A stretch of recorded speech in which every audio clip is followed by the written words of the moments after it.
or charge them and deposit them into the grandstand. He hasn't, he hasn't, he has! What a catch! Edged and gone first ball, second slip takes the catch. Unbelievable.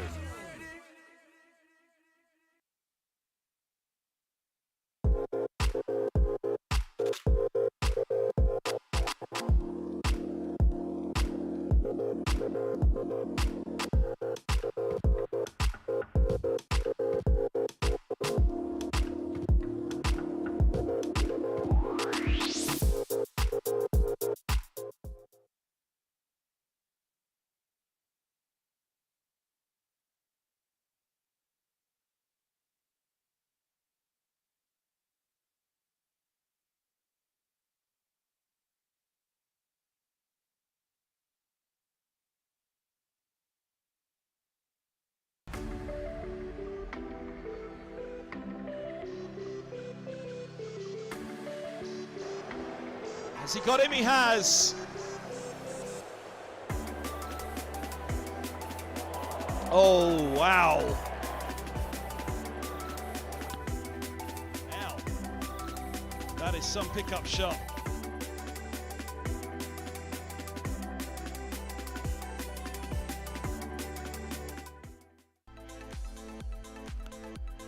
Goes again. Off the bat again, that sounded big and it was just as big. It's 50 for Eskenazi. He hasn't, he hasn't, he has! What a catch! Oh, look at that. Have that. Unbelievable.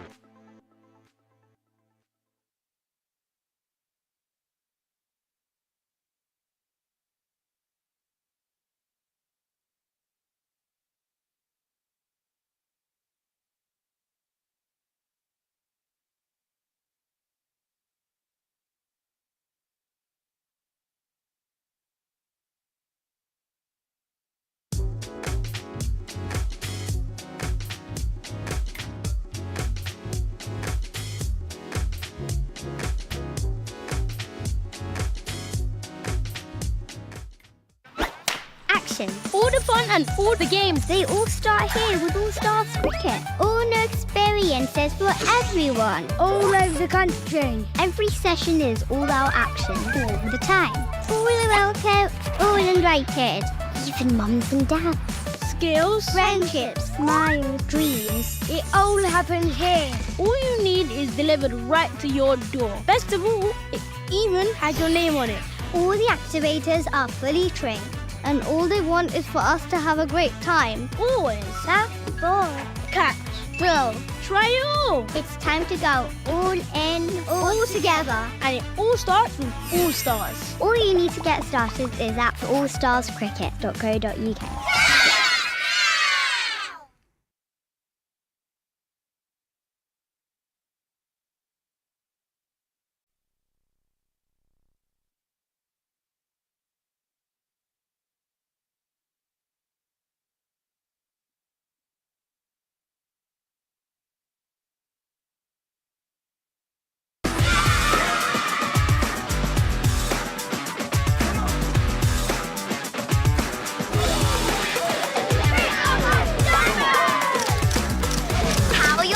This holiday at Dynamo's Cricket.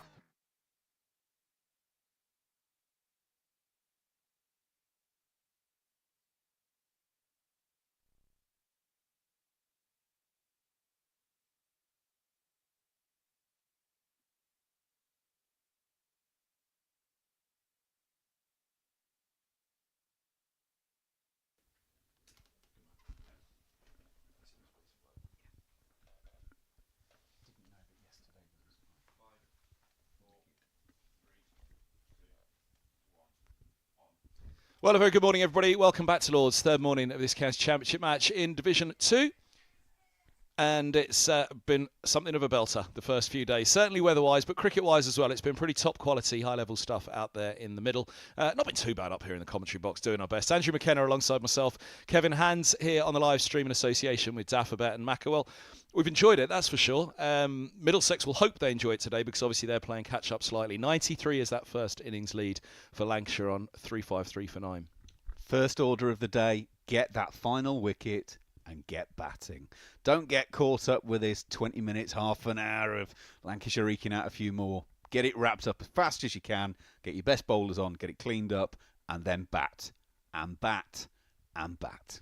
The interesting thing is going to be that short stand, isn't it? The short boundary over there to the grandstand. It's very short. It's going to be very tantalising, tempting for Harris. And Middlesex, obviously, you can set fields accordingly. You can bowl to one side.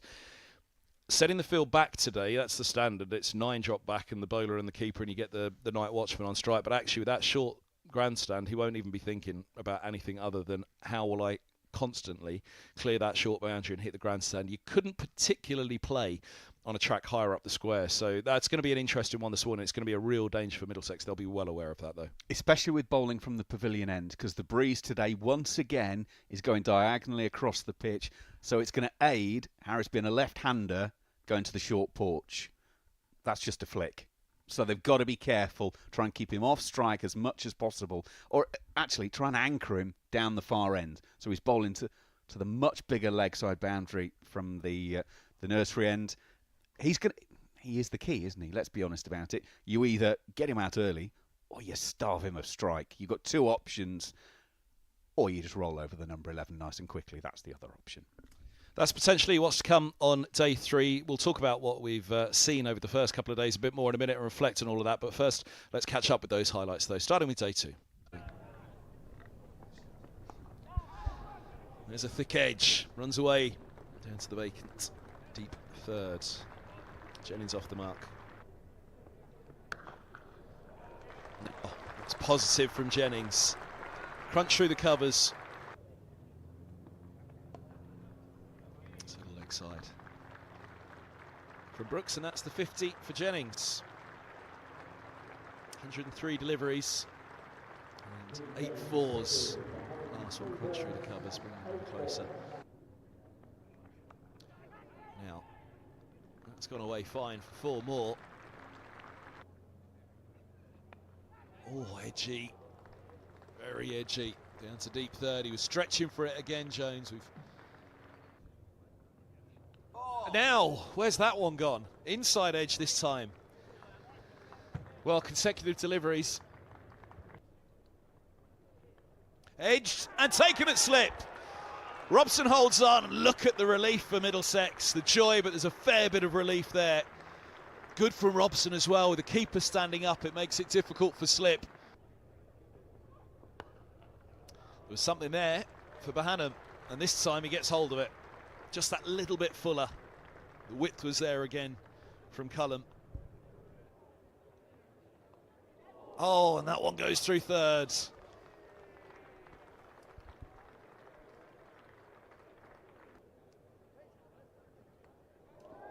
Again, he's got him. This one does take the edge. Look at the celebration from the skipper.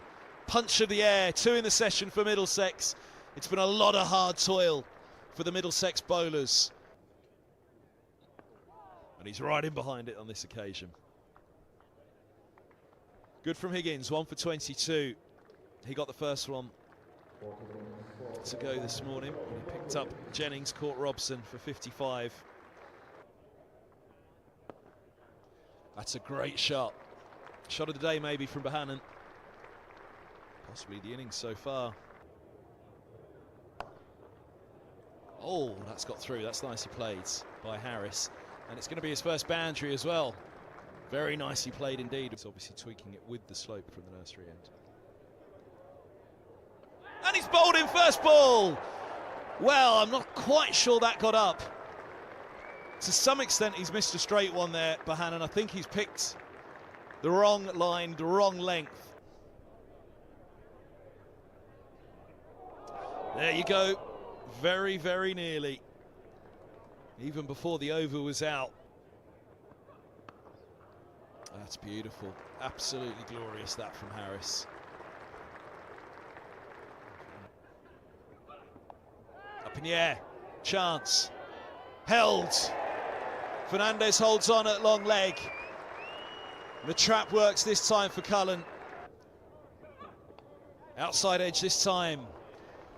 No third slip. 4 more runs. Harris into the 30s.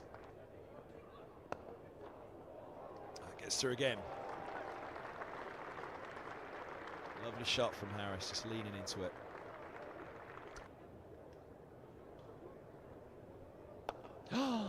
Well, look at that. Wells goes big. It's a lovely shot. He's there for it, but nonetheless, against Higgins. Oh, shot.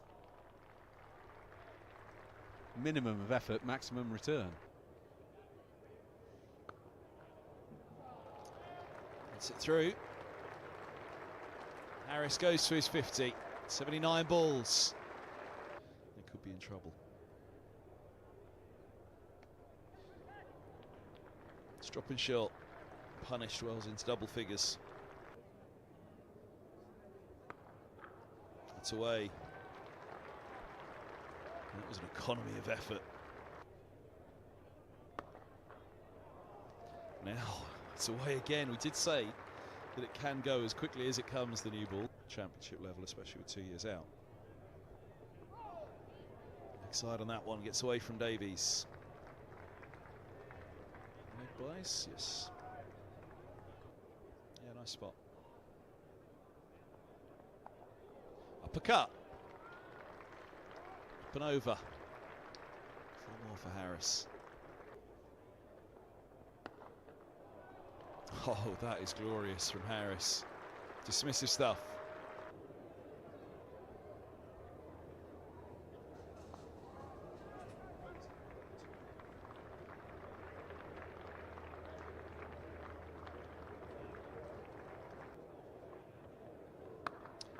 Last ball for T is a dot ball, punched away into the offside end of the bat. So Wells has 22, Harris has 70.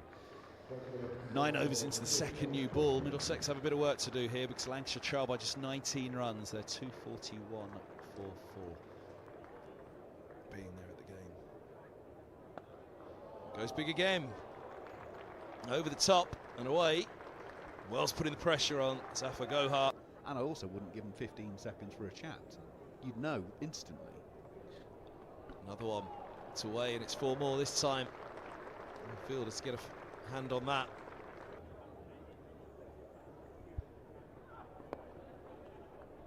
And again.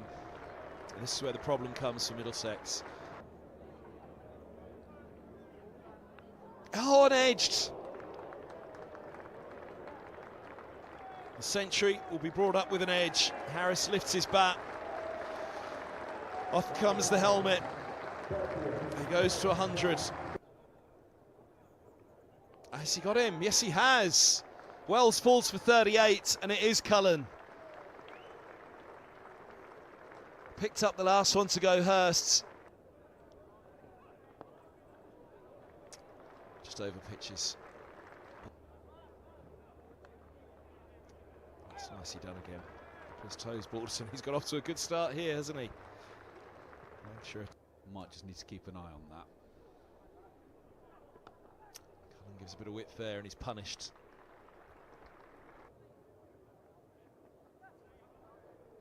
It's away, fine. Hard chase for Davies. He's quick, Davies, but he's not that quick.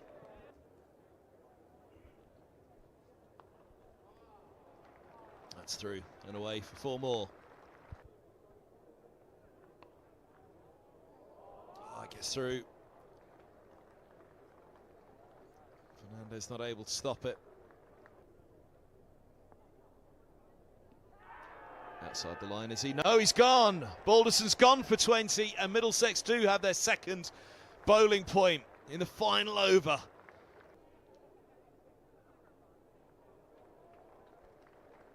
That's away fine.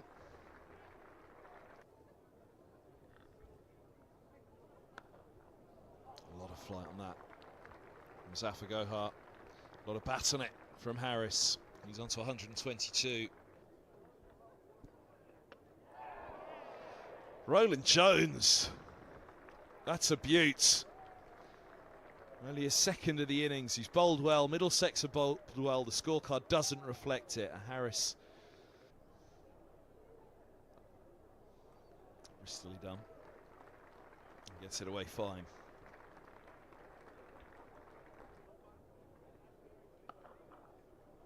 hooked. Hooked hard. Another boundary.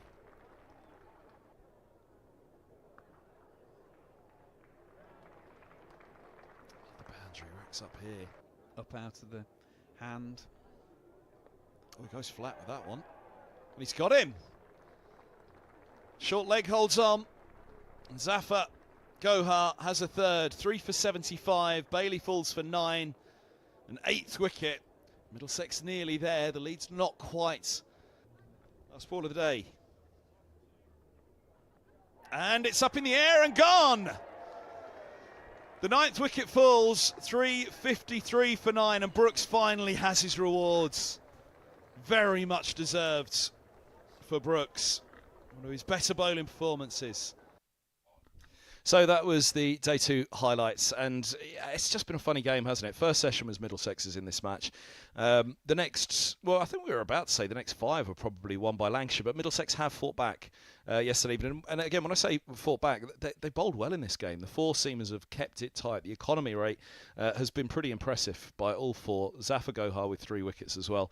And that's crucial coming into this 3rd day now, because time-wise, if Lancashire were going at the same rate that Middlesex had gone with the bat, they'd be well ahead by now. Yeah, absolutely. You look at what happened yesterday, and easily Middlesex could have picked up another 3 or 4. Think of those inside edges, the edges that sort of flew wide of fielders. On another day, they all go to hand or clatter into the stumps, and it's a very different game. But to be positive, we were thinking at one point, well, they're easily going to get a 3-figure lead. It is still double digits at the moment, and a wicket in the first 5 minutes this morning. And it looks a whole different thing. And it is going to be another glorious day. It's a great day to bat. So wrap it up early and you never know. It'll be interesting to see how the spin goes. Speaking of which, Zaf Gohar, 3 wickets yesterday. He spoke to Stephen Fletcher last night. Zaf Gohar, thanks so much for joining us at the end of day 2 here at Lord's. Zaf, your debut for Middlesex, 3 wickets on it. How much did you enjoy the experience? I really enjoyed my first experience playing for Middlesex. I mean, playing in such a historic ground is really fizz you up, and then I really enjoyed. You've been at the club now, I think since October. You've been with us all over winter training. How have you settled into life at Middlesex and life in London? I mean, I'm really enjoying it. It's in a big city, different role, I would say, and then boys have been so kind to me, and then I'm really enjoying that. You mentioned the historic ground here at Lord's. Obviously, you've played here. You're now calling it your home. What's it like? It's pretty decent surroundings. I mean, it's sort of a dream come true, isn't it? Like growing up, doesn't matter wherever you're born. If you go and trust in cricket, you know one ground in the world, which is Lord's, and then you always love to go there and then even watch cricket, but playing cricket at Lord's is like something really special, I would say. I mean, great feeling. I don't know whether you know, but your first wicket today, that of Josh Bohannon, was the 500th wicket of your career. How pleasant and pleasing is it to pass a milestone of such significance? I mean, I didn't know that. Thanks for telling me. But yeah, it's when you work hard and then trying to play every day and think about every day whatever comes in your head, you don't really think about the milestones and stuff. But I mean, I always look into my job, whatever I get from, or wherever I go and play. So I mean, it's a great feeling, but still lot to come, I reckon. I do hope so. Cricket's a funny game. It throws up some wonderful stats. That first wicket of the 500 was actually this very week, 12 years ago. Can you remember who it was? Nah. Saeed Anwar in Lahore. Really? It was indeed. Zaf, onto the game. I thought we stuck at it really well today. There was plenty in it for yourself, plenty in it for the seamers. It looked to be one of those wickets that if you put the ball in the right areas, it did plenty and gave you good rewards. But that said, I thought we were a little short on luck today. I think we do, and then we did. Do you know what I mean? Like I reckon we bowled pretty well, and then there was some chances which could go on our way, but it didn't really go on our way. Then another day it might, go on our way, and then result would have been different. But like before, I mean, being a cricketer and the players, you just got to keep working hard, which we've done. And then I'm pretty proud of the bowlers and the boys, everyone. They put some really good efforts in there. And then I'm pretty hoping when we go out tomorrow and get one last wicket pretty quickly, and then we try and score runs. Put some total on the board. Absolutely. Well, Zaf, all the very best of luck with that. Thanks for joining me. Well done on a really good debut so far, and long may it continue. Thank you very much. Thank you.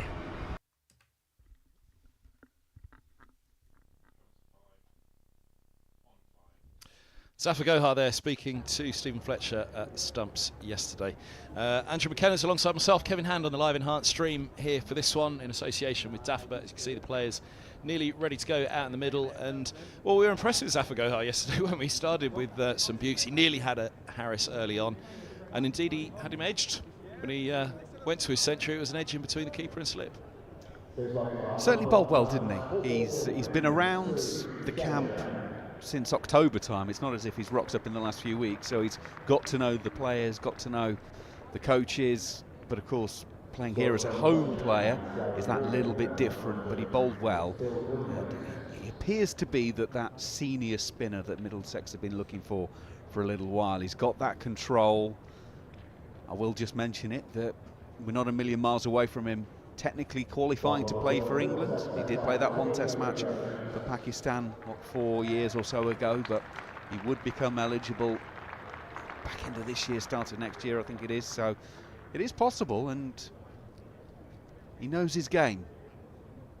Hopefully from Middlesex point of view he can just finish this one off. Yeah, that'll be the interesting one this morning, whether they go with the seamers again. The short boundary's going to be so interesting. You can see it in the background there. It is not a long way away at all from where the players are ambling out to at the moment. You can see the sharp angle they're going from the pavilion gate there on the top left of the screen towards the top end of the square. They're far from the middle, that's for sure. But we are right in the middle of the game. 2 days done, 2 days to go, but it's moving day to day, as they say. And at the moment, 93 runs, far from insurmountable, but it's already a significant amount of pressure early season, especially when, you know, our feeling is the ball's done a fair bit in this game, and I think quietly Middlesex will probably feel that they bowled better than 3-5, 3 for 9. There'll be many a day where they'll walk off and they'll, you know, say, yeah, stuck at the task, and then you speak to them off the record like, yeah, we didn't do that well today. But I think everybody's in agreement. You look at those economy rates in particular, they've been pushed up slightly by Harris. In particular, who moved the run rate from, it was down at 2.25 when he was early in his innings, but he's significantly increased that. Balderson as well was going nearly a run a ball for his 20, and Wells likewise for his 38, had a couple of sixes in there. So just the latter couple of partnerships have pushed the run rate up, and it's far from, say, skewed the economy rates, because the economy rates look perfectly acceptable now. But they were even better than that before. Now, the best figure of the bowlers is Zaf Gohar, who's got 3 for, and it is going to be the left-arm spinner from the nursery end this morning then, with Harris on strike. So here's the tee-up that we've been talking about. Macca, there's a slip and a short leg.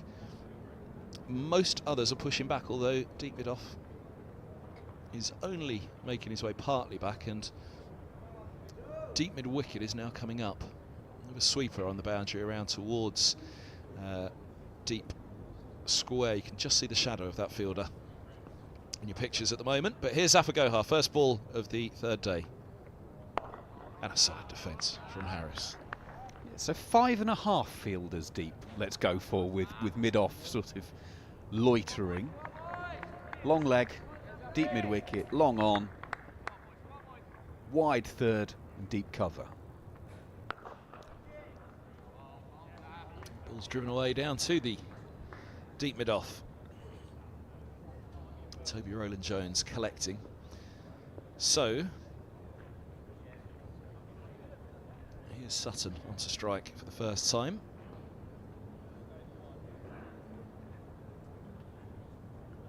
Interesting they've been prepared to take that run so early in the over. I know it is spin, but they've obviously got some confidence in Sutton for the time being. Well, he brought out the reverse sweeps yesterday, didn't he, Harris? And yeah, interesting move this. Middlesex will hope that Lancashire will regret that single. 4 balls of the opening over of the day to go.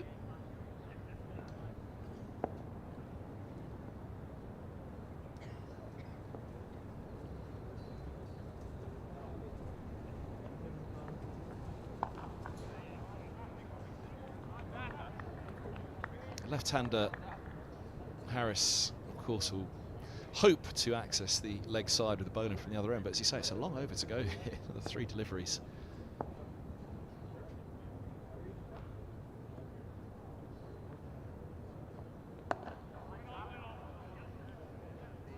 Studiously played by Sutton though. Let's go. Gohar got up his sleeve. There's a man who can turn his arm over as well. Lias Deploy. Left arm spin. A few runs that the Middlesex need from him in this one though.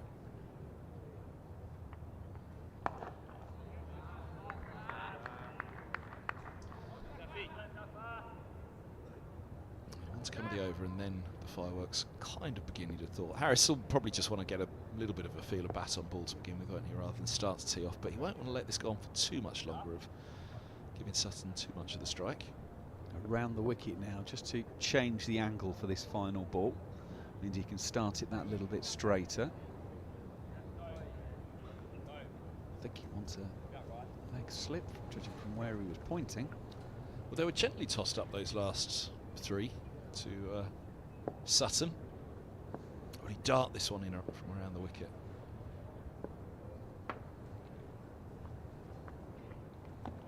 Oh, now, no, he's floated it again. Backward short leg might have had a little bit of a chance with that one. It went quickly though, didn't it? 353 for 9, 354 for 9 indeed. With a single taken in that over. Harris is on to 135. It's a slight pause in the scorecard down the bottom, but we'll get that fixed for you in a moment.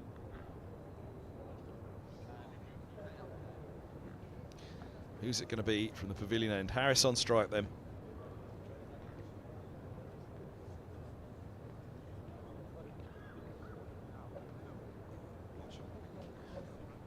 Cullen it is up at the pavilion end, you can just see walking away, but this is the setup though, first and foremost. So deep squares charging back at the moment. Mid wicket is staying orthodox, and other than that it's a pretty orthodox field. It'll go mid off and mid on. You've got a deep backward square and a deep mid wicket on that short leg side clip, and then a cover sweeper 15 in from the boundary, and also a wide third verging on a deep backward point. Oh, there you go, you've got deep mid wicket going as well now. So yeah, what you can't see, Mac, you're absolutely right, they can't see in shot, there's a deep square and a long leg, and now there is a deep wicket, as you've just seen going back. Right on the money, and he takes the single. Well, that's the Australian way, isn't it?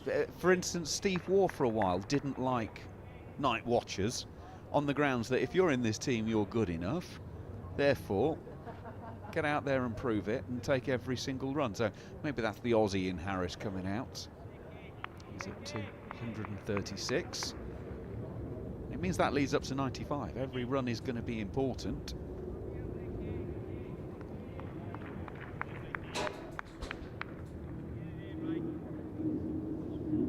Deep backward square stays out, everyone else in. Oh, now, that did not get up at all. Just with the slope, the trajectory of it. Can just dart through as that one did. I like the way Sutton played that. He sort of leaves it and then immediately ricks his neck round going, where's that gone? He was very confident with that leave early doors, wasn't he? He got the line right, he got the length right. All of a sudden, though, the bounce, that worried him. Hannon got one yesterday, didn't he, from Zaf Gohar? I think he misjudged the ball. It was Zafa's first ball, wasn't it? He went back to a length ball on off stump. And he went back to cut it off the off stump first ball. It didn't quite get up as he expected. Hitting halfway up off and back he went. But yeah, for me that was as much a misjudgment. That was the first one really to say, oh, that just... It was the Toby Rowland-Jones one later in the day as well, wasn't it, that kept low, but that was, I think, the only thing from the seamers till now. We know that because it's day 3 today, but Middlesex have got a lot of work to do, even to take it really sort of fourth day. You know, if they're 260 all out again today, around about tea, then it could be done today. So that there, you know, there's a lot of batting to do here for Middlesex. hope that that was just an anomaly. Well, we've kept saying it from the start of the game. It's a good pitch, there is not much pace in it, and the weather to bat is glorious. You were looking for the indentations yesterday morning, weren't you? I didn't get out there this morning, but yeah, yesterday was the day where the pitch would have baked, wouldn't it? So if there were any indentations, well, day one as well. Day one was the hottest, of course.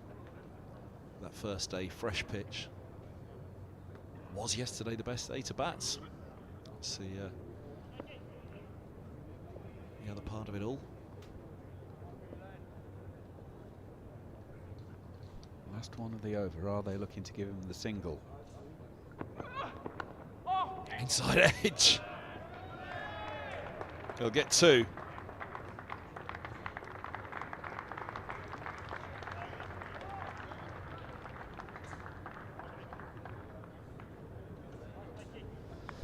End of the over, a couple then for Sutton, so Harris will have the strike. 3-5-7 for 9. Now, it was a bit feral cheer for that too, for Sutton. They're in good spirits clearly up there, applauding away. Off the mark in county cricket, obviously got his first wickets, now he's got his first runs. But jovial spirits from the balcony to be jumping in on that. But they do lead by 97. Exactly. And it's a warm sunny day and we're playing cricket. Not a bad day. So we got his runs, but more importantly, got Harris on strike as well.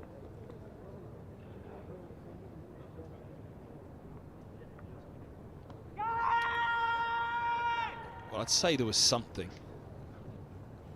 Whether it was glove, arm, but umpire is not signalling leg bias. I felt as though he got a fair chunk on it.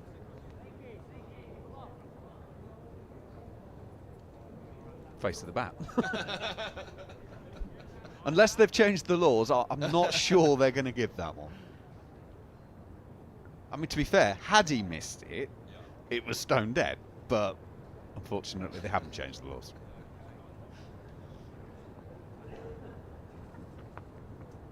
Yeah, he's just stayed leg side of it. Probably has pitched in line, that one. Best it was clipping, but with the slope as well, and he's turning it. Pitch is middle, and yeah, it's going down though, isn't it? But I think the biggest do on that is the amount of turn, isn't it? Yeah, that has pitched probably. Yeah, there you go.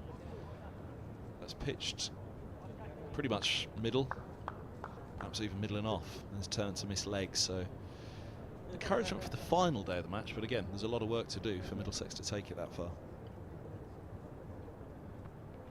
Now that's gone, surely. He's got himself into a bad position there, Harris. That was too full, too straight, and looking to hammer that ball. Zaf Gohar has a forfeit on his Middlesex debut, and he has the Centurion to wrap it up as well. Huge wicket for Middlesex, not a costly morning, only 6 runs added to the overnight total, and look at that. Absolutely plumb this time. Big shout the ball before. Misjudgment from Harris on that, really. A little bit too full, definitely too straight. 3-5-9 all out Lancashire. It's game on at Lords. Exactly what they were asking for, wasn't it? Get it wrapped up nice and early. They've done that. The lead stays below 3 figures. Good round of applause though for Harris. Good knock. Outstanding knock that from Harris, and that's the difference between the sides at the moment, isn't it? We said there was a point in that Middlesex innings where Deploy was probably still not out at that point. 41 he made, but Robson 70, Holden 69. It was the one thing that we could say with confidence. It was one of those innings where you think someone should have gone on, and that, now that you look at both innings, I think it's pretty definite. Harris made 138, and it's mostly been the difference between the sides. That's a fair assessment of it. He's got that class of being an international player, and we saw it. So let's start all over again. So as you can see there, Sam Robson 70 in the first innings. He was very disappointed and frustrated that he didn't go on to the three figures. So can he get that start again? Yeah, and you know, the match as a whole, that first morning was Middlesex's. Yesterday evening, I think now we reflect, was Middlesex's. But there was a point where we were saying, well, it's going to be 5 sessions in a row to Lancashire. It's going to be very hard to come back. It still is. But what Middlesex did oh so well was, you look at the balls faced, huge credit to Lancashire and hanging in there, because we fancy that overall across the 6 sessions, the bowlers will be pretty happy with what they got out of the surface. But the batters got a good few runs as well. So it's been a good cricket wicket. Hang in there, and there's runs to be had, as Harris has proved, for sure. But certainly the top, Jones and Jennings, they were 97 for the first wicket. So Middlesex have kept it tight. They've kept Lancashire in sight the whole time. They're just about in sight still, I'd suggest 99 ahead. But the key name there is Harris, and that probably is what Middlesex are going to have to find from somewhere, a centurion. They're going to need somewhere around the 360 mark themselves, which leaves them 260 to bowl at come the final dig. One thing I would say about the batting card there is look at those bottom 4 names and the numbers next to them. 0912. How many times do you see it that the bottom end hangs around, frustrates, adds in, you know, a few runs, just, you know, a 15 or a 20, but it can make all the difference? Not happened. Yes, we're talking about Harris's 138, but the frustration factor has not been there. They've managed to mop up the tail pretty effectively.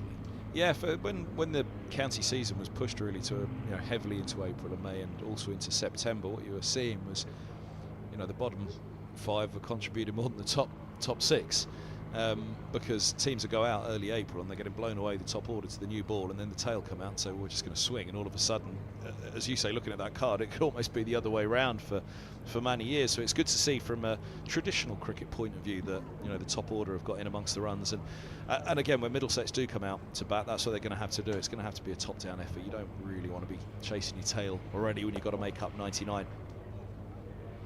Let's have a look at how the bowlers did, though, for Middlesex. Roland Jones and Higgins opened it up, and Higgins 1 for 44 from 23. Great economy for him there, and bearing in mind that his first 4 overs went for 17 runs. He really did come back hard and set the tone, as Roland Jones did. They both set the tone on that first evening, even though they probably didn't have the best economies of the first evening. It was Higgins that was the most threatening for sure, and Roland Jones, of course, playing his part. Brooks and Cullen, though, for me, really, really impressive and really crucial for this season. Helm making his way back, having had a surgery over the winter. Dane Patterson to come, but Roland Jones just shouldered the burden of the wicket-taking column too much last year. But not only that, the control that was brought by Brooks and Cullen in this game will be, I think it's fair to, I think I can almost speak on behalf of Richard Johnson there. He will be very, very happy with that, and you know, reward for hard work over the internet. I think over the winter for the coaches as well. But obviously Zaf Gohar's 4 for 79. Again, that's another one for the management in terms of their purchasing power. They've signed well. I'll also add, I bet you when Zaffa signed, he wasn't thinking he'd be bowling 28 and a half overs in the first match of the county championship this season, because we all know April, it's going to seam around, it's going to do plenty. Your spinner might get a couple of overs here and there just to maybe change the bowlers around, or just hold an end or a final one before lunch or tea. 28 and a half, that's a good workload to get in. Enables him to get a real good feel about the place. You know, he's going to be bowling a lot here this year, so he's got that familiarity, he's got used to that breeze. Where are the little nooks, where are the little pockets that you need to avoid in terms of enabling a batter to get off strike? He's had a great little workout there. 4 for 79.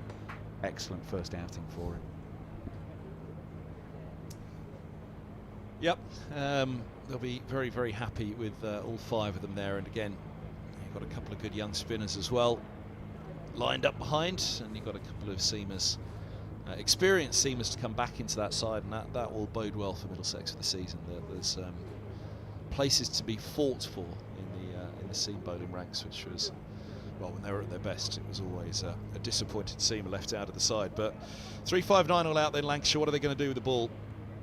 They started slowly on the first morning. Having won the toss, they'd have been a little bit worried at lunch. They'd only picked up a couple of wickets. Robson and Holden going nicely. But They came back hard with the ball after lunch, and 6 wickets were taken in that afternoon session. That's how they went first dig. 4 for 32, Aspinwall. 2 for 57, Sutton. Who was just out there with Harris. But funnily enough, it was the man at the top, Bailey. His start to the innings was brilliant. 1 for 46. I think it was somewhere around 12 overs, so he took a bit of a battering when he was sent down to the nursery end, didn't he? He had that over that went for 4 no balls, 10 ball overs. Oh, it's Tim Murtagh. So, doing the underarms for Sam Robson. I'm not sure who would be more disappointed of Mark Ramprakash or Tim Murtagh there, to be confused for the other one. I'll leave it there. To be fair, those throwdowns were far too accurate, so it had to have been a bowl. Yeah. The bowling coach, I didn't give him a mention, did I? I said Richard Johnson would be delighted. Tim Mercer would be delighted with the way that Cullen and Brooks have gone. And the whole unit, they really did. I mean, they bowled Mercer lines and lengths. They were just on the spot, ball after ball. And, yeah, one of the better bowling displays, certainly I'd say I've seen from Middlesex in a long while, which 359, it seems strange to say. But it's got to be a very, very good batting display now. Nathan Fernandez won in the first innings, got a beaut from Bailey. Bowled really well. Sam Robson, top scorer with 70 in the first dig. Can he go again? Can he go further? He's been in fine form for Middlesex the last couple of years, former England opener. This young man's made a very big impression, the first Middlesex batsman to score a century in both his first class and Middlesex debut, that at Northamptonshire last year. It always takes a little bit of explaining that one. It's hard to actually put it into words and let it sink in. There will be batters who have made their Middlesex debut but have previously scored a first-class century for somebody else. Milan, James Franklin, Ian Burgess. Or likewise, have made first-class centuries elsewhere. But it was his first-class debut and his Middlesex debut, and he made a century in the first innings of that match. It was the first in the history of the county, so well done Fernandez. Time was what he seemed to have in his breakthrough year last year. Middlesex needed to bat plenty of time today. Oh, and it's Bailey who serves up a beaut first ball.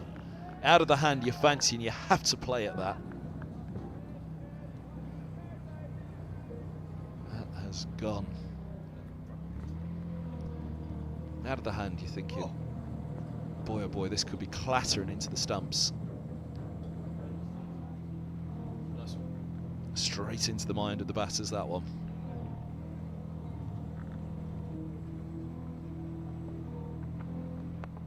Edged and away. He wasn't in control of that at all, Fernandez, but he picks up a couple here to get off the mark. He's doubled his tally from the first innings already. But I'm not sure he knew too much about that one. This is a great couple of deliveries. Bounced, playing away from his body, just that little bit. Guided it just enough though. The one thing is he plays it late. He does have time in the crease. It was something you really noticed early on about him. There you go again. That would have been one of the toughest deliveries he's faced, in that you've got to play at that, and he'd have had a huge amount of doubt from the first 2 deliveries, and he's got nicely in behind. He hasn't gone too hard at it. He's just eased it into the onside. Certainly a talent there, Fernandez, a lot of potential, but still a young man, and it's a very big task, this. Great poise about him.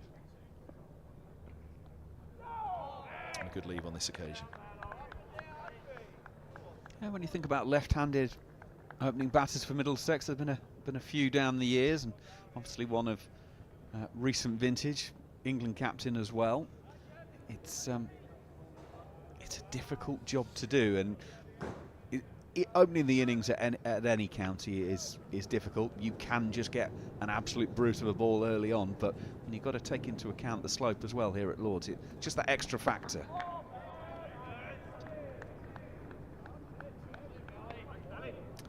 Yeah, Nick Gubbins, left-handed opening batter. Middlesex won the title 2016.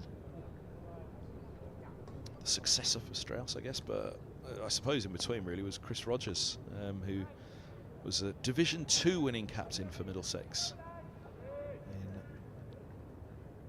2010, I think it was, 2011.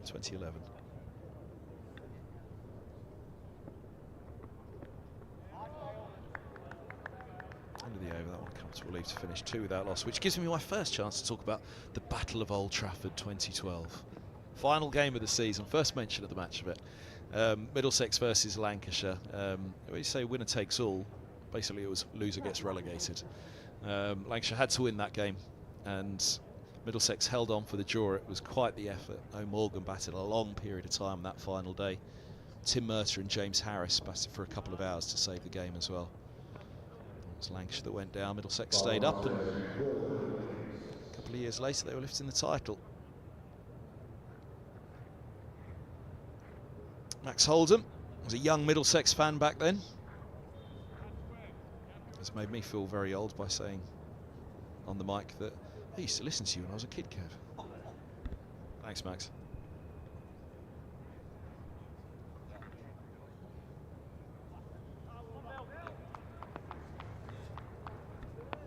So Robson's first ball. Williams it is from the nursery end.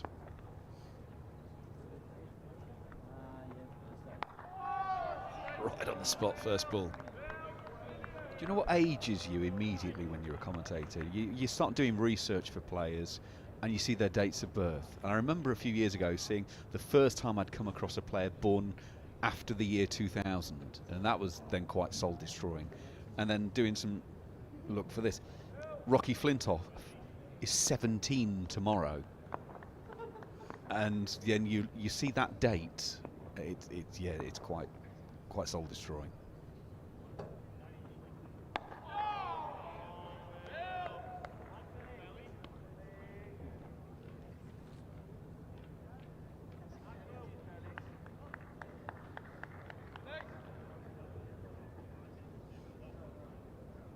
Yeah, the one that I was always fearful of was the first cricketer that I'd seen their debut and their retirement. Stephen Finn. He retired too early though. I'm insisting Finney should still be out there. Well, of course, we're now getting far more fathers and sons. That's the real concern when you've seen Dad play. There's Robson off the mark. Oh, dearie me, that went quickly. Really raced away. I think it was the bounce as well, just there. Good stop.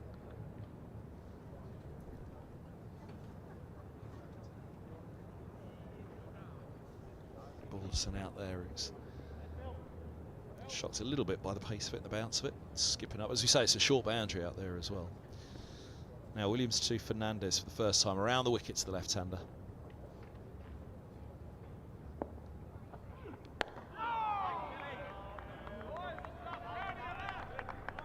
Finn made his debut in a game at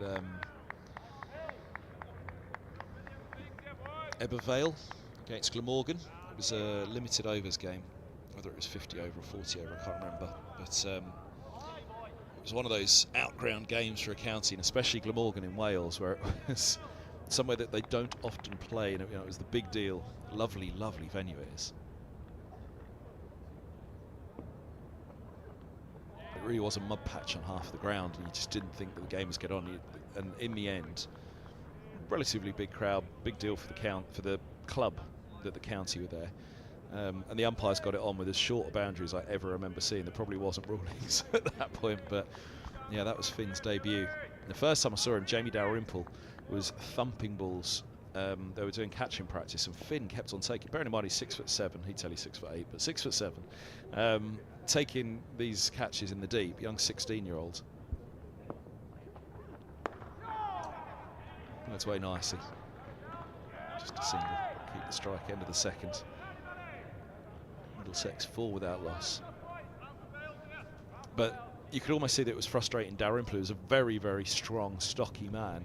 And this 16-year-old, 6'8", kept on taking these unbelievably athletic catches. Dalrymple was hitting them harder and harder, trying to get. He wasn't dropping any of them. But it was one of those days where there was a lot of time before eventually play began, and then a very short match in the end. But a match did play. But yeah, when Stephen Finn retired, I was thinking, oh no. Must make me very old.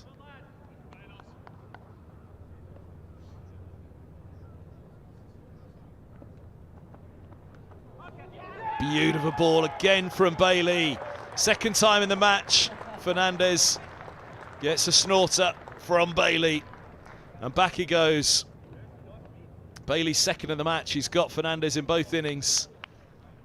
And he's been carrying a great deal of threat into this innings once again. Similar kind of ball to what we saw the previous over. Followed it a little bit. But again, look at that off the seam. When it pitches and then starts to go. And you can see him look it down at the pitch there.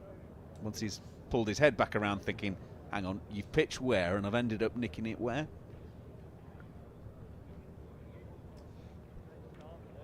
Not to be the first game of the season for Nathan Fernandez. Same mode of dismissal as the first. Courthurst bowls Bailey. Just the 10 deliveries. And just the 3 runs. But that's the life of an opener, early season in particular. Middlesex 4 for 1 in the third.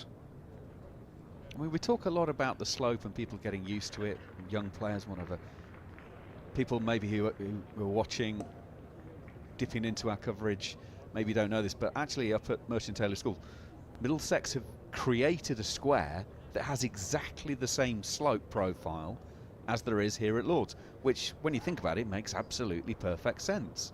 Get everybody used to how it feels, both ends, so you can up or down. 20 years ago, if you'd suggested it, people would have laughed at you to do that, but actually it makes so much sense, and you take that investment to help out your players.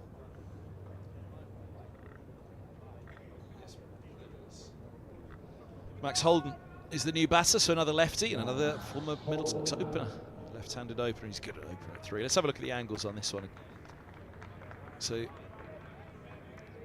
that's the edge that he had earlier in the over. Again, just follow on slightly down the slope. And there's the edge that he goes with.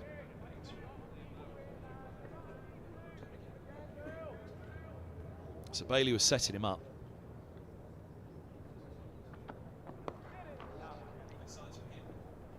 For Holden. Other end and rotating the strike, right-handed, left-handed, that's key now, isn't it? Rotate the strike, Bailey. Don't let him get into a groove. He bowled really well that first morning. Again, it could easily have been a 3 or 4 wicket morning that first morning, and then what would Middlesex have been looking at? Yeah, like a lot of the bowlers in this game, his 1 for 68 didn't really feel that representative of what he actually bowled.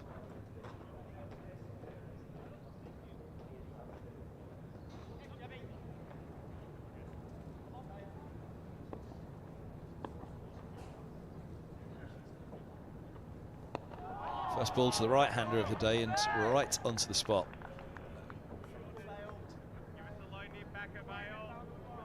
Full enough to allow Robson to sit on the front foot to that, but just see the swing straightening that ball.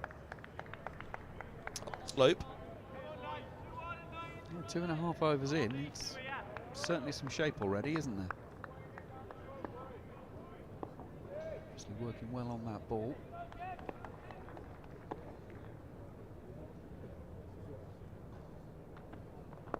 He's running into the wind here as well, isn't he, still? It's not as much of a breeze today. Just looking at the flags now, they've died down. Fortunately, the pennant's just picked up now above the grandstand, making me feel better. And the other two at the other end, they were lying dormant as I looked up for a moment, but as I'd looked up earlier, yeah, he's running straight into a northerly again today, which will shape through the air. But definitely the Middlesex bowlers, you're looking at 3 seamers and a swing bowler in Higgins, and Higgins got that swing, didn't he? The others, there was elements of it. Roland Jones had a little bit of swing in there. Bailey's got it doing a bit here. Nicely done by Robson, up on his toes, just turning that single. He'll be quite happy with the ball on that length. Yeah, it's gusty old breeze, isn't it? When it does blow, it's going to push him around a little bit there.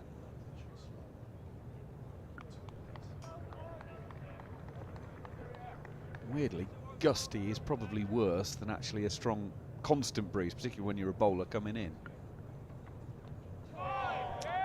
Well left by by Max Holden. Well bowled, Bailey. A couple of runs, but crucially a wicket in the over. Fernandez gone 6 for 1, Middlesex in their second innings. Here's a couple of examples to Fernandez. Look at that swing, so early, and just about played the line. He nearly followed it. This one here, though, where that pitch is there, both line and length, with time, Fernandez at Lords, I think, will probably say to himself, if that comes back and traps me LBW or indeed bowls me, then goodness me, that's a belter of a ball.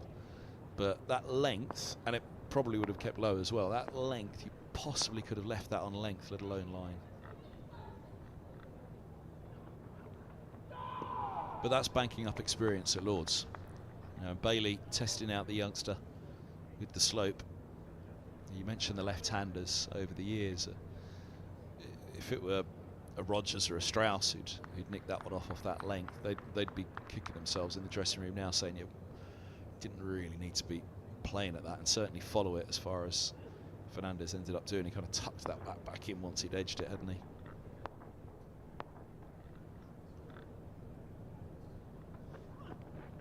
We talked about how hard it is to get an LBW. Right arm over to a left-hander from the pavilion end, and that was a good example of why Fernandez probably didn't really need to be playing at that one.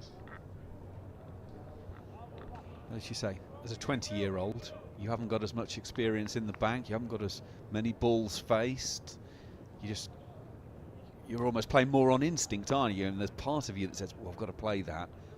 But actually, a couple of years into your career, as you say, then you decide, I don't. And faced here at Lords. He didn't play that Glamorgan match first game of the season. It was Robson and the now departed Mark Stoneman down at Hampshire. Robson injured his thumb and Fernandez came in for the second game away at Northamptonshire, which was where he got the century. That's it. He pretty much held his place there for the rest of the season. Never quite hit the heights again of that century, but he'd made enough of an impression, not just by scoring a century, but by the manner of it, and also, as I say, his composure in the middle. It's really noticeable.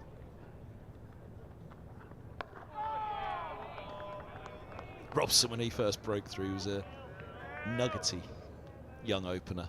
You know, he was a battler, he was gritty.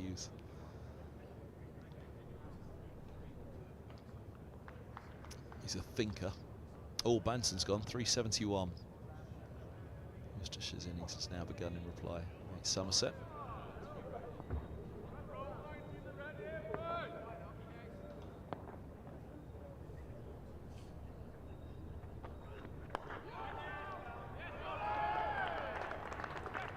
Being played down in Taunton. Lovely place to be in the sun, Taunton. Lovely ground to go to.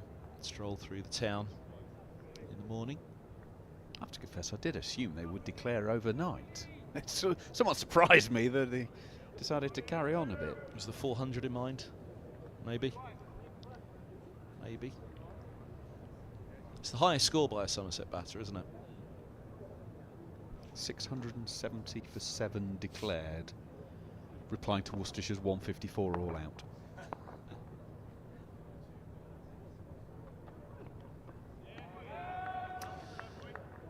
End of the fourth. A maiden for Williams. And for 2 from his 2. 6 for 1 Middlesex.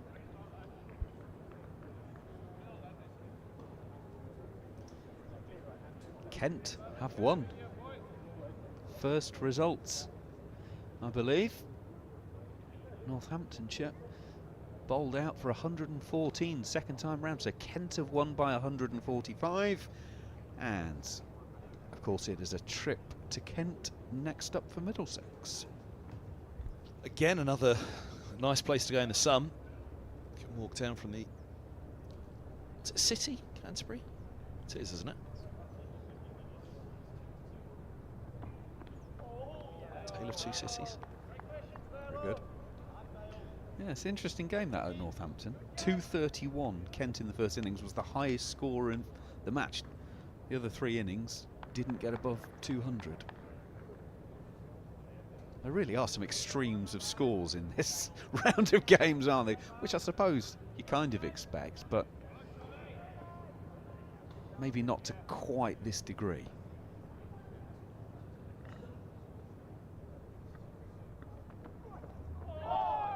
goes again, doesn't it, down the slope from Bailey.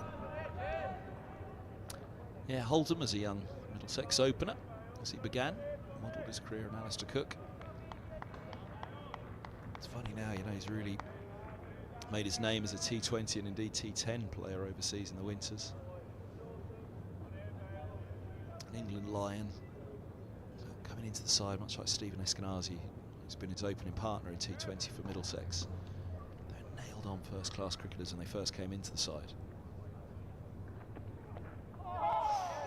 It's me. That's a beaut. Now that's not easy to leave. That's a fantastic leave by Holden. There you go. That's lengthwise. That's actually gone through with really good carry, hasn't it? Because that was a relatively full ball. You think of the one that got Fernandez. Probably looked closer front on than it did from behind when we saw the other replay, but nonetheless a very, very good lead from Holden.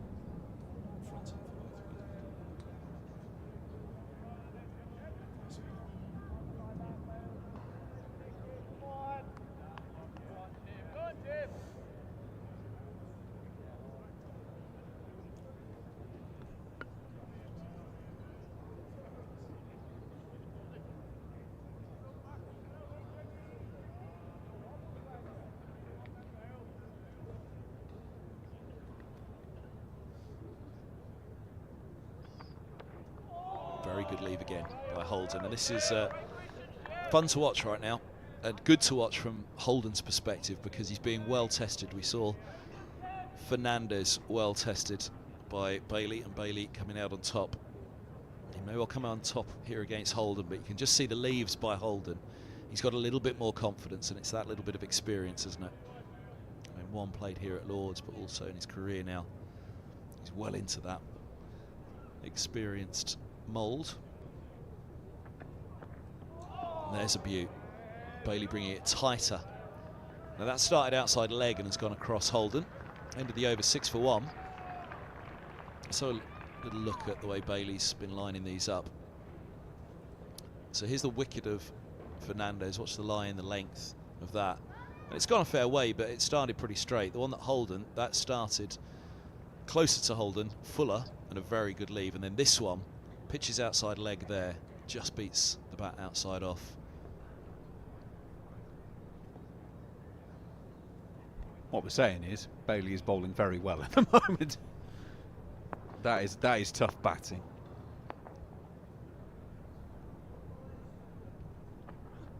Well, they've got their work cut out here, haven't they, Middlesex? They really do. You know, just those deliveries we've seen there. Bailey, Middlesex have got an hour of this to get through of just Bailey alone. And Lancashire's bowlers significantly improved as that first innings went on, particularly post-lunch. Williams, Balderson bowled well throughout, didn't he? 1 for 25 from his 15. But Aspinwall, Sutton. Do you think Wells will get an over before lunch again today? May well do if Robson's out there still. Leg side.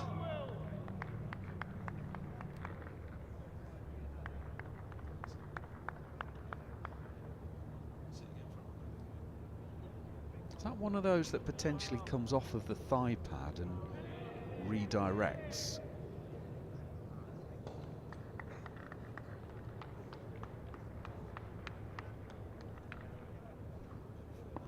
Possibly a little bit more excited than they needed to be, though.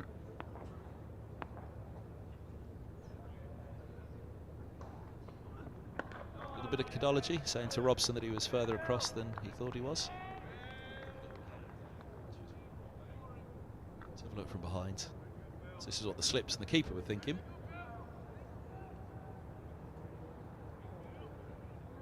Cadology. Trying to get into his mind, saying he'd gone too far across. Yeah, they were selling it pretty hard, I think. Don't think Sam Robson would be overly worried by that, though. He still gets across in behind. trying to do? Trying to keep him leg side by telling him he was too far across on that one. He was in a pretty good position. All part of cricket though, isn't it? As much as we say keep it simple, stupid, and get the basics right, these thought processes are there in the kidology and the mind games. Well, you said it yesterday, that form tends to go when you actually overcomplicate it in your mind.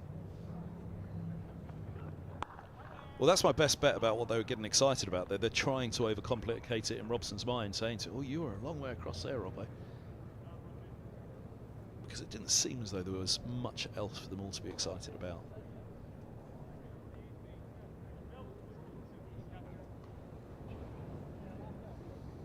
On for back-to-back maidens. Well, they're going with the leg slip, I think. I don't think Robson will be too perturbed by that. Very strong off his legs. He's going to clip it straight to leg slip now, isn't he? But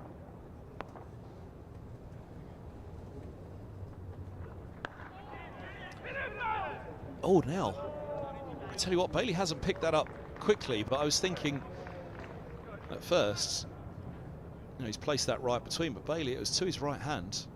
Scampered single, no back-to-back maiden for Williams. 7 for 1. I think it was okay. I like the idea, a bit of push and run if you can. As you say, keep it rotating. We'll never know though, of course, with Bailey not picking it up cleanly, but I think it was okay. Right. Early season, tighten the studs up.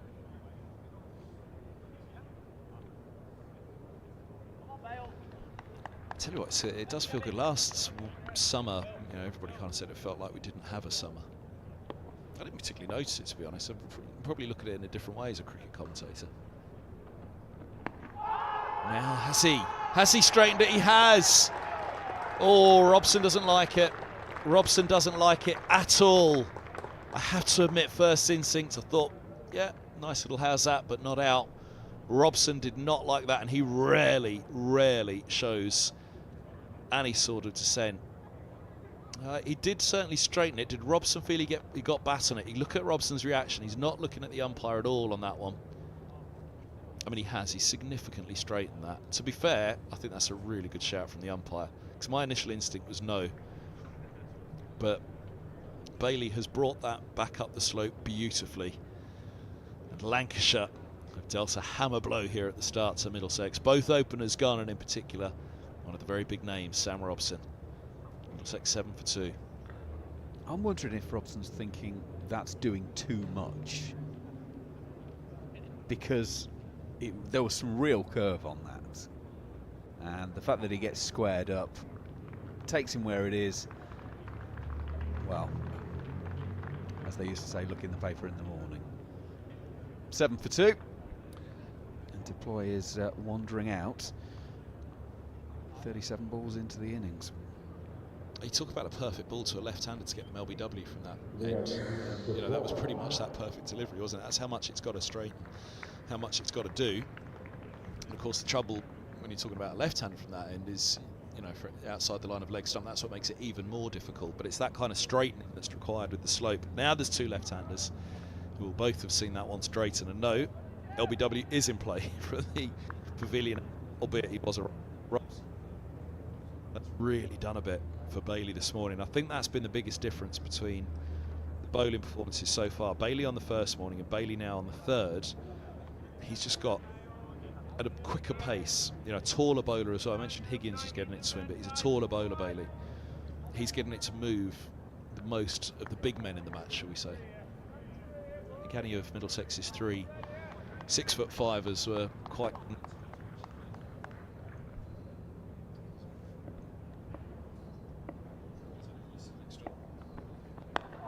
Beaut first ball. Yeah, again, straight away, shape to the lefty.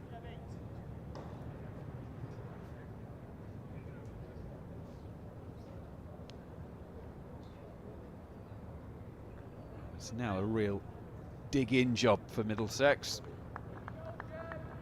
Deficit still in the 90s and 2 down. Deploy in the middle. Got the number 4 out there in the 7th over. Higgins, first innings. Only got 13. But deploy 41. 69. A pair of them out there at the moment. They'll both have felt in the first innings. Could we have gone on? Got the 3 figures like Harris did. One of them needs to, you fancy. Higgins in next. Has he? Yes, he has. They've got a third. Lancashire off to a flyer here. Bailey with a wow in this over. Wicket dot wicket. And he's picked up Robson and deploy. A little tickle through to the keeper. But a huge moment in the match for Lancashire.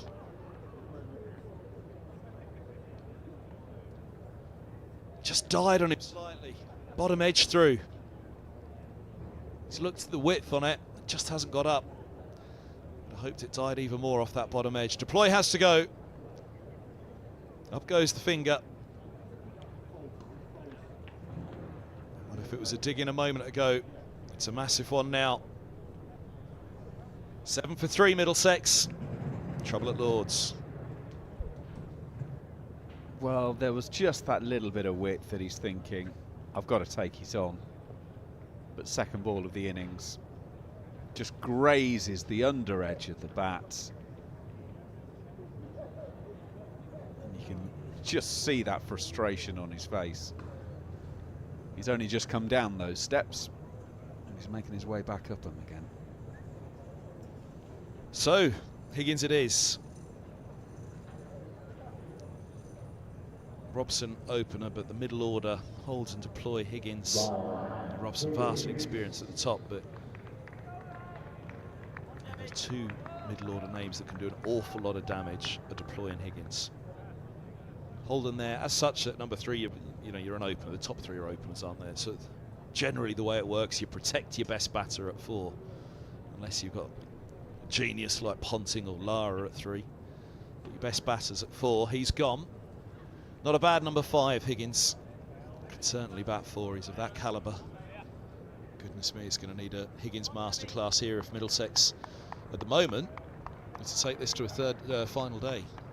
Feels like we're watching cricket on fast forward at the moment. I promise you, it's not an error with the stream. This is the normal speed we've had. But this was the fix. The ball has been on top, and that was the strange thing to say, wasn't it? When they've hit 3, 5, 9, the ball was on top for the most part in that innings.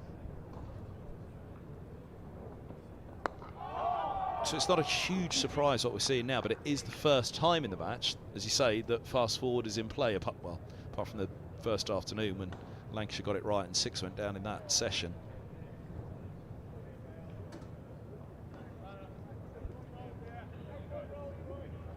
But he's bowling beautifully, isn't he? So, wouldn't I like to take on Keaton Jennings in a game of charades? Because he's currently doing all his fielding placings by hand signals, and it's quite brilliant. First runs of the over, first runs of the innings for Higgins. He'll pick up a couple.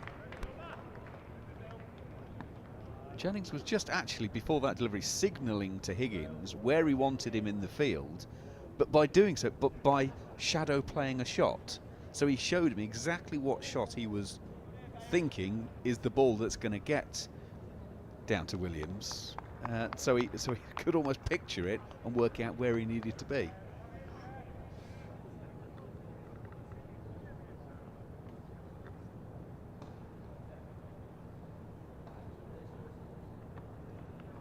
Oh, he's got it on a piece of string at the moment, Bailey, hasn't he? Higgins turned around by that one.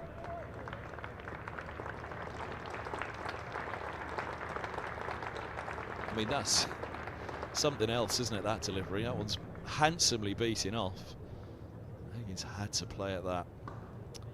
9 for 3. Beautiful morning at Lords for the spectators and for Lancashire at the moment, but for the hosts,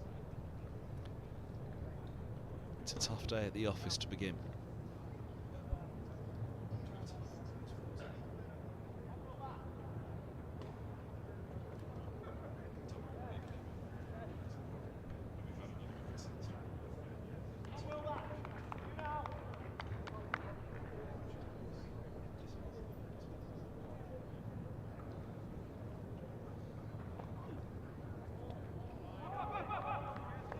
glove on it from Williams to prevent the bye.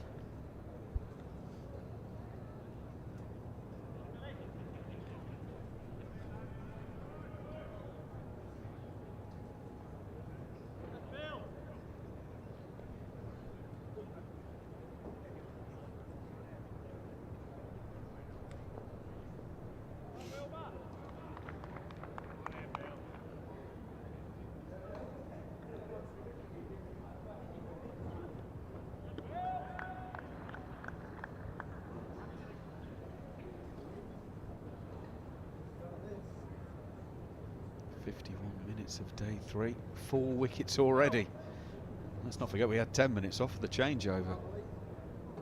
We're talking about players aging, as it feels like this session's aging me. It's only 51 minutes. Feels like so much has happened this morning. 4 wickets in the day. We're hoping that the Jubilee line's not been delayed to get you here. Half marathon on in London as well today. What do they call it? The sightseeing marathon, is it? They run past all the sites. That's why all those people were on my train this morning, then coming into the centre of London. Right, I didn't know that. Well, I just think it was your fan club following you. I was just trying to work out why everyone was up at this time of the morning. Were they fancy dress for the marathon?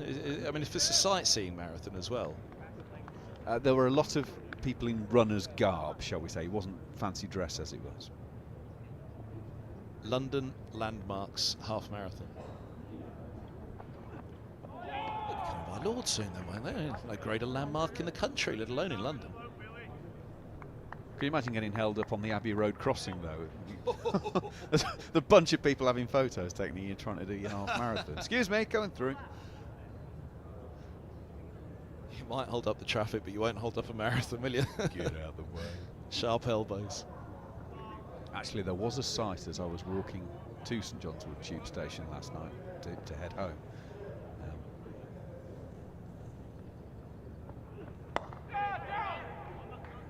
Just a single for Holden. I followed a gentleman up the road who'd been here yesterday and had clearly enjoyed himself. What is it? Oh yeah, yachts, they tack, don't they? They go left, then right. He was tacking his way up the pavement towards the tube station. We've all been there, Macca. Not sure if he's back here today. He got the same tube as me, actually. Where he ended up, I've no idea. Possibly he doesn't either. He's probably still going backwards and forwards now.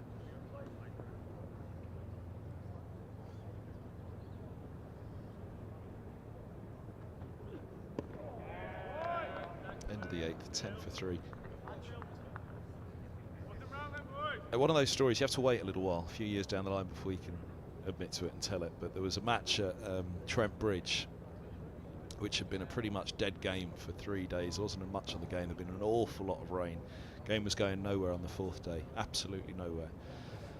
A certain Middlesex physio and a commentator who regularly followed Middlesex had quite a wild night out that 3rd evening of the game because it was going to rain all the final day. I got up the next morning, opened the curtains, and if this looks like a picture, the bluest of skies over Trent Bridge. Full day's work ahead of me. The cricketers were absolutely rolling around the place. What did you say the sway was? Tacking. Yeah.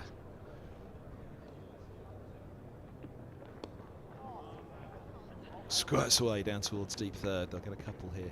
Looking on to 4, Middlesex 10 for 3. Yes, the then Middlesex physio.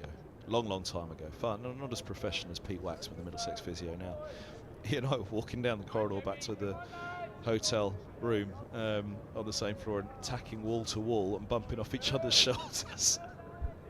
It's fine. It's a rain day tomorrow. The most glorious blue skies. You couldn't believe it. The forecast couldn't have got it more wrong. Absolutely dead game. Now, everybody else is fine. The physio is fine. He can sleep it off in the dressing room. The commentator had a tough day that day.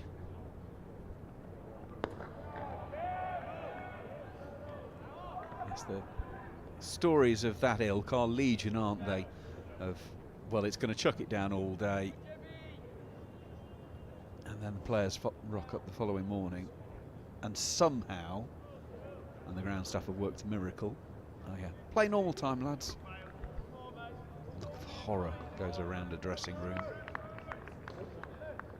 That's assuming that they've even arrived in the first place. There's been a few stories of that, haven't there? Messages back to hotels.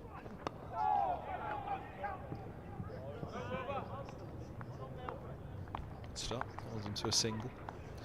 David Nash was the wicket keeper then for Middlesex. That gives you the rough era. It was a long while ago now. But you know when David Nash has left before you, it's been a late night. Morning, Nashy, if you tuned in. Still a familiar face here at Lord's. Actually, it was a Lancastrian that ended Nashy's career when John Simpson came down from Lancashire. Ben Scott, who came across from Surrey as a glovesman, and David Nash, Middlesex through and through, former England youth team keeper.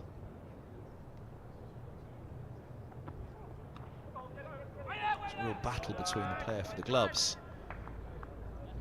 Scott was regarded as the best keeper in the country. Nash was the better bat and a fine keeper, but it was a real battle between the two for the gloves, and then all of a sudden youngster from Lancashire, where there were 3 ahead of him in the pecking order at Lancashire at the time, Simpson, all of a sudden turns up into the side, scores a bag full of runs, and that was it. The rest was history.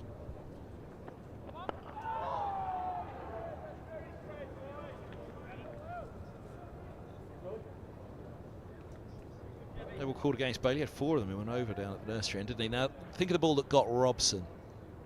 Indeed, the one that was missing off in the last over. That. So much movement there is there today. See the hand movement from Higgins afterwards, reflecting how that's come back up the slope to him.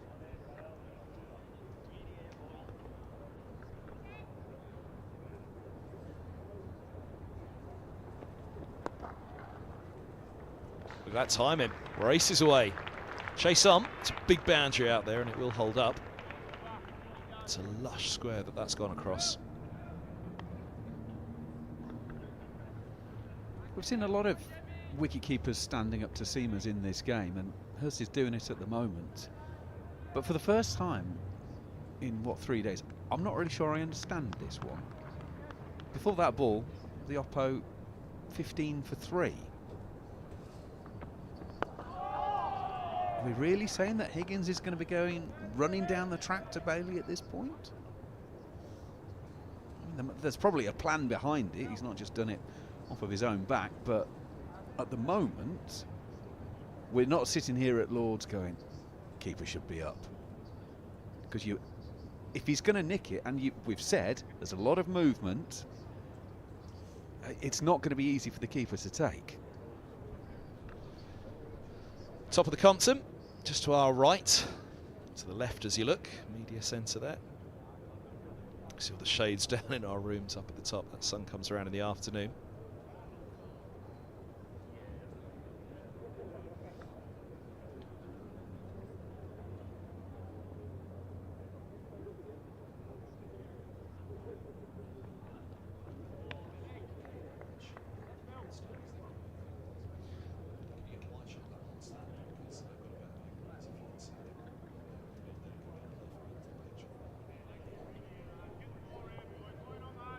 It's not a bad spot sitting up there at the top of the Compton. They've actually got a better view than us. We're away at an angle at the other end of the media centre. Shane Warne commentary box is on the Compton side of the media centre at the top here, and that one probably sits perfectly in line with this pitch.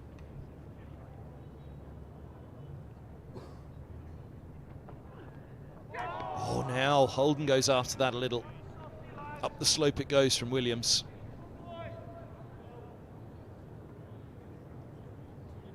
Goes off the surface, up the slope. Just, it was a bit through the air actually. Went through the air and relatively early through the air. See some go really late through the air just before pitching to change that line of the ball.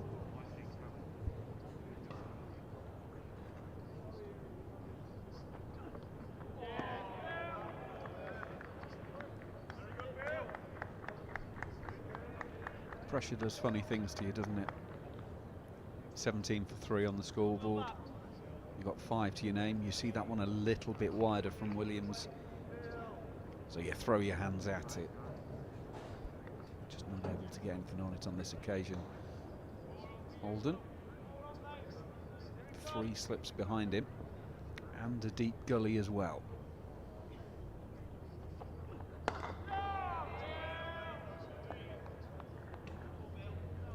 It's difficult, isn't it? Because you look at Max's, just followed one there slightly. You kind of look at the scoreboard and you think you've got to put the shots away this morning. You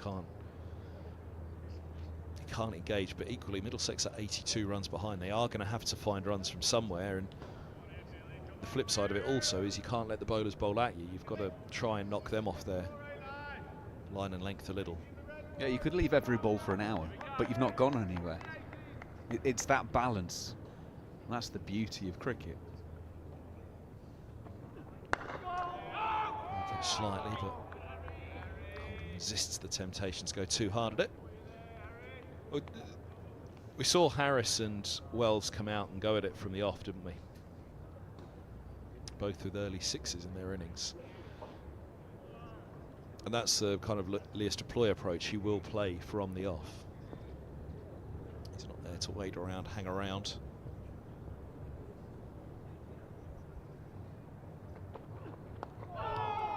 Played it late, Holden. He's only just about got a little tickle on that, hasn't he? You can hear the reaction of the fields. Bowler with his hand over his face, and perhaps a word as well, Williams, as he goes past Holden there now. In fact, it was Higgins that he went past, of course, because they're back for 2, but 19 for 3 after 10. They do have their work cut out.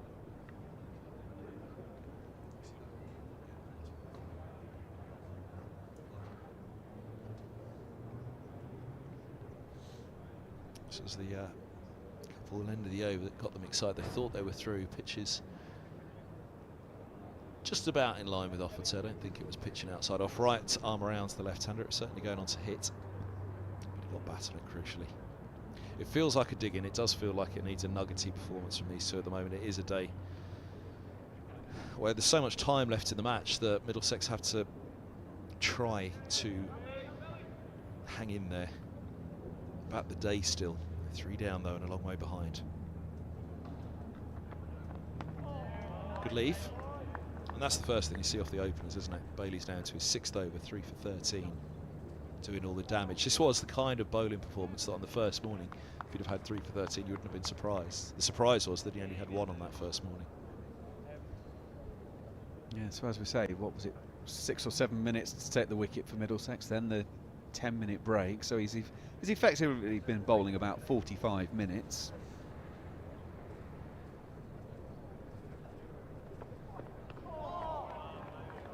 Try and get as many deliveries out of him as possible. And that 3 for 13 has been really good stuff.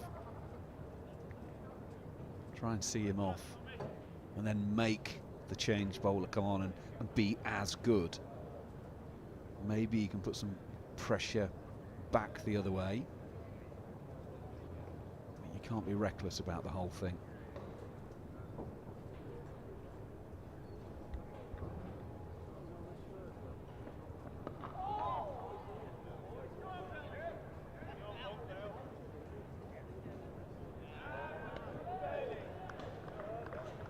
Touching it earlier, didn't we? Rotate the strike, right-handed, left-handed. It's Robson and Holden. It's obviously moved on a bit since then with Robson and Deploy departing in the space of 3 deliveries. But back to a right-handed, left-handed in the middle now. I think that's the priority, isn't it? Whether we talk about dig-in or whether you... I don't think you can counter at this stage because it just looked too reckless if you went in a heap.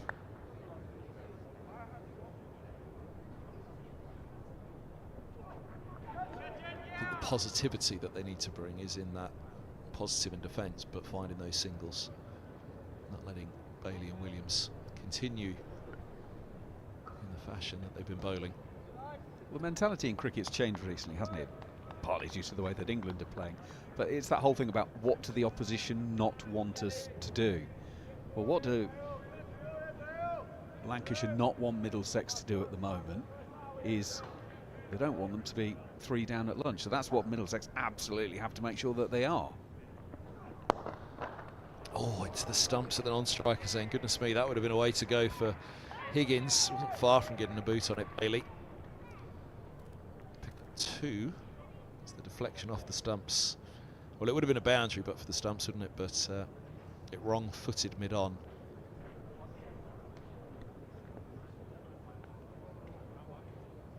Wrong-footed mid-off, I should say. Cricket's such an unfair game in so many ways, but that is brutal. He's absolutely pinged that.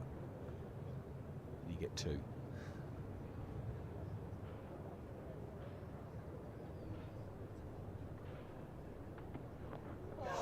Very, very good leave. Excellent from Holden, that. He's left it on length. Through it goes. Watch the reaction of the keeper and the slips, though. The yelps. Had Holden looking around. As they say, there are only 2 types of leave, good and bad. Wonder where they've left to. Somewhere nice.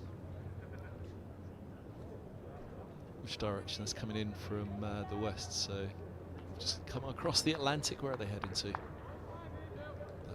altitude somewhere in the east of Europe, you'd suggest, over our heads. On to Europe. Heathrow to Lisbon. Have you got it already done at the back? Look at that. Lisbon. I don't think there's that flight. There's no way that's that high.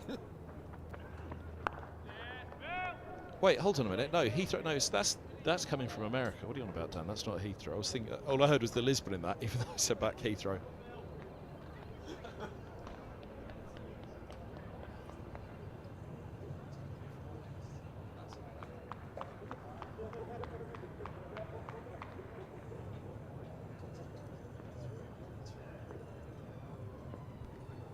Producer Dan's letting us down desperately at the back here. You went too soon, Dan. You were too confident.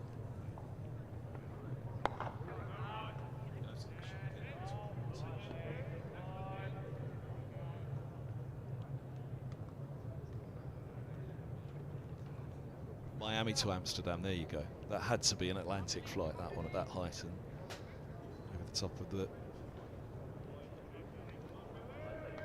Oh, it's a cargo plane. Well, don't let the facts get in the way of a good story. We're thinking of a nice trip. Well, I hope there's someone flying it. There will be someone on board. Yeah, but that's work, though, Mac, and no one has fun at work. This is very true. Apart from cricket commentators.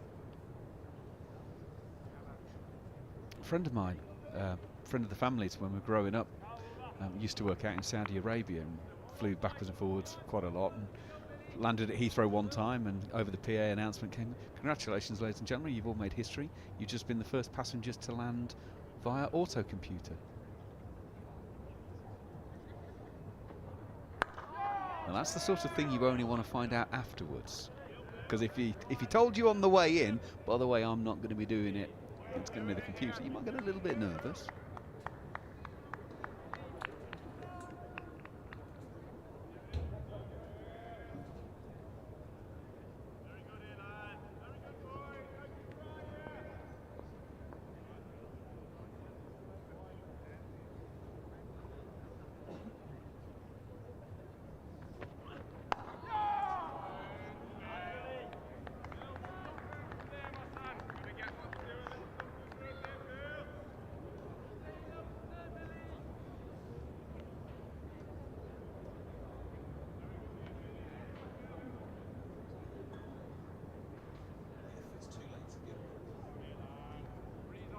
Oh, there you go. Oh, look at that, close up as well. Where did we say it was? From Miami to Amsterdam. a little bit heavier that one than flight this week. All the tariffs on board. Oh! Oh, look at that, over the media centre.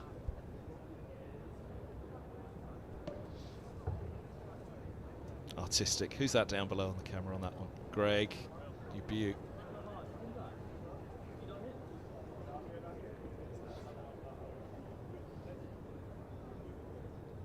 Miami to Amsterdam. There's a couple of... Lively to livelier. The terrace might not just be financial. You'd certainly be paying a price, wouldn't you?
Ball called again against Bailey. Scampered single.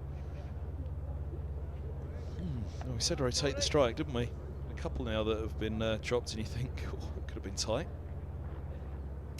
Another no ball though. 25 for 3 with the single as well.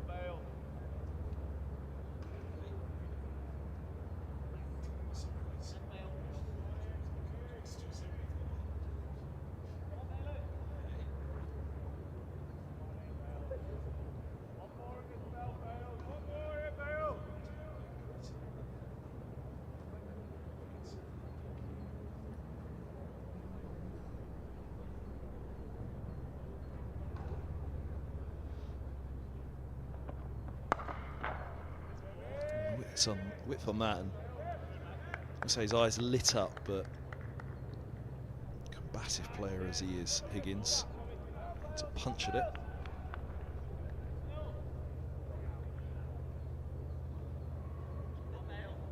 Might be the perfect sort of situations this for Higgins, actually, to be that sort of gritty player, but if it's there to give it a biff, then give it a biff.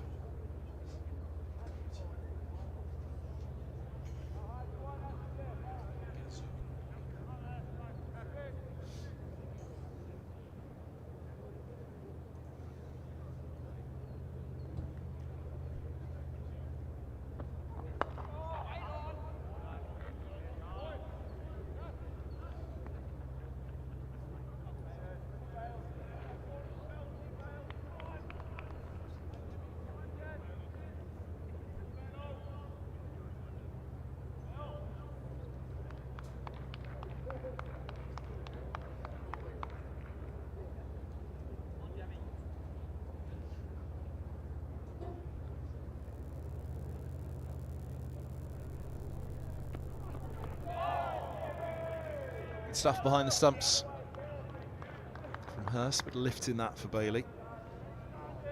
I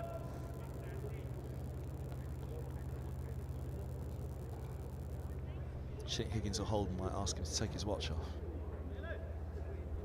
It's not quite like asking Curtly Ambrose to take his sweatband off. No. Who was it?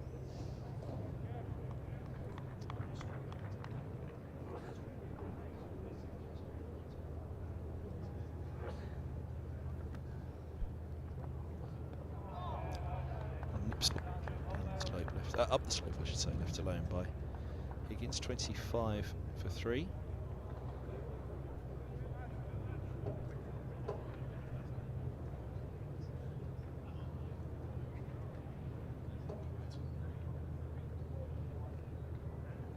Middlesex and Lancashire. No, it's Lancashire indeed on the bench down below the Middlesex dressing room. I assumed it was Middlesex because they sat immediately below.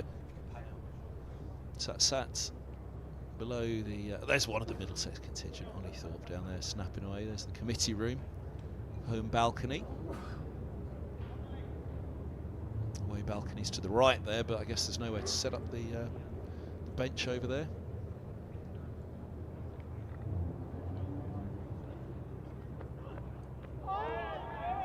It makes sense, doesn't it, in terms of saving time, that if you can station a few of the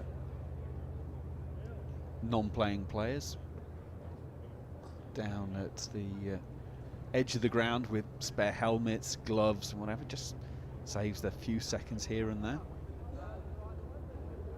It's the advantage of having those nice big areas beyond the boundary that we have here at Lord's.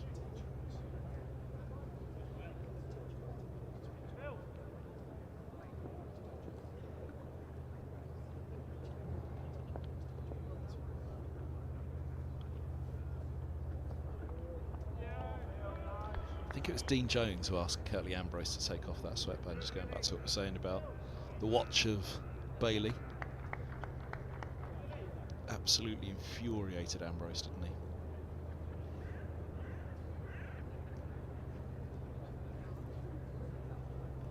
Sadly passed away back in 2020. Far too young. Reaction of the Australian dressing room when he got Curtly firing by asking him. I think it wasn't his ploy. I'm going to distract him here just to do something to. Yeah, what you've just done is fired up one of the fiercest fast bowlers in the history of the game. Well, on a similar theme, do you remember Kevin Peterson's debut series in South Africa for England when he made 100 in Bloemfontein in his first game? And You're about to ask me a story if I remember Kevin Peterson once upset someone. I wasn't quite going there. But if you remember, he gets 100, and obviously all the locals are very, very anti-Kevin Peterson. They see him as a South African who's betrayed them and gone to play for England. That's a beauty. Just goes across. Drags him into it. Very, very close. And you can see straight away he's thinking, no, shouldn't be playing that. Yeah, so Kevin Peterson is making runs in this game and is making the locals more and more irate, and then hits a boundary to go to his 100. And everyone in the England dressing room went, don't kiss the badge, don't kiss the badge, don't kiss it. He's kissed the badge.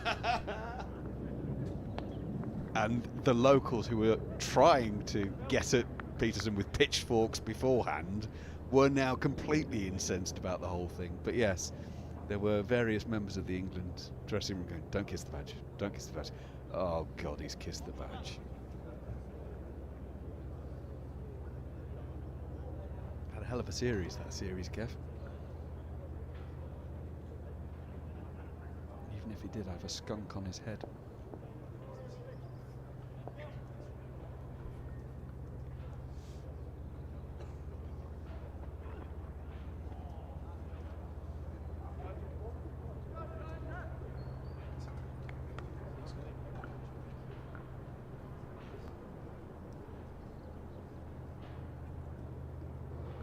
Five for 3 after 14. It's strange to say, but it looks like they've just settled it down slightly here. Which is exactly what they needed to do. They needed 6 or 7 overs of not dull but uneventful cricket, shall we say. And they've reached that stage that we were saying. See what happens when Bailey finishes his spell. Well, we will find out, because here comes Aspinwall. Although in fairness, he's off the back of 4 for 32 in the first dig.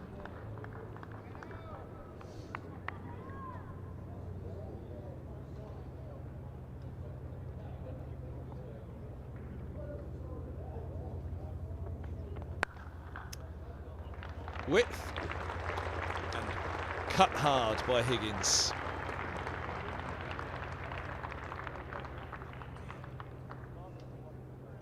Felt better.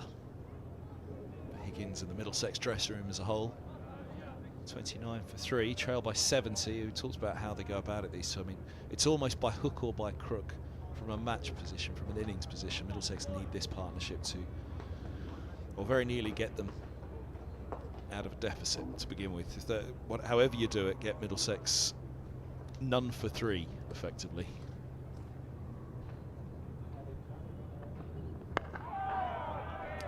Behind. Can the final 7 wickets score enough to put Lancashire's last 10 under pressure? Be a good game if they do. We'll look back and say we couldn't have had a more entertaining start to the season.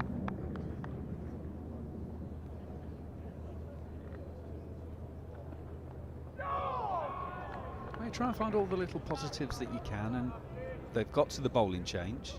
There's only now 2 slips in place, which there maybe always would be for Aspinwall ever, but having been 3 down early on, the fact that it's now 29 for 3, halfway through the 15th, just trying to force them that little bit deeper.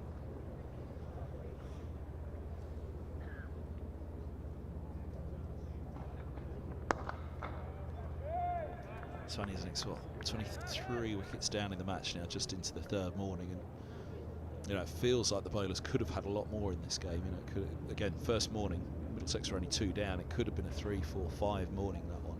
As we've seen Bailey go at it this morning and get his reward that he didn't get on that first morning. It's really bowling well, but Robson and Holden battered out of their skin, I thought. The first morning of the season. If you think as well as the bowlers bowled in this match, because post-lunch, Lancashire were there. That was it. They were all at it, and they all bowled brilliantly. But if you consider this match situation at the moment, and you think of the names that are missing this game: Jimmy Anderson, Anderson Phillips, Dane Patterson, Tom Helms, serious bowlers that were all scheduled as such to be playing in this game.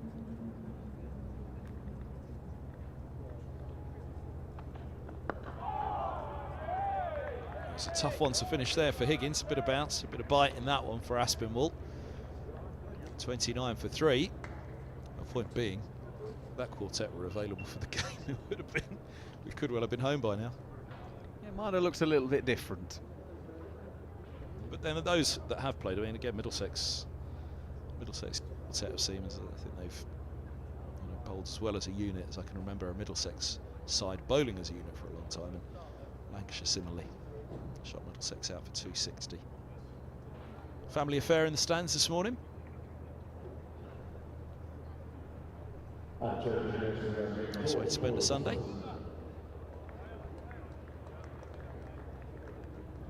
Double change for Lancashire with Balderson coming into the attack. Yeah, he bowled well, didn't he? Consistently across the innings from first to finish. If his 15 overs, 1 for 25, he was the most consistent. Bailey started brilliantly, didn't he? I'd say tailed off, but he, his start was outstanding.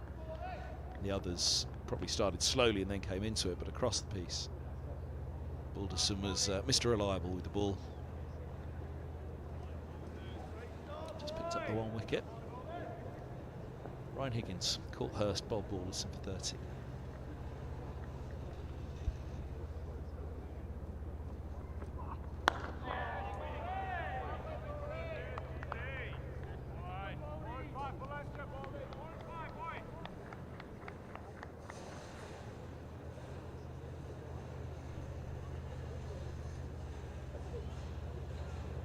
So you would assume the Balderson will go through till lunch, 35 minutes or so away.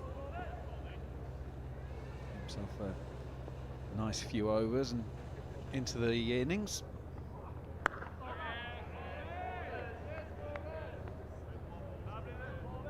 reckon he'll bowl till 5 to 1. And then the obligatory. The contractually obligated over.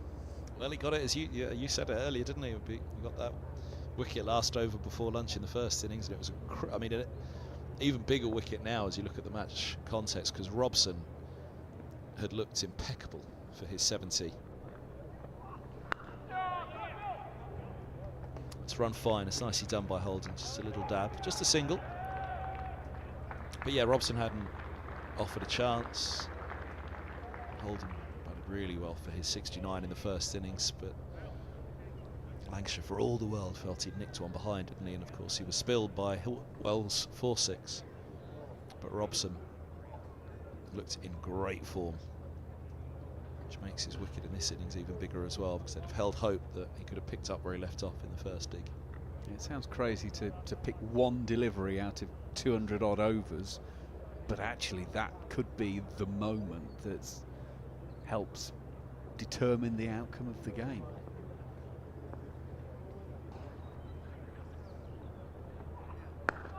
Yeah, and you know, so catches win matches and moments in games. Robson, absolutely brilliant for 70 runs, and then gets out to the googly of the part-time leg spinner.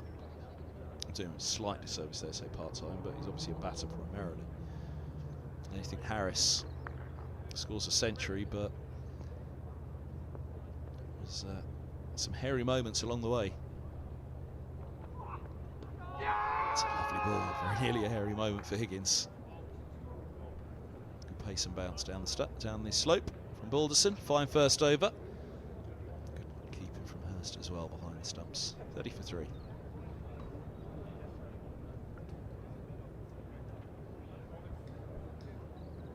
Healthy start to Sunday.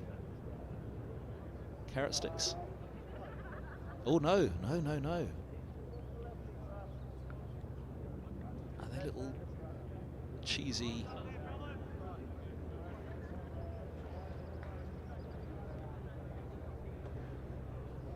Something in the middle of it, isn't it? I thought they were carrot sticks for sure, but.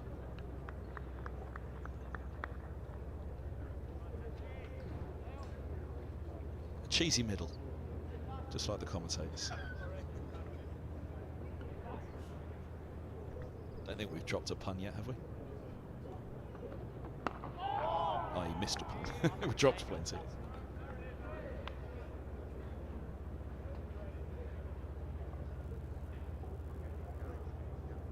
Flight destinations, can the camera crew pick up for us?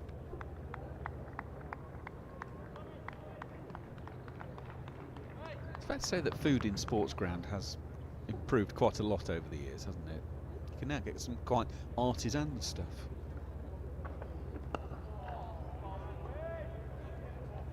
It's like the early famous Twitter handles as well, isn't it? Grub at football grounds or something like that. There's definitely a cricket version as well. Yeah, it was named and shamed. Social media's done wonders for catering. Or for those buying catering, because you serve up some slop now, you're going to be named and shamed, aren't you?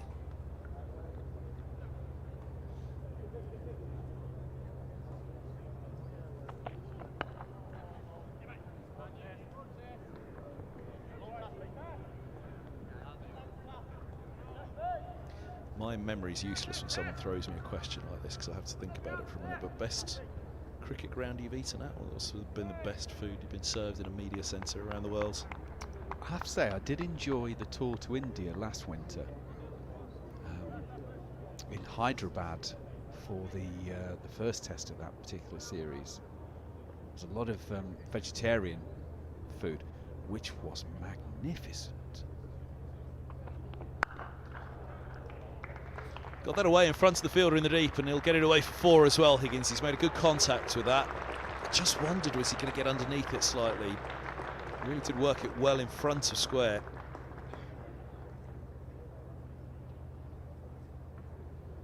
Comfortably. Away for 4. Sub fielder out there on the ropes.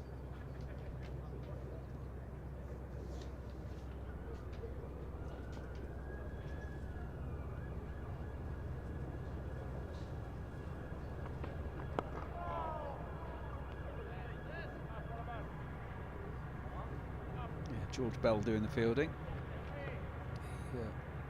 Young keeper batter.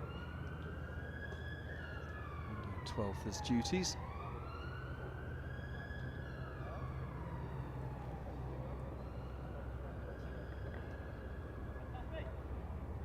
A lot of Bs in the Lancashire side. Balderson, Blatherwick, Bohannon, Bailey, Bell.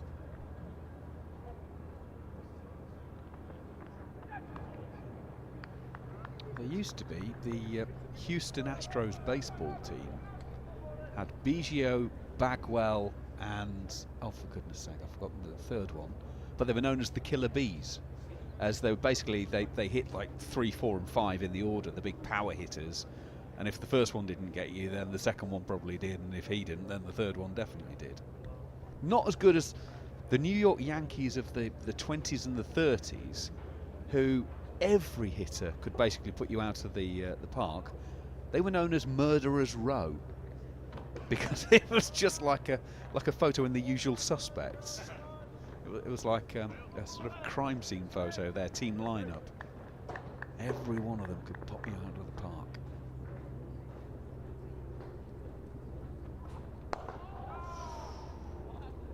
Waste on that one, I guess. I won't name and shame, but Gary Sobers was being talked about in front of a couple of Middlesex players one evening after play, and one of the players perked up and said, "Sobers, was he one of the 3 Ws?"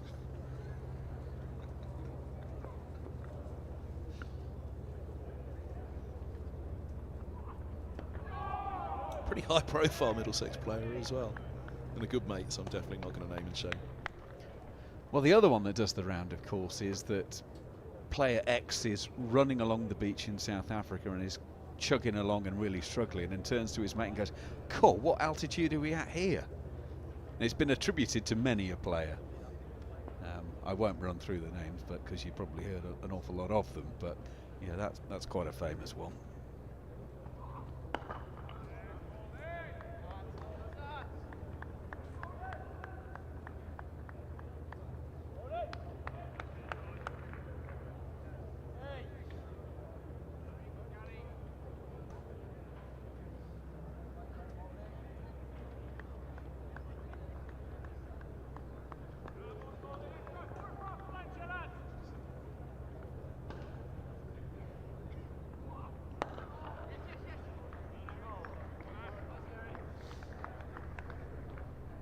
Nicely done again, just pushing that single, and this was something we touched on, wasn't it? Rotating the strike.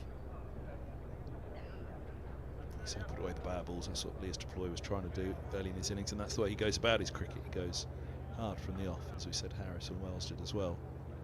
Works well for both of them. Not to be for Deploy in the second innings, but Higgins and Holden, they're playing within themselves at the moment.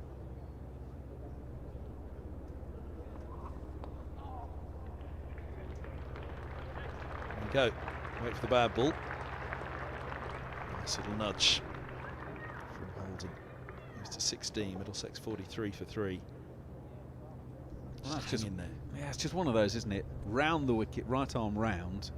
If it just comes slightly too straight to start with, then the slope, you've only got to nudge it, and it will be running away through fine leg for 4.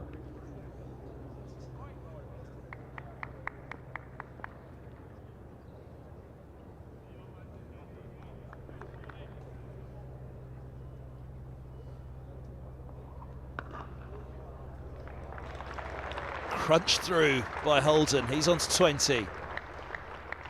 Leg side clip. Hard cut outside off. He's played that well. He's timed it beautifully though, hasn't he? It's not really swung too hard at the ball. Guide, but timed immaculately. 47 for 3 Middlesex. Higgins, strong all-rounder in all formats. Holden, we were mentioning, as another of those left-handed openers for Middlesex over the years, now down at 3 at the moment.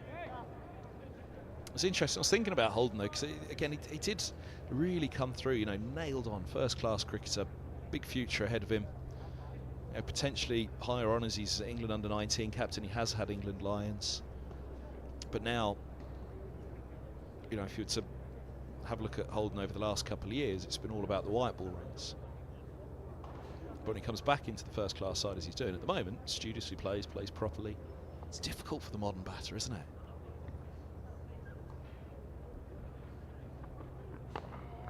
You're asked so regularly to go up and down the gears in terms of the format.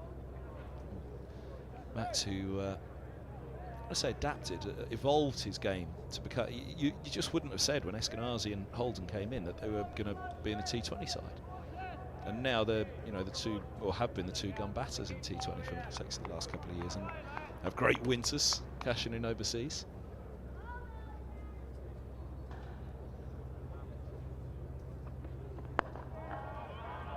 you wonder, you kind of, as a modern batter now, do you,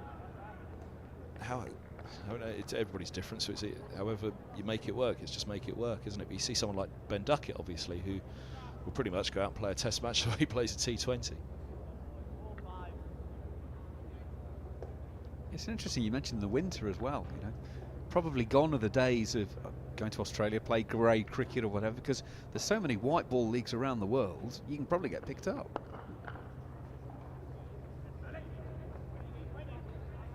It's not long back, Max, from T10.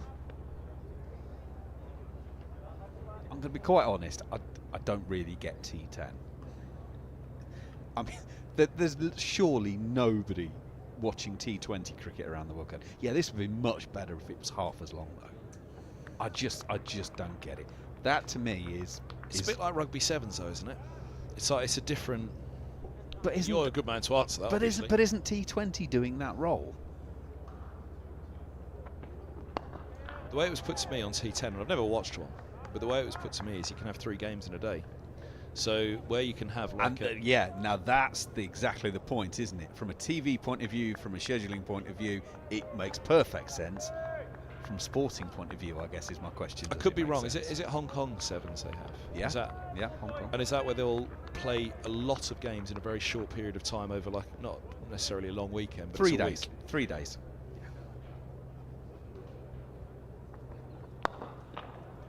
So my solution to the schedule Oh well, feel free. was too late now. They should never have gone to 100. It should have been a T10. And it would have fallen into line at least with tournaments that are played elsewhere, but 100 is not played anywhere else and doesn't quite pick up the global interest at the moment. But if they'd have made it as a T10 over a week, 2 weeks, drop it into the middle of the summer, all right, everybody stop, focus on this for 2 weeks, and then get on with the rest of the season.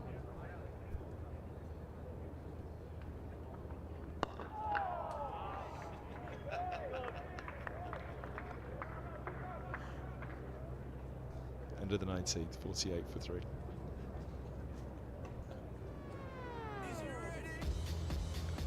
Or charge them and deposit them into the grandstand. He hasn't, he hasn't, he has! What a catch! Edged and gone first ball, second slip takes the catch. Unbelievable.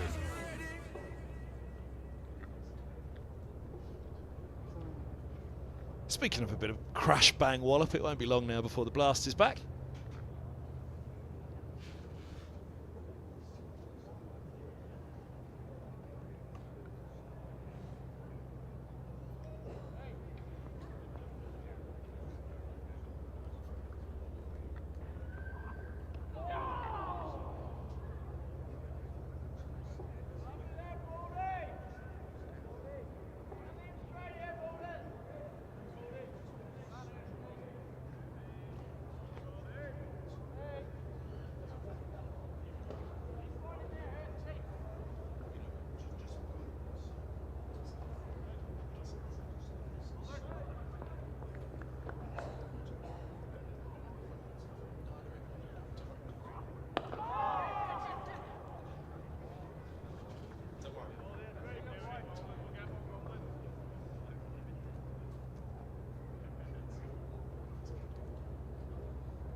And be straight back at the top. Or, well, mind you, they have changed him up in the T20 now, because he's such a good player of spin. He's been an outstanding T20 opener, but they also thought about middle order for him to play the spinners. At the moment, he's doing an outstanding job here for Middlesex. That's first and foremost. And then again, so many sides in T20 cricket now opening with spinners as well. So you almost, try and burgle an over a spin straight away. So actually, someone like Holden becomes a perfect player to open the innings, doesn't he?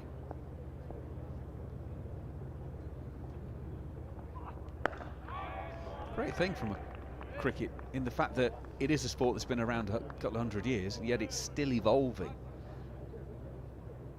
Still changes. I mean, a few years ago, if someone had told you that Sunil Narine was going to be a regular opening batter, you'd have asked them to sit down and do they need to see a doctor? But he's actually made a more than decent career out of it, and he won't be the only one.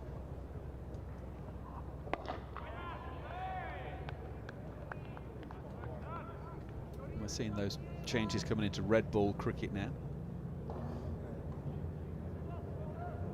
In fairness, this has been a pretty conventional 2 and a bit days so far, hasn't it? Not a great deal of batters going out of their comfort zone. Harris, a few reverses, but that's been about it.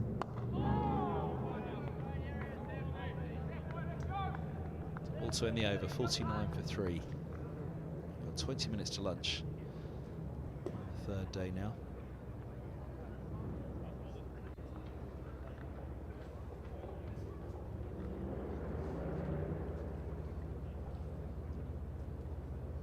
I mean, the evolution of cricket, there's no doubt about it. You get some fantastic first-class finishes, test finishes as well now, because what sides are capable of with the bat.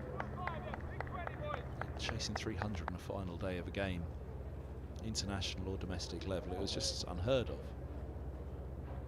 It's why so many of the statistics are becoming meaningless in the game, because you're not comparing like with like anymore, even from games played 10 years ago. You're a commentator after my own heart, Macca. Statistics are becoming meaningless. I mean, I like a stats, don't get me wrong, but I mean, a 50 will still be a 50. And Middlesex have got their 3 down. But, you know, run rates, strike rates, you know, how many times do we hear players, oh, it's my strike rate I'm interested in, not my average. 15 years ago, they weren't even counting strike rates. Now it's the most important thing in the game.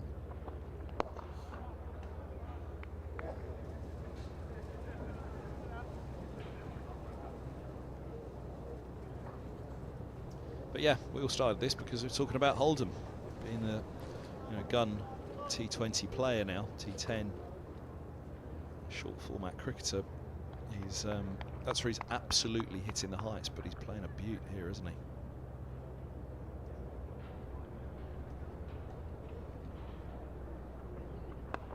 This was the Max Hold'em that we first saw when he emerged as a youngster. You know, this was the England under-19 captain, went into that Lions side.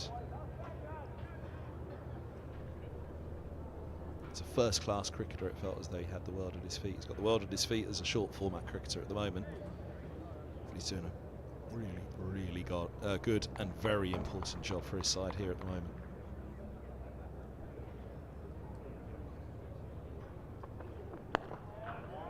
I haven't talked him out 2 balls in a row. I'm going to stop talking about how well Max is playing right now. Lancashire fans will say, yeah, keep talking him out. That whole thing of England under-19 captain is it's seen as a conveyor belt, a pathway through, isn't it? There's so much expectation, but there's a lot of players who don't make it through because of that. Quite a long list, in fact. Oh, shot, unlucky. He's got a fingertip on it, didn't he, there? Cover. Bailey in there. Higgins in at short cover yesterday. We were saying he needed protecting. Bailey likewise, have him in at cover. It's certainly a picture of you bowl on a fuller length. Protect the fingers of Bailey.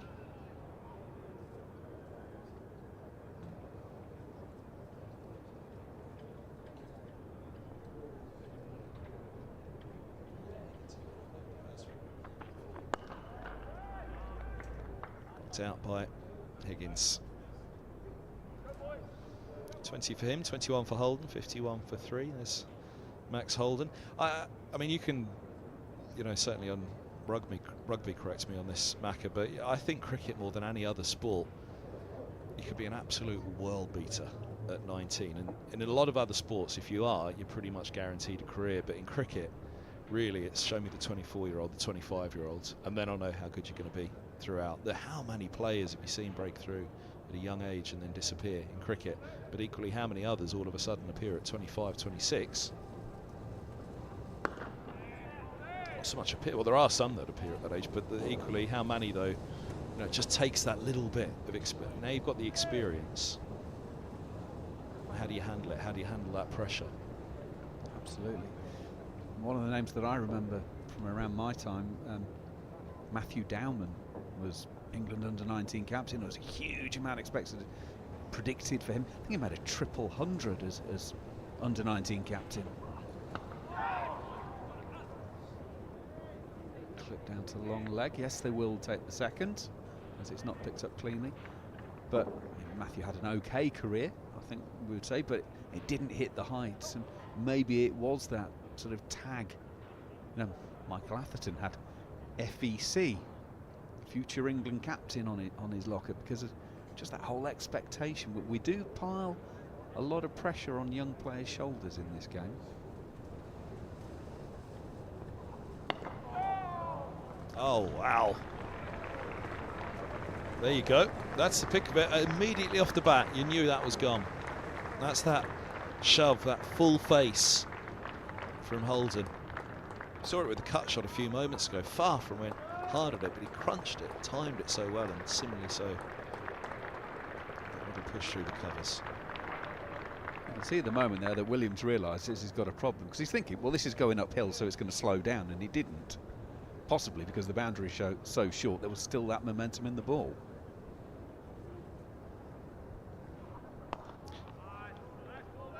But yeah, I mean, I do think you're right. Put a lot of pressure on young players' shoulders, but I just think of all the sports in the world. You look around the world. You know, once a young player's broken through, they're pretty much there, aren't they, for the rest of their career? But it just doesn't happen that way in cricket.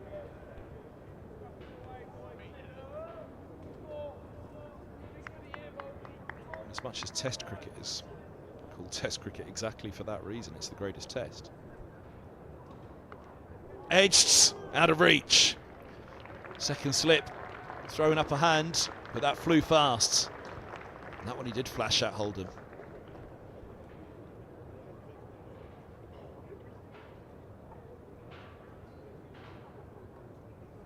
I think he was looking to guide, but not quite that fine. As you say, if you're going at it, at least go hard at it. Jennings in at second, made the token effort to move towards it, but wasn't going to catch it.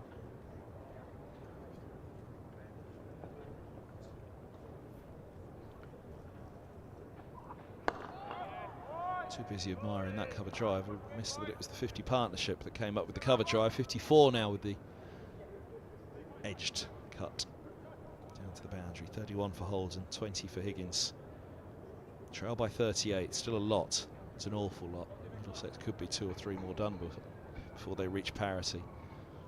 But these two are just starting to give their side a footing in this game now, or in this innings anyway.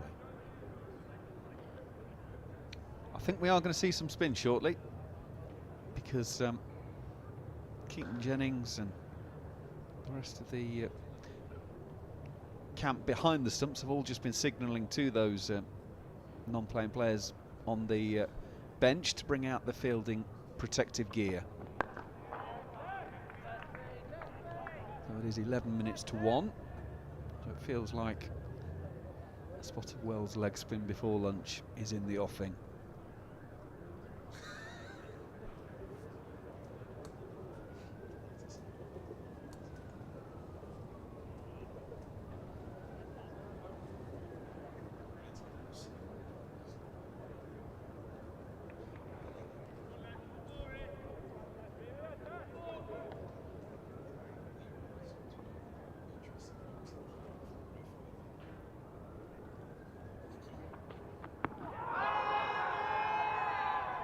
Sliding down that one, isn't it?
Into the block hole, that one dug out.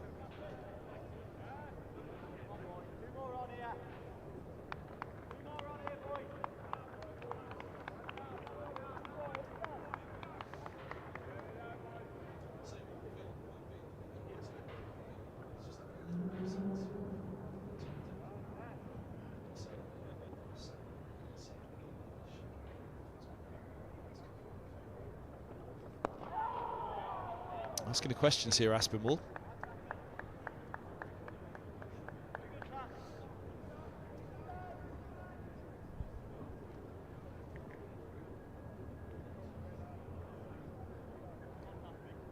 You can see everybody's searching for the sun in the Warner at the moment, aren't they? The roof there of the Warner stand, nobody wants the shade. That tells you about the temperature today.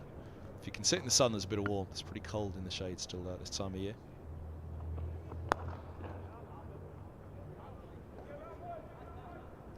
Ended the over 61 for 3. You can see the pavilion as well, top tier. Everybody's sitting in the sun. There's a couple of, you can see them there, a couple of backroom guys rushing on with gloves and Paul Baldwin's just gone straight to his watch, pointed it and gone, "It's 7 minutes to go, lads." Are you sure? This was the tie in the shoelace moment that you were looking for yesterday. Oh, what are we going? Rugby club, cricket club, cricket.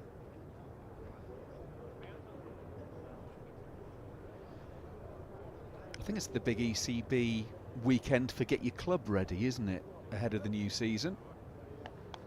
So if it is a cricket club, and you've got a bunch of guys who haven't rocked up to do their jobs, to do their painting or whatever, there they are. It is twirly time. Here's a man who painted a pretty picture before lunch on the first day for Lancashire, picking up the wicket of Sam Robson. Hey, we're not playing games here today, are we? Right.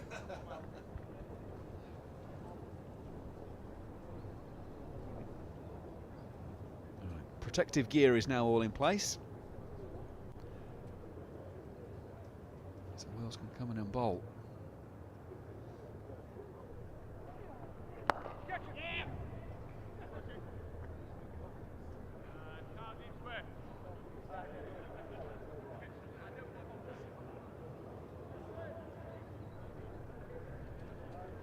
Robson got him away. Went for the googly, but it started too wide. A little late cut from Robson for 4. Next ball, googly again. But it was the straight googly on that occasion, and Robson was done for. First dig. LBW for 70 to Wells. That's a beautifully timed shot. Stroked into the gap, stroked down the slope as well.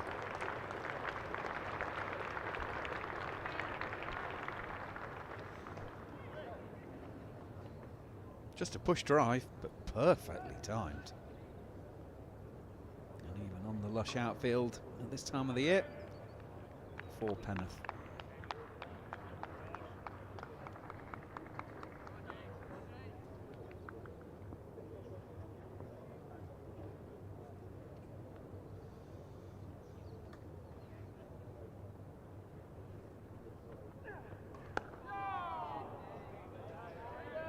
It's a don't give it away moment for Middlesex, this, isn't it? Just before lunch, third day. Really tough start to this innings, but these two have fought back well for their side.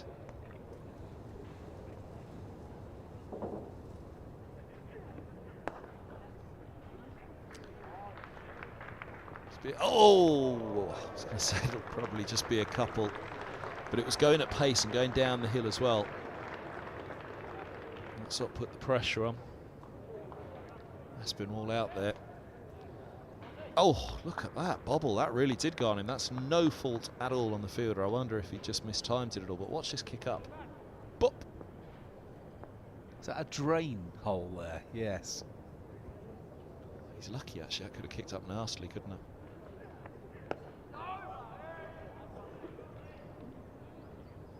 Very nearly 4 and a dentist bill.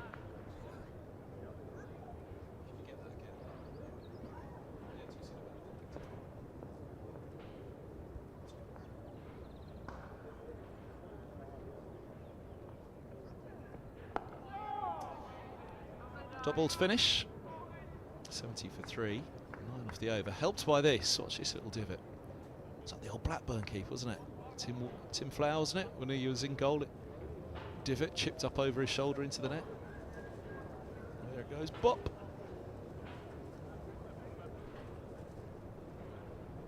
Tim Flower tuned in this morning. He's nodding away, isn't he? Yeah, he's not really annoyed by that at all. Oh, I mean, the look on his face as he stares back at that drainage cover. He was playing for Blackburn at the time, wasn't he? Flower? Do you remember that goal? Was it? It was either at Blackburn or Leicester, wasn't it? It was one or other. I'm pretty sure it was Blackburn. Is he a Lancastrian? I'm saying confidently he is, Tim Flower. But it was certainly at Blackburn that he made his name, wasn't it? Mind you, they were signing him from everywhere then, weren't they? Shearer, Sutton.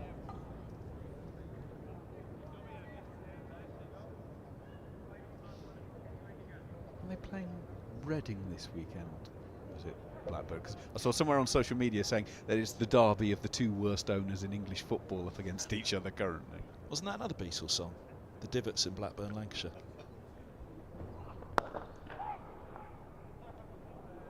Wonder, is he in this morning, Macca? The lesser known Macca, around the corner.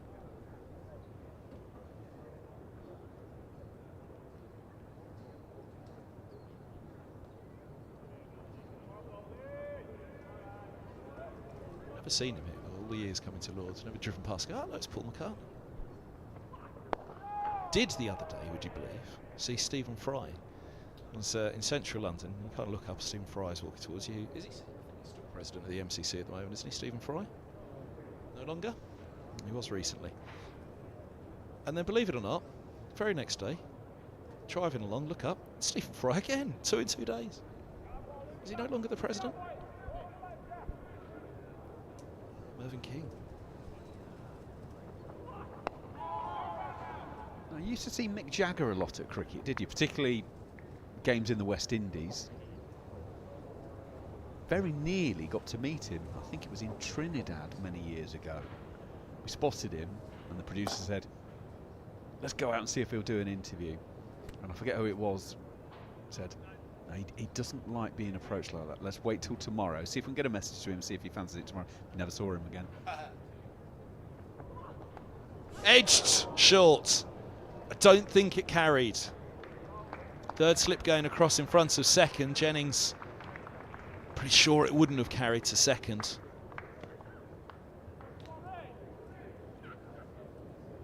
Yeah, short of second.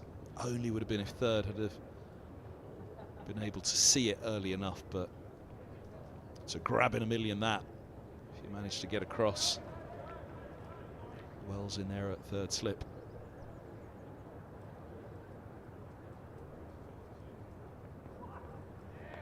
That's the sort of one that makes you wonder as a cordon, do we need to maybe get third slip a helmet and take a step or two closer?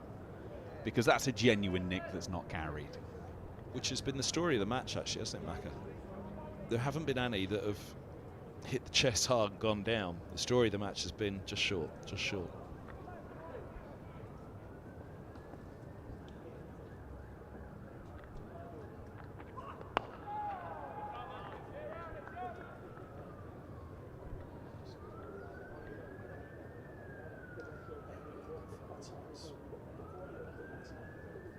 It's 1 o'clock by all of our clocks up here, but fancy in this match. We've all got the digital clocks, which of course are right. It's not to say our Father Time's wrong. Would be the cleverest thing to take on the Grim Reaper, but yeah, just below there, clearly the clock face still a minute to 1, as it was yesterday. We were calling lunch, weren't we, and they stayed out there for another over. We haven't been done by it today. A minute to 1 here at Lords. Everywhere else in the world, or everywhere else in the country, is 1 o'clock. Well, it's got its own unique atmosphere. Why not its own time zone as well?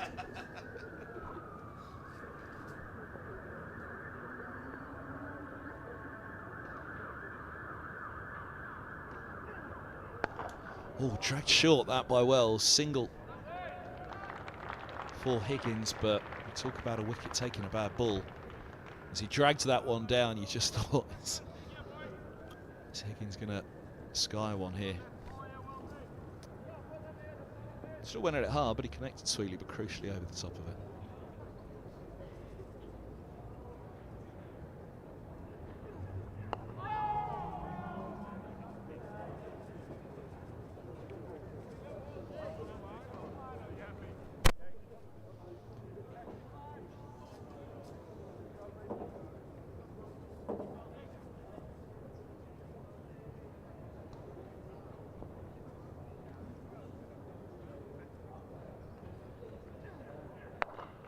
Again, drop short. Again, just a single. But again, it's that bad ball. It's the breaking concentration. That's why the ball's thrown to a spinner before lunch. That just maybe batter's concentration might go. Forced to play every ball. And then if it's bad one's dragged down, you might do something you didn't quite intend. 2 to go to lunch on the 3rd day. Lancashire's morning, no doubt about it, picking up 3 huge wickets. 2 openers, at least deploy the number 4.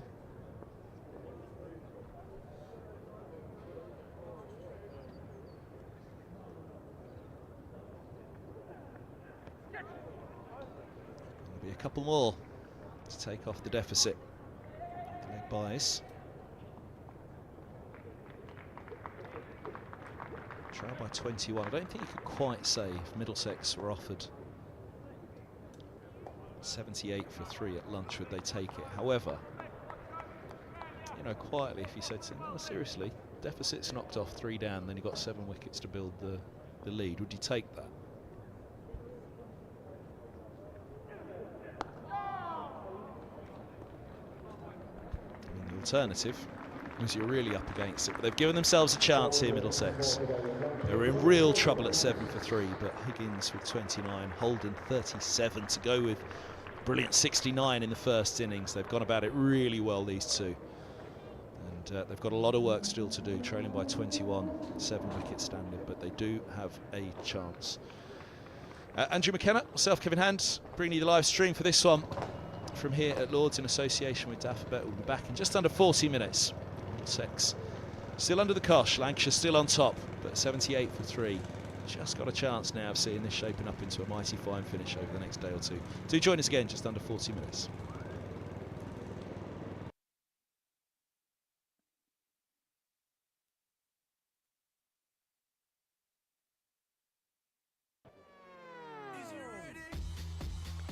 Or charge them and deposit them into the grandstand. He hasn't, he hasn't, he has! What a catch! Edged and gone first ball, second slip takes the catch. Unbelievable.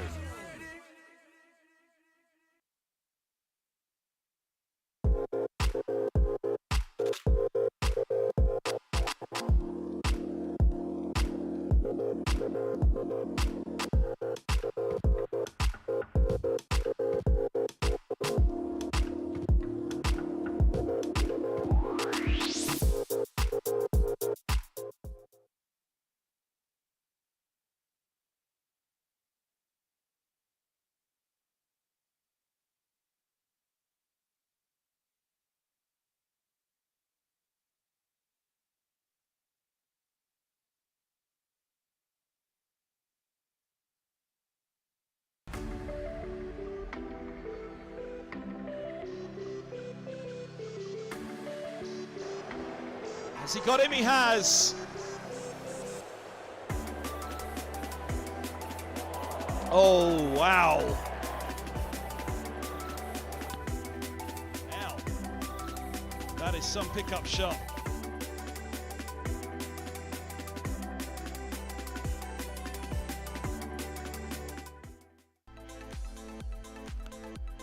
Goes again.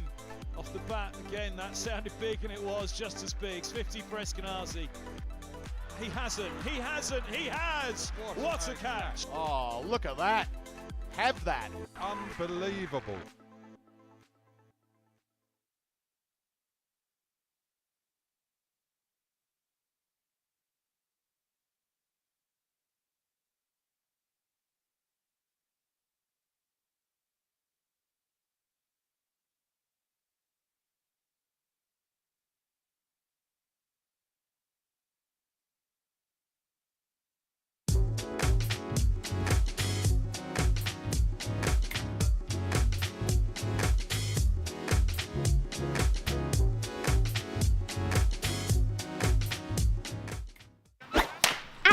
All the fun and all the games, they all start here with All Stars Cricket. All new experiences for everyone, all over the country. Every session is all-out action, all the time.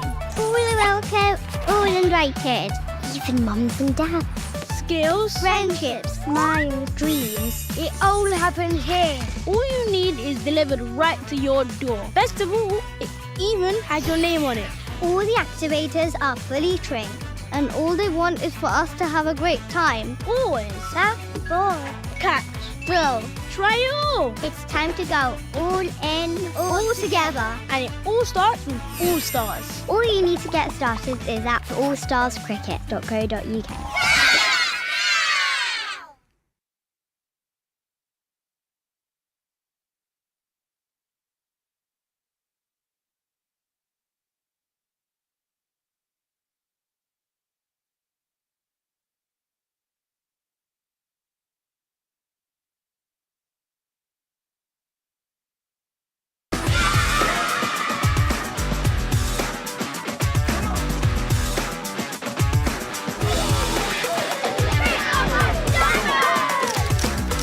Power your play this holiday at Dynamo's Cricket.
Well,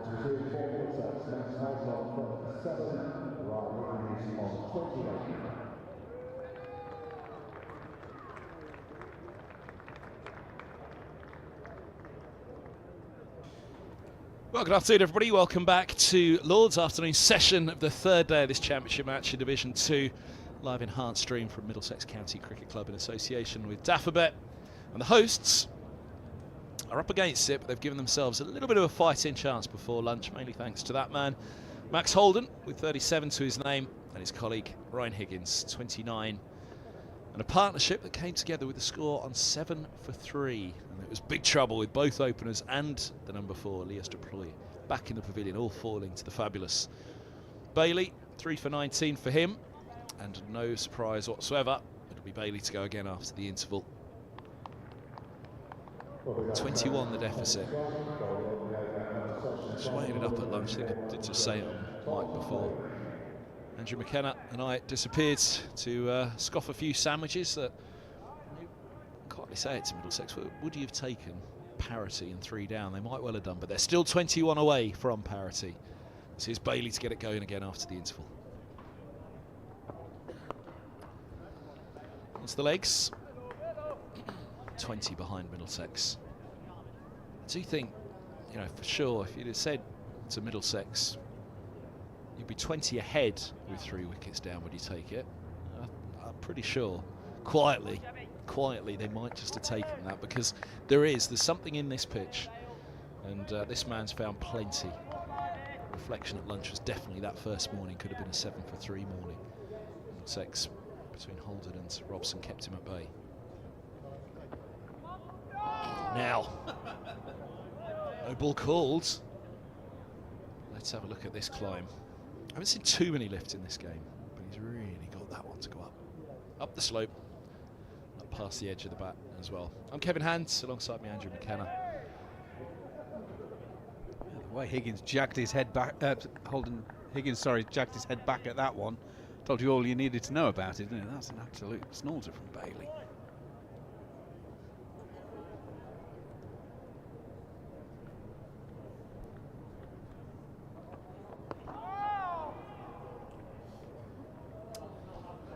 Higgins off the mark after the interval. He moves to 30. Bear with us on the scorecard down the bottom.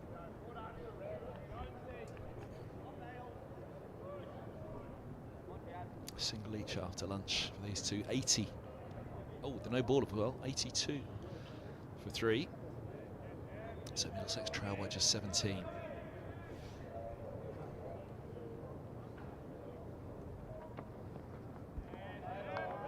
I mean, these are all hypotheticals and, you know, things that we say to fill the hours, aren't they? But, you know, again, if you'd have said to Middlesex, you're effectively 20 for 3 in your second innings, having knocked off that deficit, you've got a little bit of a lead, would you take it?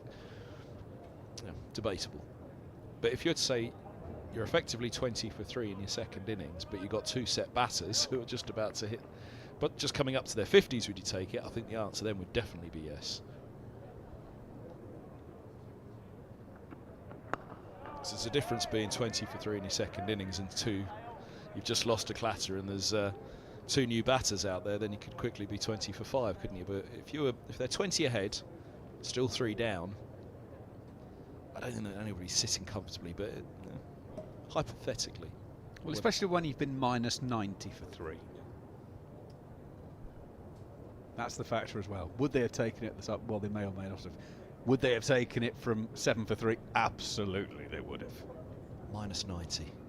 Sounds like an April trip to Durham.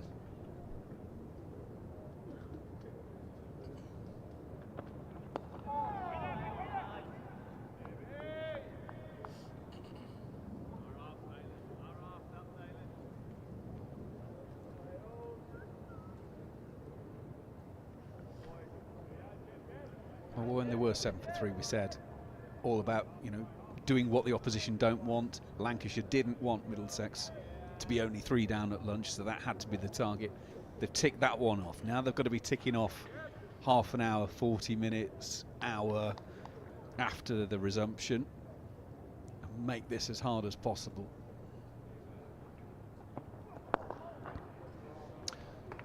Finding the gap there, they might think about 2 and they will. Holding on to 40. So he's taken his aggregate in the match to 3 figures. It's on to 109 for the game now. Max Holdham. 84 for 3.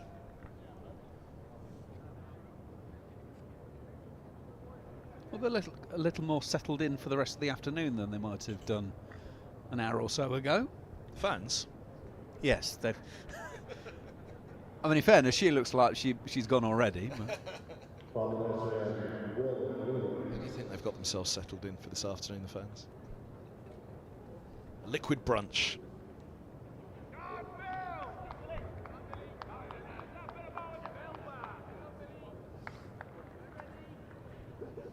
Well, we got the exploratory over of a couple of overs of spin before lunch from Wells, but it is going to be Williams' right arm seam to resume. Keeper up to the stumps again.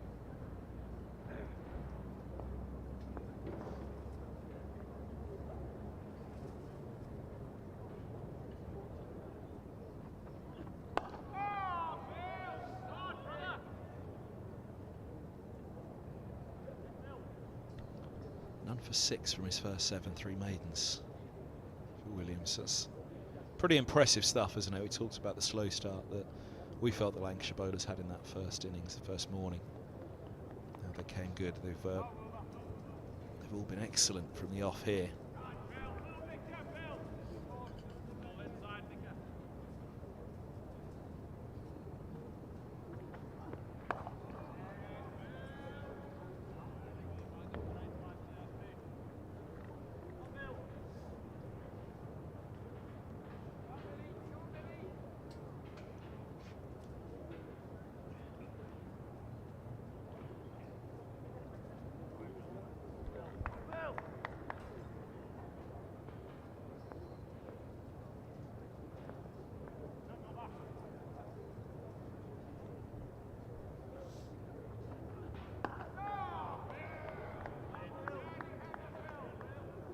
See the sprinkling of fans in the background there. That's the grandstand.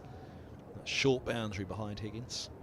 Which again, we talked about where the runs come from in this match. Having a short boundary on one side does help that boundary count, doesn't it?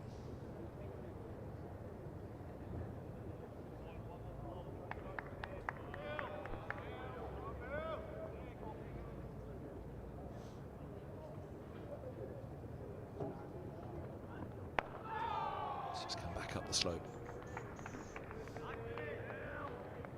Higgins, the bowler, would appreciate that delivery. Higgins, the batter, might be slightly less happy about it.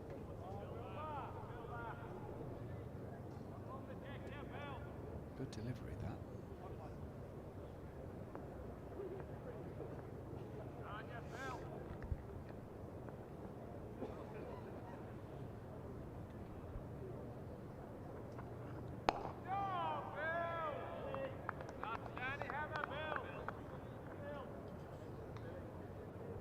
About how Middlesex bowled well in terms of the groupings of deliveries throughout the innings. Pitch map would look pretty good. It was outstanding for Lancashire on that first afternoon, and almost for the match situation. It's thank goodness it wasn't on the first morning, because it could well have been a 7 for 3. That first morning would be well advanced in the game by now had it have been.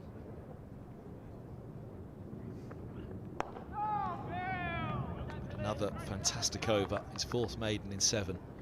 For Williams is none for 6. Middlesex 84 for 3.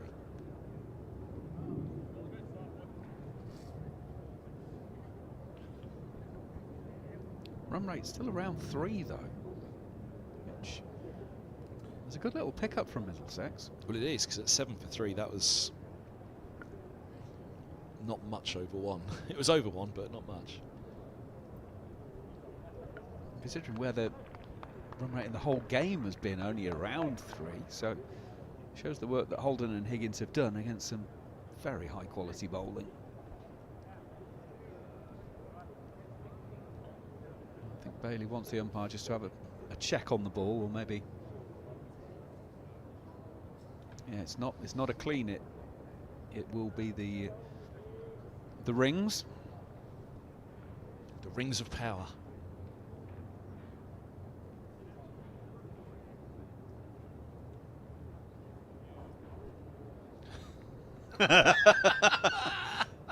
dear. The lock on by Boulder in space. I mean, to be fair, he's got 3 with it already. Sometimes better the devil, you know. I wonder if when he took it off of Bailey, he went, "Are you sure you want me to check?" Yeah.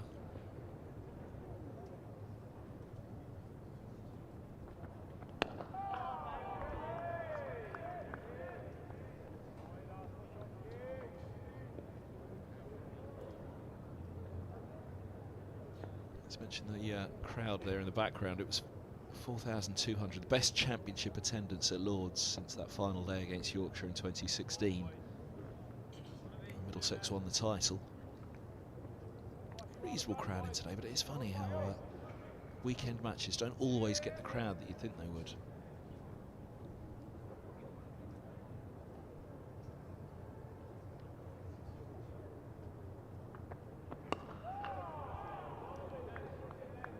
Of course, we are certainly, as far as my kids are concerned, going into half term.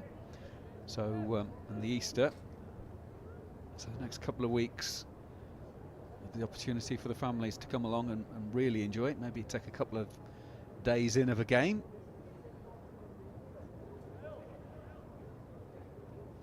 Middlesex down in Kent next weekend, and then home to Glamorgan.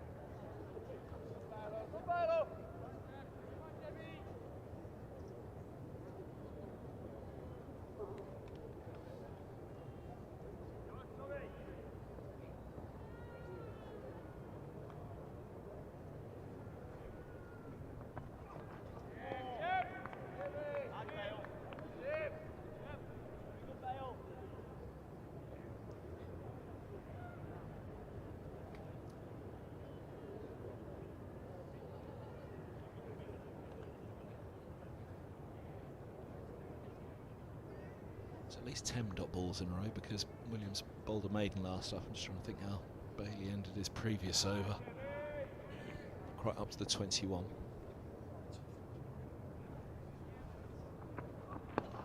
There's 2 off the last ball in that over. There's a single anyway. 10 dot balls in a row. 21 to take a wicket.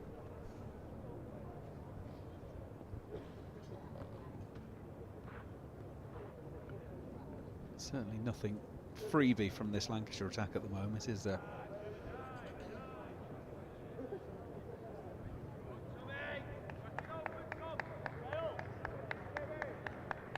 Two-man back on the leg side for the short ball. Oh my goodness me, that's close. Now that is close. There's no kidology there.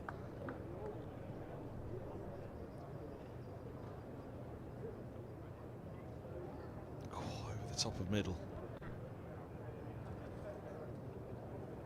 Left on length by Higgins, and the pitch has played its part. Its bounce is true, even though the ball's coming down the slope, and as it does come down the slope, it can sometimes keep it a fraction low, but pace and bounce of that one was true. 85 for 3. As we said earlier, 2 types of leave, good and bad. That was in the good category. I think there's only been 3 balls in the match, hasn't there? There's been that one that Zaf Gohar got, first ball to Bolhurst, Bohannon, sorry.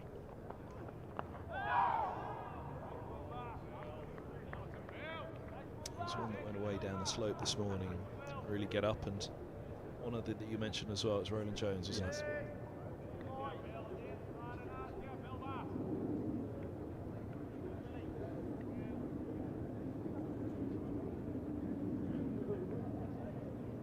It might not be the quickest pitch in the world at the moment, but it has been pretty true. Yeah, exactly that. Exactly that. So we've said it all along from that first morning. It's just a good cricket wicket, isn't it?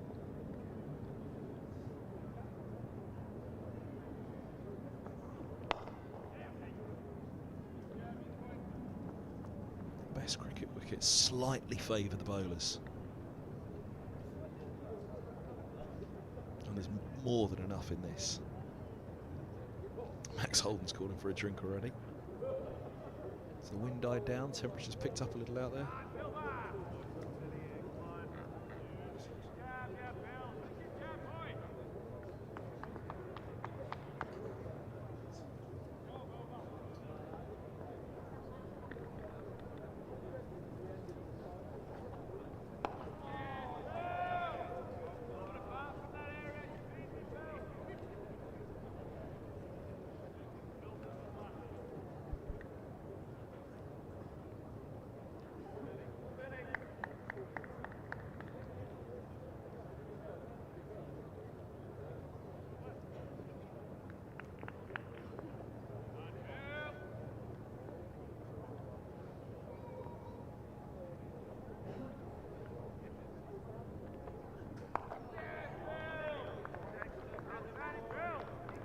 Talking about the Kent game, obviously with half an eye on the next fixtures, but Glamorgan coming up the following week. Glamorgan just having a little wobble at home to Leicestershire. They were a couple of hundred down on first innings. Second innings, 46 for 5. So still trailed by 152.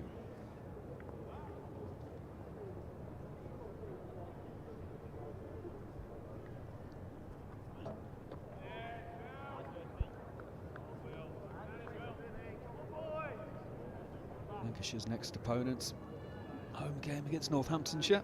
The other side beaten by Kent at home. The only result so far in the competition.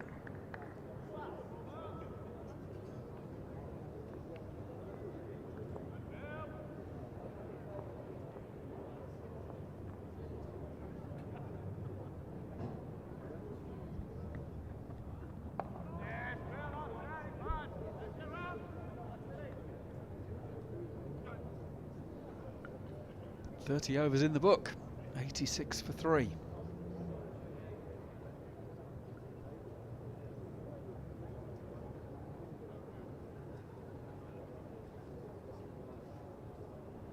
Such a hard game to call, isn't it, this one, because this particular game, this particular pitch, because as we said, there's enough in it for both. When a batter gets in, as we've seen from Robson and Holden in the first innings, Harris, Wells, Jennings, Holden and Higgins again in this innings, there's runs to be had.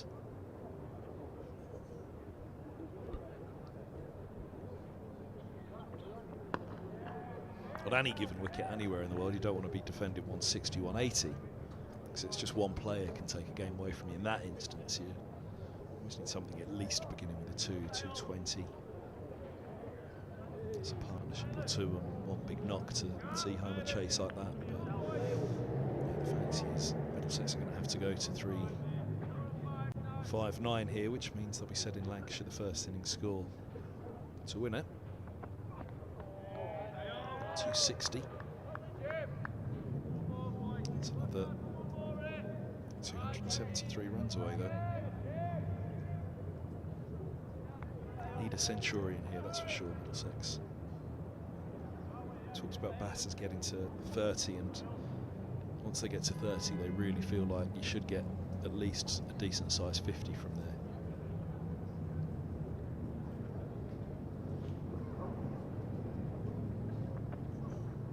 Because you feel like you're in, you feel like everything's moving, you've got the pace of the pitch, got yourself in, get out 10, 15, 20, fair enough, but by the time you're at 30 you should go on. So it's got two of them out there now, so they'll really hope that one of them goes on, because that was the story of the first innings. 70 for Robson, 69 for Holden and 41 to Ploy. Nobody went on, and then it was a Colollops from there.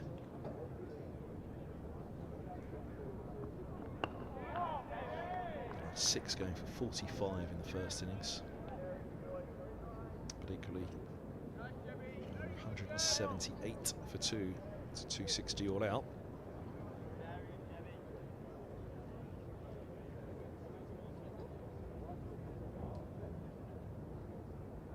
I mean, essentially what we're saying is what Middlesex have got to do is match that Lancashire first innings score, isn't it?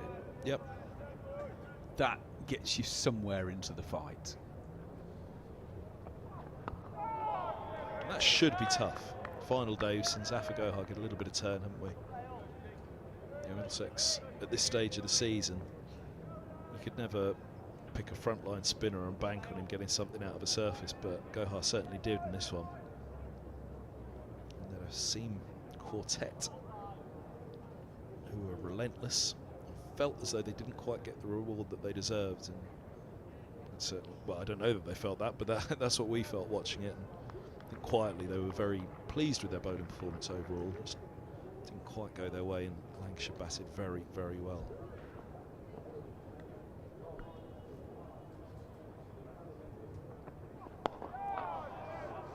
End of the over. And the maiden. Middlesex 86 for 3. But I reckon with that quartet and Zaf Gohar,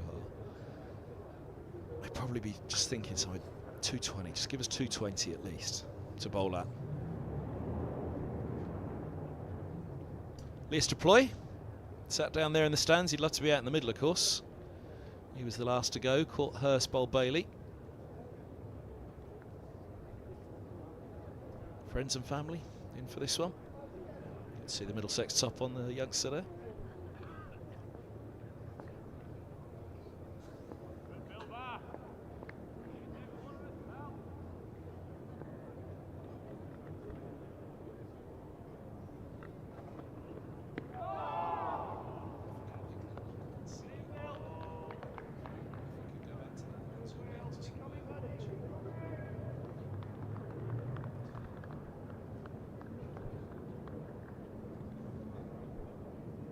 Three slips behind for Higgins. What's the chat now? Ball change again? Saw Roland Jones having quite a, not intense, but considered chat certainly with the umpires.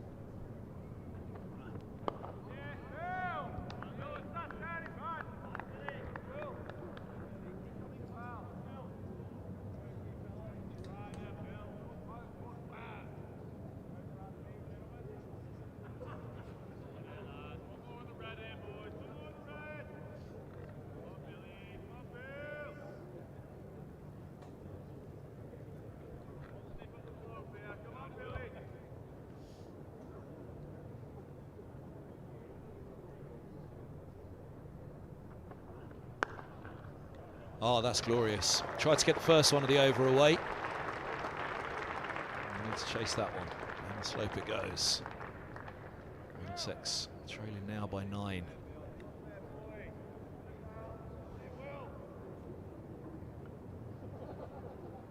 Nice high hands, just gone through the ball, hasn't he?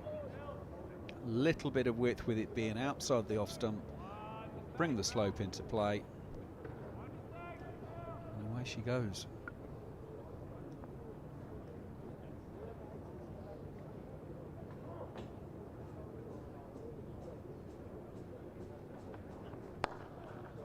Oh, don't move. Carbon copy from Higgins. That one goes even quicker. Just sat back into his crease after playing that one. This is not a glitch on your internet connection watching this stream. That is 2 identical shots back to back.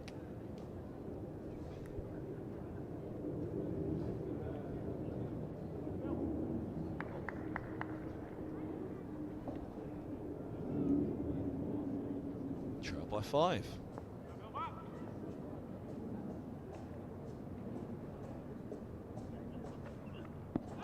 Leg side. Leg side. He hasn't gone across to it. Higgins looking to clip square of the wicket on the leg side.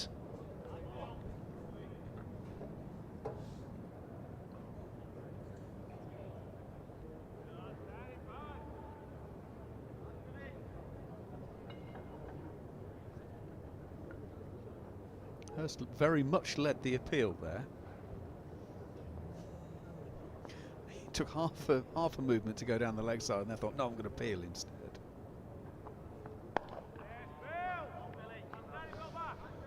Two dots to end the over. 2 boundaries right in the middle of it. He feels he's missed out on that one, doesn't he? As big as the appeal was, Higgins is thinking that should have been 4 more. 94 for 3, Middlesex trail by 5.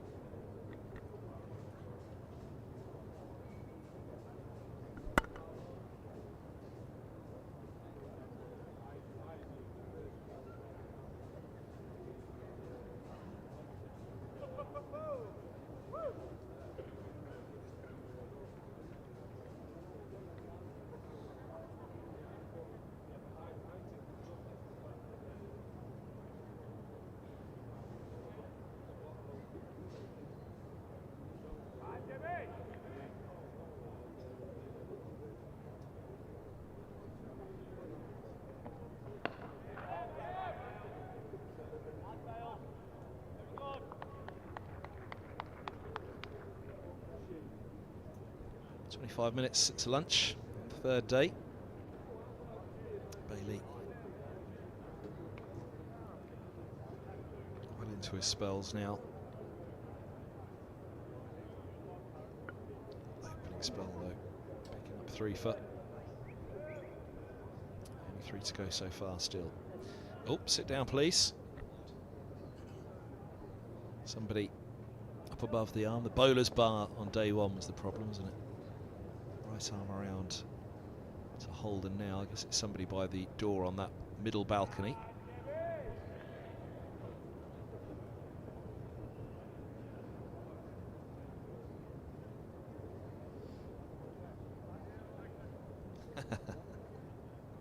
It was well set. 2nd slip's just gone to leg slip.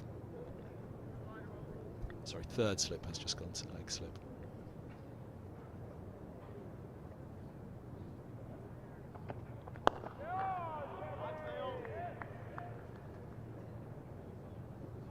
I should know this, but as there is a bowler's bar, is there anything named for the batters? I mean, as we all know, it's a batter's game, so there must be something named after them. I was just about to give you the Gus Fraser answer. Well, everything else belongs to them. We can at least have a bar. You're basically just allowed to go in there and be grumpy, are you, for a bit?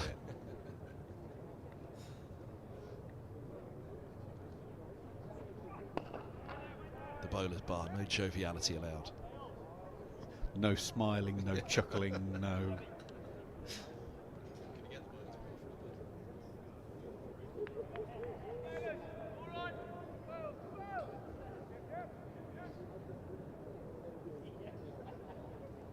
It was empty yesterday, the balcony of the bowler's bar. There's a few on there again this morning. It wasn't empty the first, eh?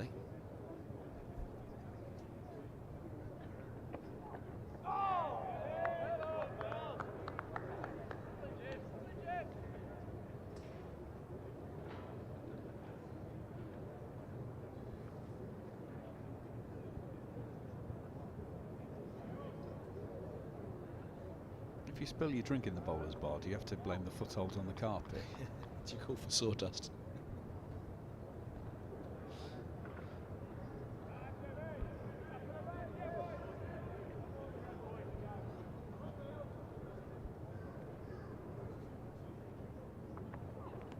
Edged and short. He's gone a long way there, Hurst, in front of slip, knowing it's not going to carry. 4 runs as well.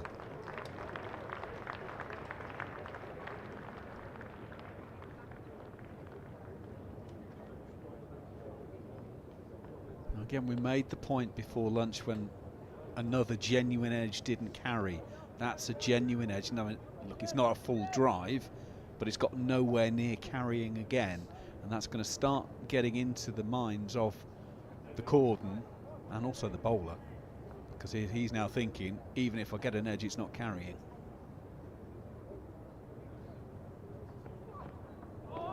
Very good follow-up from Bailey.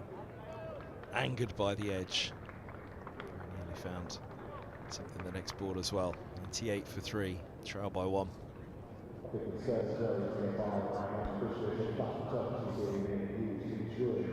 The only one that I can think that went hard at a hand in terms of a chance was Bohannon to Gully.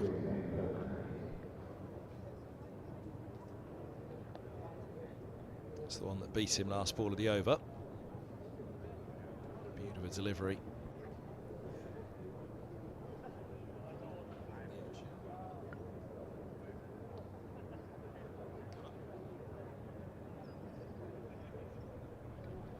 He's the one that dropped short.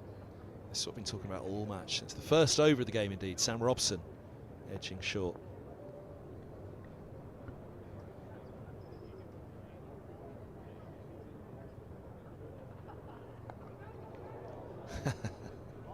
Angle bat, soft hand, in position.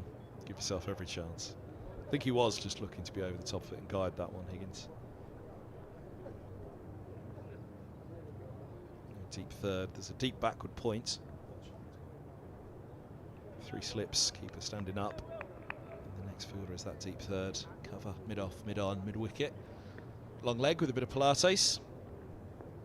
Just like us before the start of play, Macca.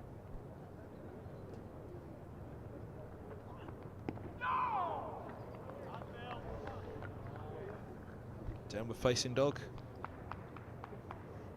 No thanks, I've just had lunch.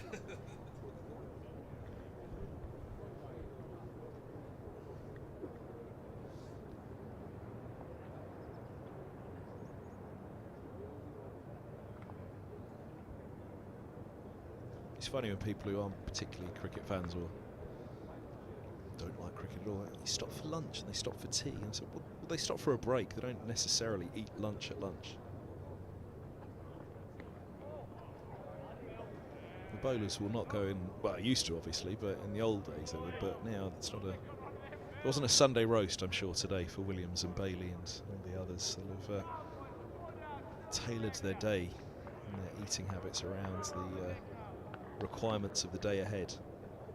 Obviously in test matches it's fixed, and that is part of the issue with the over rates, you suspect. Obviously in the county championship we've got the fixed lunch, but tea is flexible. It depends on the overs. Do you ever see them getting flexible about the lunch break? Yeah, it's 8 o'clock at night if they did, Macca. Give them ideas.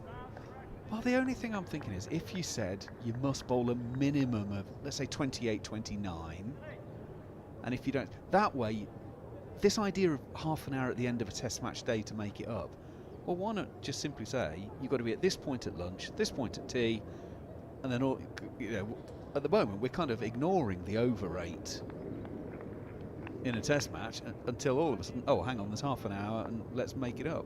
Why not make sure you're nearer where you need to be throughout the day? Something sleeper in the background there.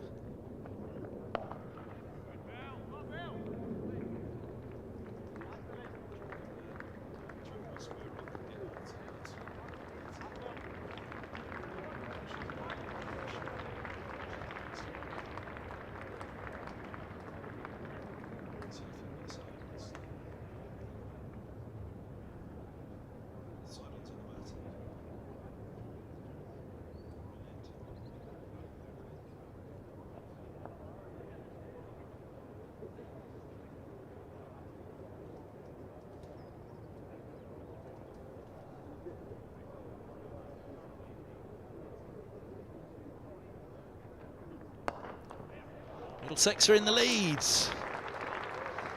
Nearly with the boundary as well. They'll pick up a couple to end the over. 100 up.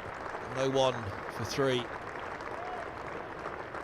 204 balls for the century. 138 minutes. Partnership worth 94 now for the third wicket. Crucially for Middlesex. The lead is 2. 2 for 3. How far ahead can these two get, Middlesex? Just try and push some pressure back onto Lancashire, which was heavily on them. At 7 for 3.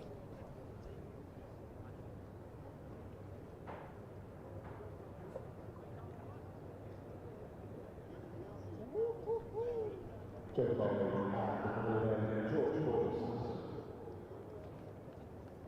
then, Balderson from the pavilion end.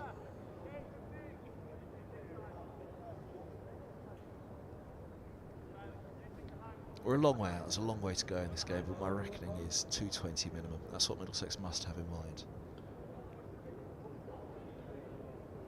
Just give themselves a strong bowling attack. Give themselves 220 to bowl at. And, you know, 101 for 3, having been 7 for 3, that's why you need the runs. It feels like 180 couldn't be enough. Shouldn't be enough.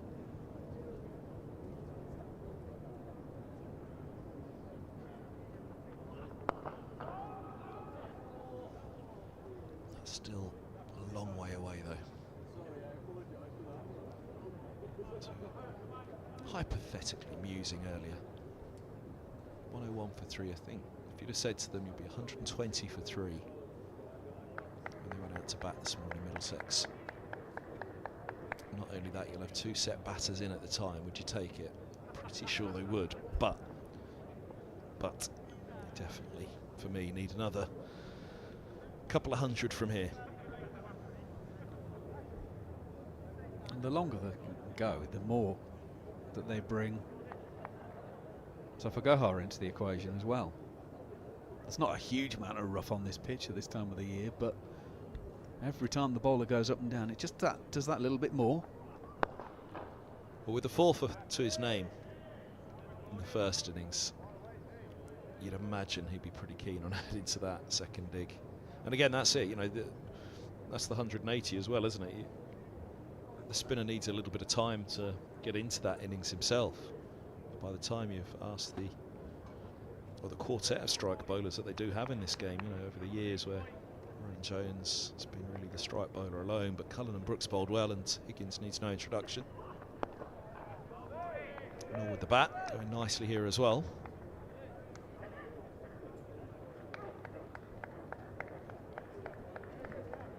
But yeah, you'd have wanted to have given the 4 of them a decent go with that new ball when it does come time for the chase, before it's thrown to Zaf Gohar, and you'd want to give him some runs to play with by the time he does come on. And that's where 220, you feel by that point you've probably given all of your bowlers a fair crack before Lancashire have got to a position where they feel confident in a chase. 160, 180, you're quickly throwing the ball around everybody, aren't you, just to see if somebody can have that purple patch to open a door. You're almost going almost T20 spells at that point, aren't you? 2 or 3 maximum. Can you find someone to get you an opening and that you can go rushing through?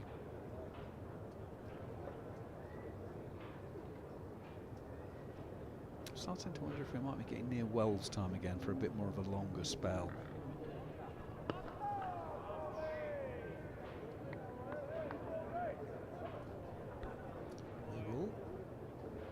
Doubles Middlesex's lead. 103 for 3.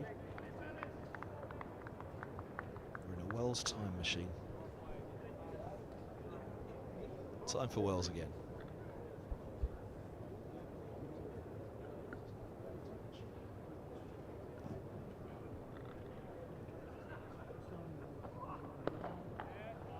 In fairness, H.G. Wells does sound like a cricketer of former years.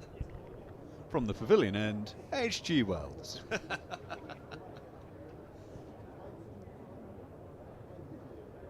At 7 for 3, it felt like journey to the centre of the earth for Middlesex, didn't it?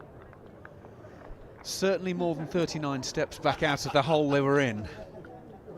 And that's now every book I've ever read, so over to you.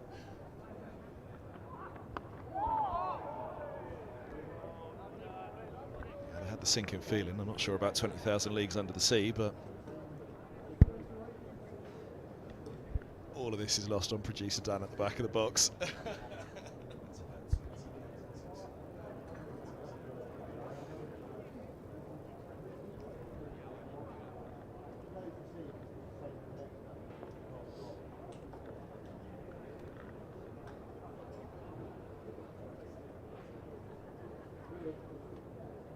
Staple part of growing up in the sun, wasn't it? Test match cricket. 11 o'clock. Summer holidays, watch it at home. Channel 4 usually had some adaptation of an H.G. Wells novel though, didn't it?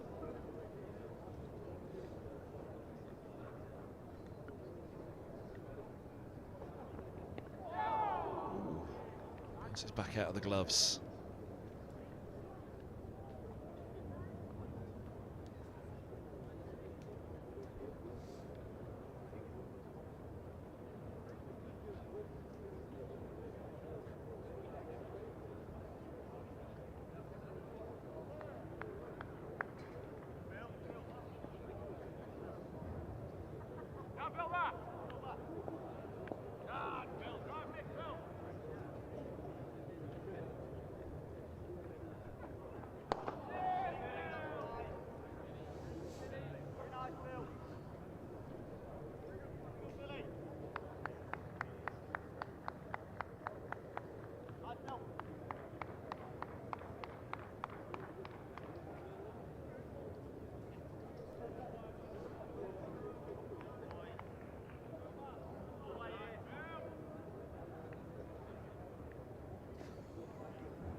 making Holden work here.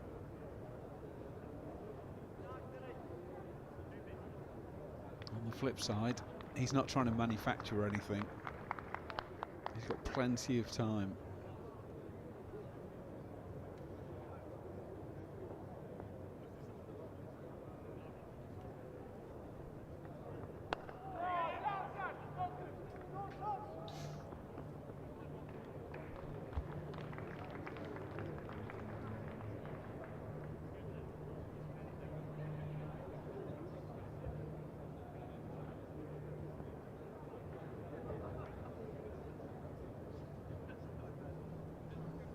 Still all smiles at the moment for Lancashire.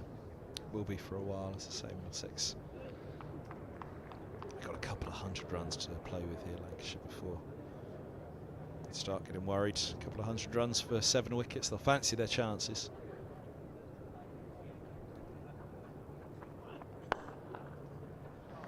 A few more of those, though. Start to give Lancashire something to think about. A deep point is back now. Saw 2 of them get away in the last over from Higgins for 4. They're looking for a third here and they'll get it. Higgins is having to scamper though. Goodness me. Have they gone for the 4? They have. All run 4. No wonder he was scampering. I was thinking, how are they short on a third for that? First all round 4 of the game. Possibly of the season. County grounds around the country, the square for this match, or the pitch for this match, probably in the middle of the square. The extremes of the square at the top end. Is he alright? 108 for 3, and that's also the century stand. 4th wicket.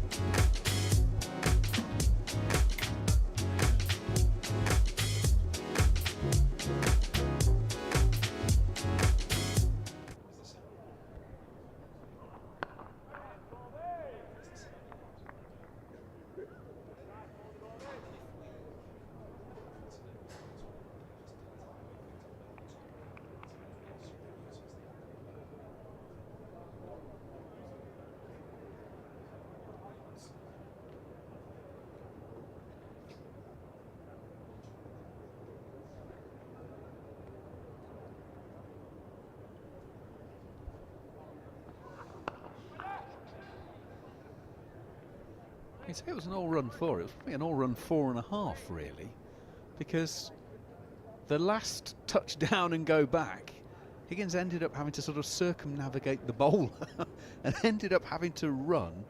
He was probably about 8 feet wide of the crease and ended up touching down near the stumps, veering off.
Consecutive 50s for Max Holden in this match. 69 in the first innings, 50 from 105 in the second innings, 6 fours. Dab on the back foot there to find the single for Second 50 of the game, second 50 of the season. How far on can he go? He said Middlesex need somebody to go on. First innings, they certainly would have reflected 70 for Robson, 69 Holden, 41 deploy. Nobody went on. This innings now, Holden 50, Higgins 43. They were not going to walk out of the match saying we had so many get in, but nobody went on. 109 for 3. Well, he came out to bat, first ball of the third over. Here we are now with 37 overs in the book. 105 balls for that 50, as you say. Higgins now faced 90 as well, so basically just over 30 overs between them. They've really helped Middlesex. Well, they're not out of the hole yet, but at least they've got their nose above ground. Now they've got the left armour coming into the attack in Sutton.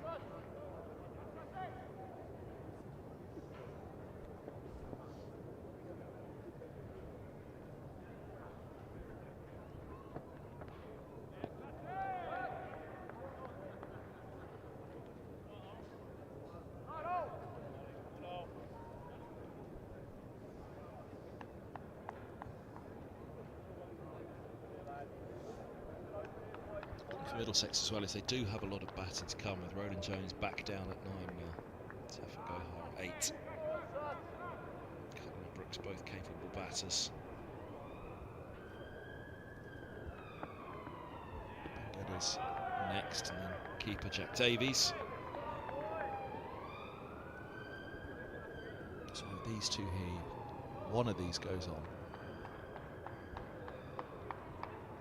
to reach 3 figures. Think with the rest of the batting to come that they should be able to muster at 200 more from here, which you'd feel would be a minimum to make a game of it.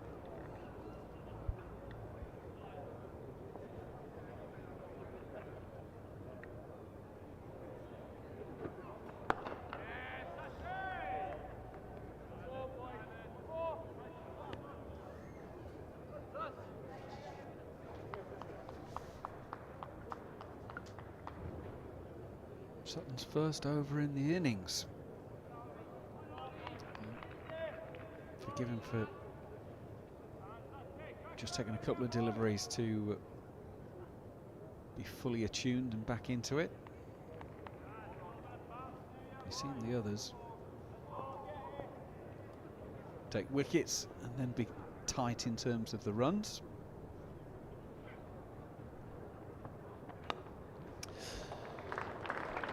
Compensating a little there, perhaps.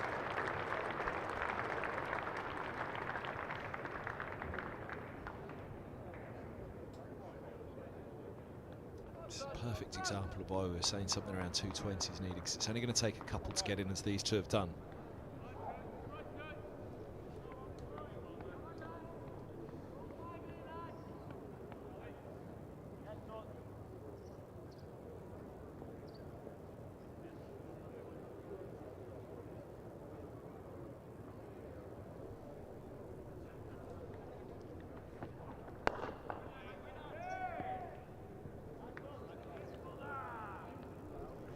That's quite spectacular.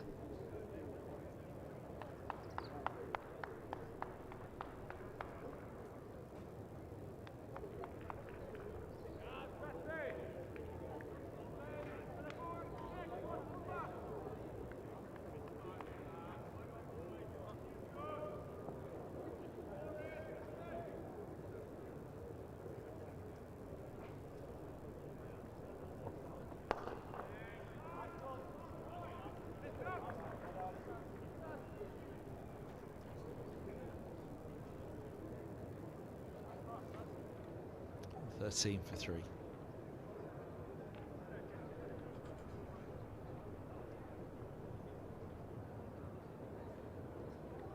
Be a long, long way into this innings before you start to think that Middlesex anywhere near starts to become favourites in this game. That's how much work they've got to do. Smile on the face of Higgins out there, but no doubt about it, Lancashire remain far the happier of the two teams. A couple of wickets now, and still thinking about whether Middlesex can take it to a final day or not. They have hope with Higgins and Holden.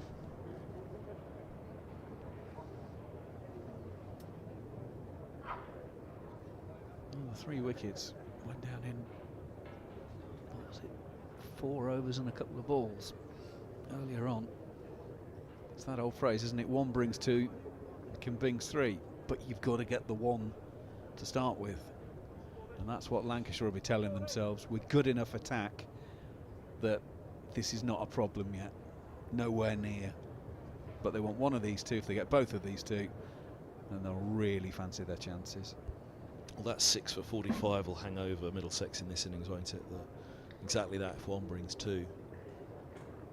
Can they rattle through the second half of the innings in the same way they did the first? But even for Lancashire, I'm not expecting lightning to strike twice.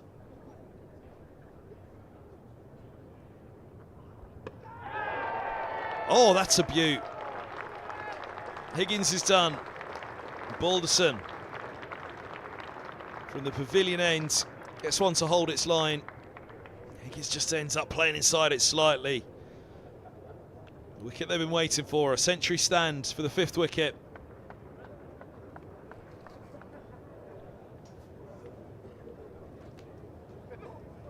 Higgins has just played inside it.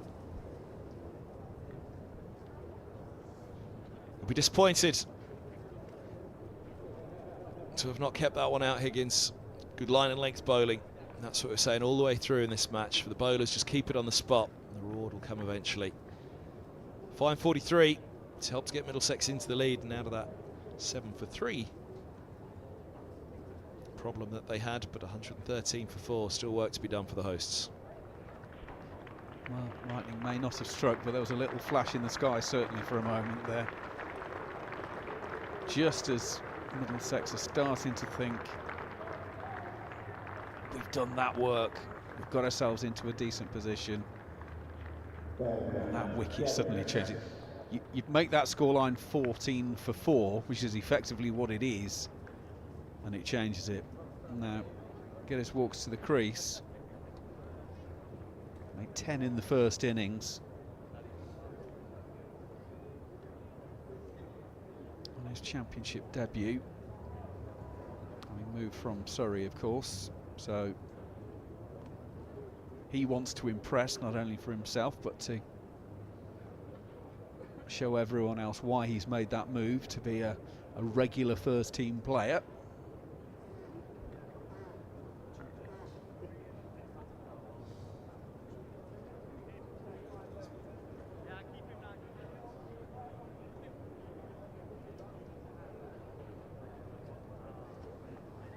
Change of ball coming up. It's the delay that's... There's the ball in his right hand, is it? No. Ah. Yes. Lancashire finally got their way. They were trying before the dismissal of Higgins to get the ball changed, which caused a long delay. They then bowl Higgins and get the ball changed. Well, it obviously clattered into the stumps very hard, didn't it, to put it out of shape.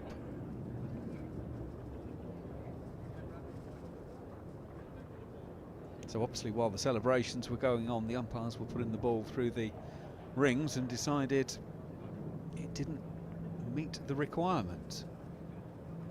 Now, I mean, at this stage in the previous couple of innings, 38 overs, it was still swinging a bit. Now, by definition, generally speaking, you get a ball that's slightly newer. So, be interesting to see if this one starts to do a bit more. But that's the disappointment for this one. I don't think it really did much to them. Misjudgment from Higgins.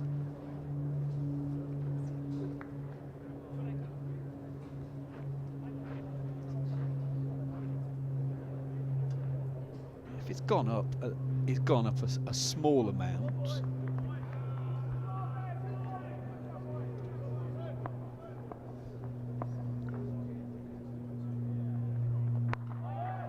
Solidly in behind.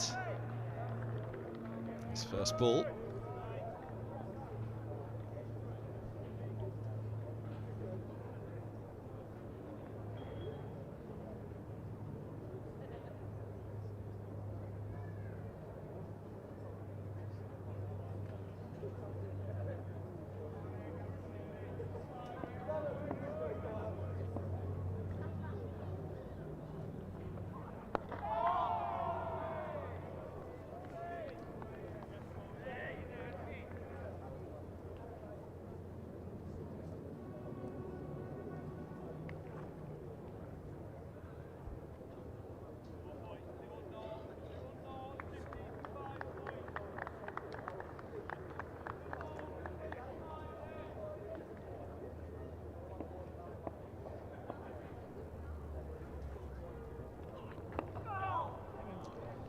off the mark.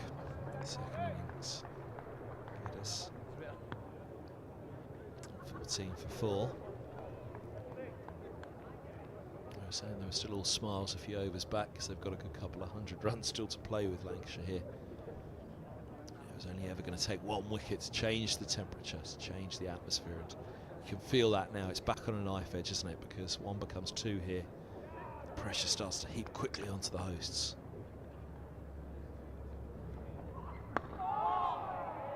Back down on that, lower part of the bat from Holden.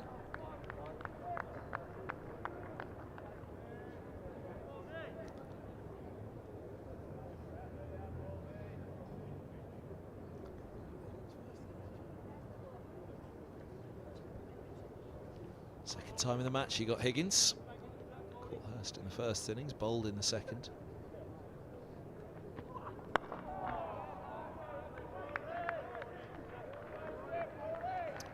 Holden's still there on 54. It is with him now on 1 and 14 for 4 it is. The lead 15. We were musing over whether Middlesex would take a lead of 20 at 3 down. They might just take that. They certainly wouldn't have taken being effectively 15 for 4. Lancashire far the closer side to victory at this stage of the match, which is always one way of looking at it, isn't it? You want to weigh the balance of how happy are one side or the other, how closer Lancashire to victory. Right now, very. Middlesex have a lot to do.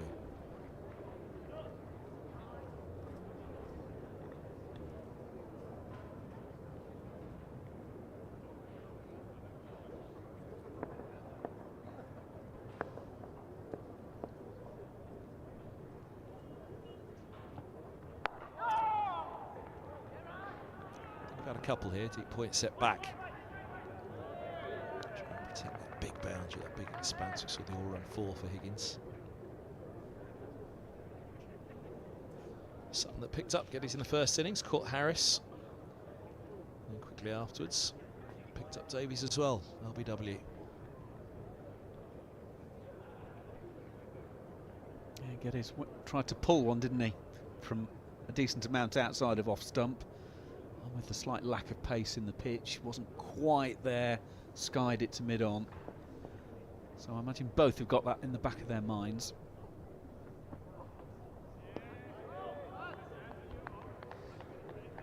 Holden was Courthurst, bowled Williams for 69. Nearly fell, didn't he, to the bumper. Wells was set there at long leg for it, and he had it. Popped out the hands and popped back behind him over the rope for 6. Bailey thought he had Holden very early on, didn't he? A little nick through to the keeper.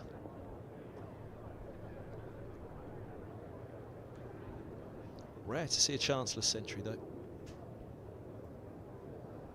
Harris offered a couple of chances. I mean, as such, he never offered one to hand because the 4 for the century went between the keeper and slip. There was the charge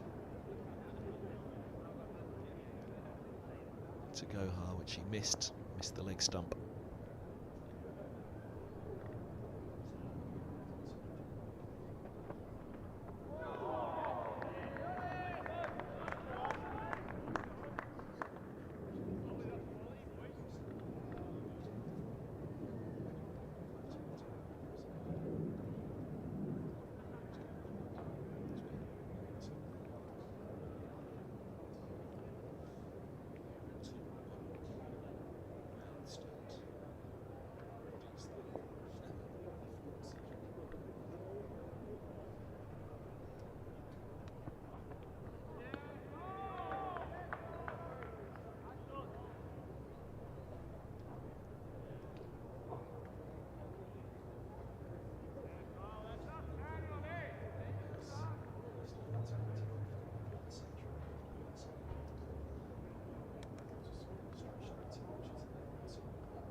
Just gave Holden the chance to offer the face on that one, but didn't want to go too hard at it. He'll have to mind his work at the moment. They don't want one to be turn into two. They certainly don't want it to be Higgins and Holden. 115 for 4.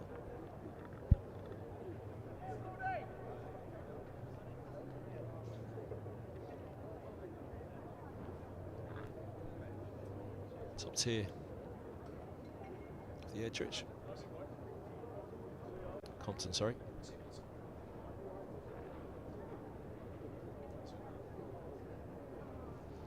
Middle tier shut, but there we go. Good contention in down the bottom there.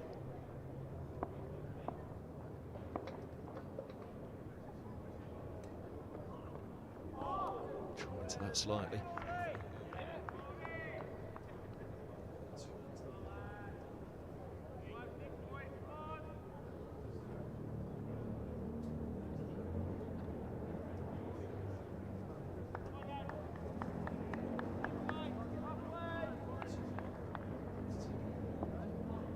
Top tier of the water at the other end, but have a look at this on the right hand side.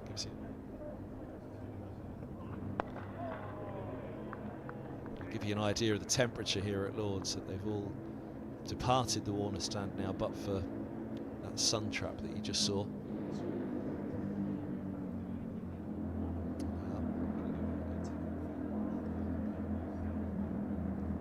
can see they've all disappeared from the shade of the Warner stand. Similarly, the pavilion's emptied out. It's a busier day than that pavilion looks, but it's clearly cold over there today. Gives you an idea of cricket watching in April. One end of the ground looks glorious, and the other, as soon as you're in the shade, the wind is buffeting into the Warner and the pavilion as well, going up from the nursery end. So, yeah, you don't really want to be sat in the shade over there. Very few are.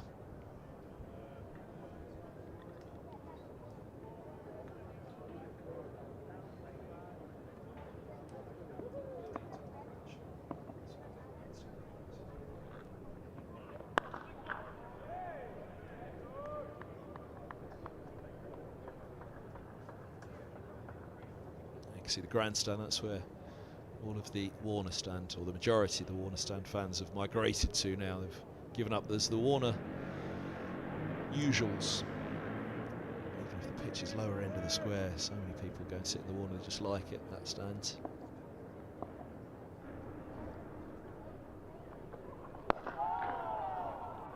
Not the Warner. From that little sun trap in one corner.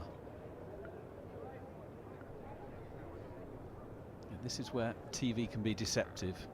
You're looking at those pictures. It's glorious sunshine. Look at the shadow behind the bowler. What that doesn't show you is the breeze. How much of the temperature it knocks off.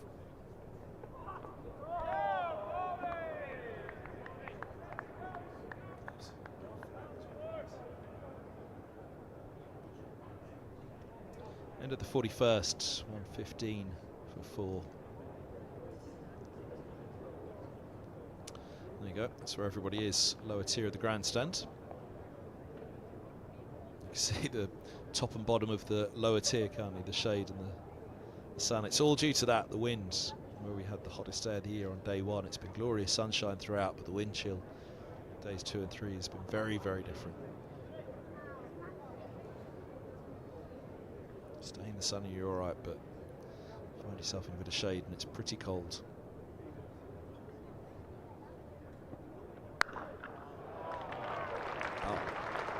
That. It's been much for the last couple of overs, Holden, but short and wide has to go. The fielder out there only had to take a few steps to the left, but because of the shortness of that boundary, gave it up very quickly, never cutting that off.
Full bunger, but gets away with it.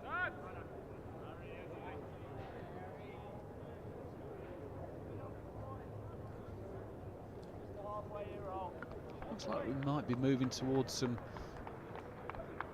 games finishing in Division 2 of the Championship. Gloucestershire, Derbyshire. Gloucestershire 9 down in their second innings, leading Derbyshire by just 83. We've already had a victory for Kent.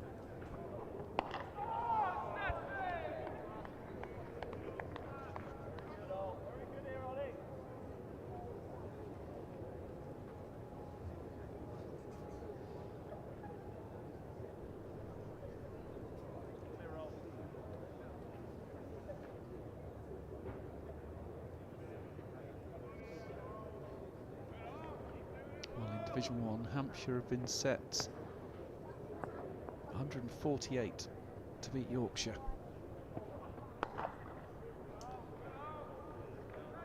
Nice to get it's a single to end the over and keep the strike. 121 for full.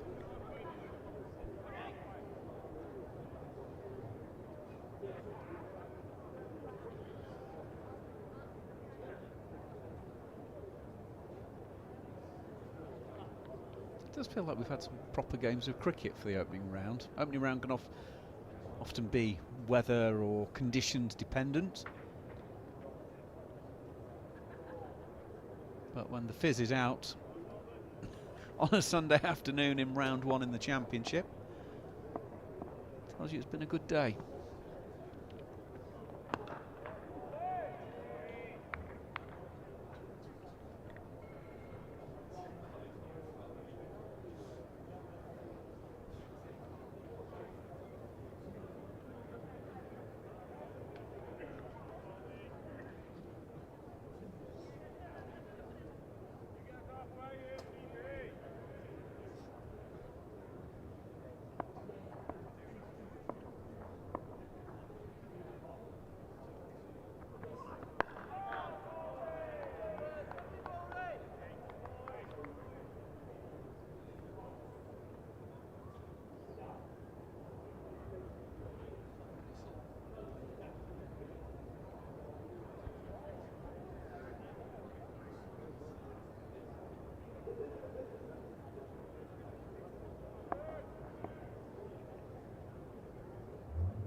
Well stopped. Bailey able to palm it with both hands. Fancy that one had a chance of getting through. It's got a good chunk of it.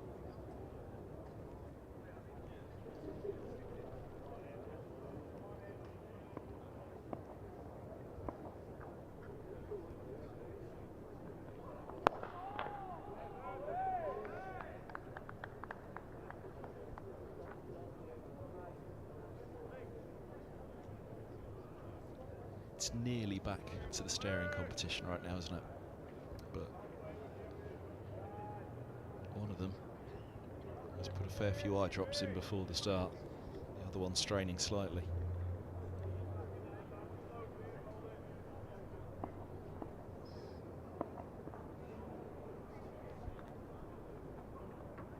Edged and short again. Is it edged? He's gone up for the LBW. Let's have a look.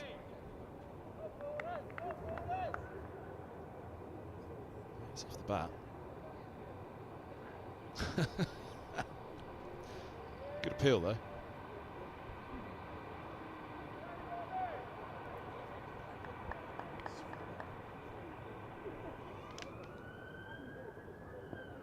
Batter gave it away because his head snapped around to see where the ball had gone. In a better position to defend the final ball of the over. 1-2-1 for 4. Can have a look again though.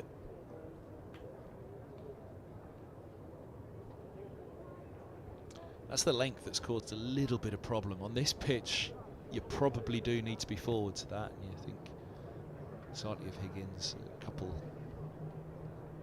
of others as well. Oh, That's two sleepers. Deep sleepers as well. They got the earpiece in, you see. That's not us.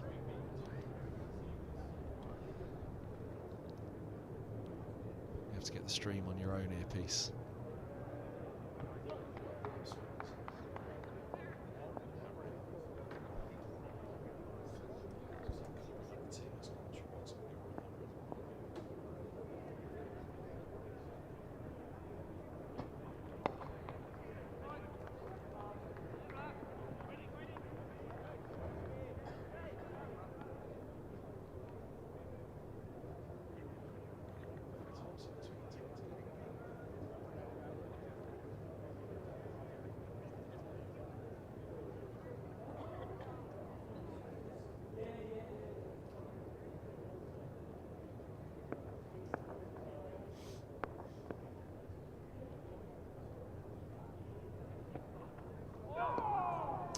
Its way through again. How many times has it dropped short in this match? We've said it again, we go back to it, nothing's really hitting the chest, is it? Hard.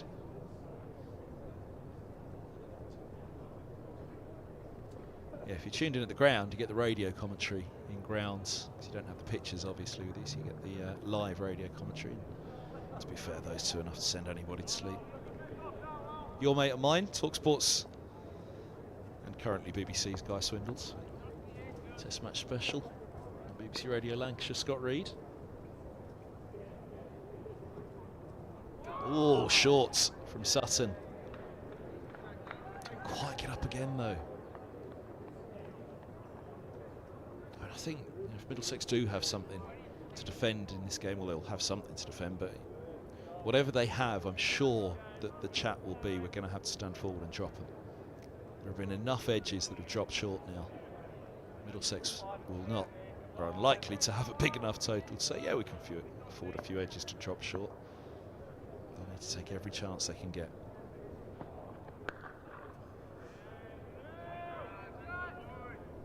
Lancashire will hope they don't end up in that predicament. As I say, fancy they've probably got a couple of 100 runs to play with here. 6 wickets to take.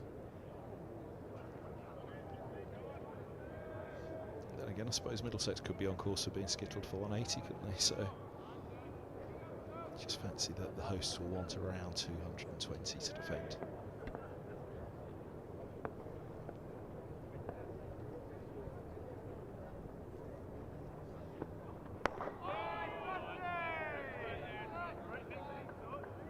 Can't see the draw ever coming into play. I know at one point that was suggested downstairs that it might be difficult, but there's always been enough in this pitch. I think both sides have just batted very well at various points. They bowled well throughout, that's for sure. Sutton's had that threat of the short ball all the way through, and he's still got 2 out on the leg side. And we've seen Geddes get out in the first innings on the short ball, and he's just attempted another one.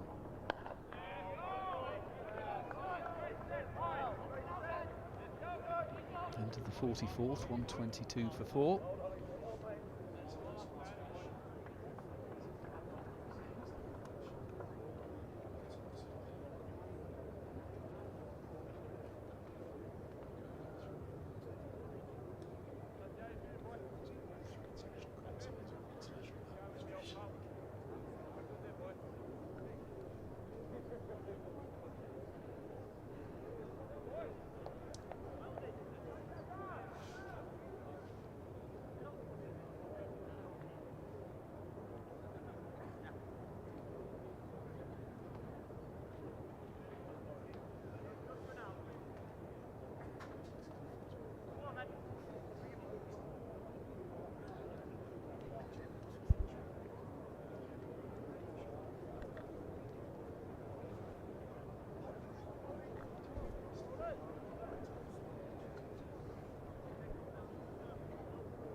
One, 2, 2 for 4.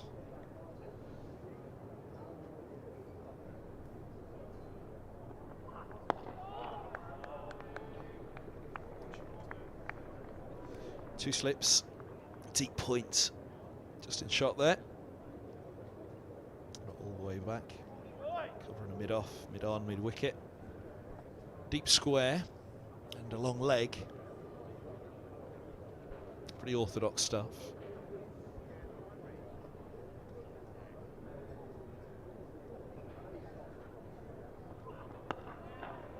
The deep point of the deep square, run saving. They're happy to give Holden the single as well and get his new batter onto strike early in the innings, but mainly it's run saving. You just got a glimpse there of the deep square in the background. The deep square is probably closer to the square leg umpire that you could see than the square leg umpire was to the batter. Gives you an idea of how short that boundary is.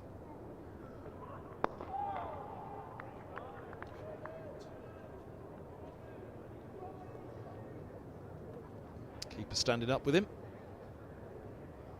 There's the umpire, Mr. Baldwin. It's a square leg.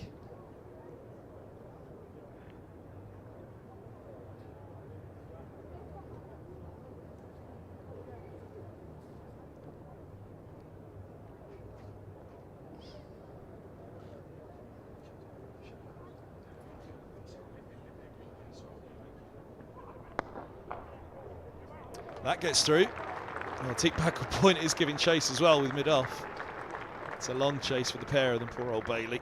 Flicks it back in. I'll do the running, but you use your shoulder.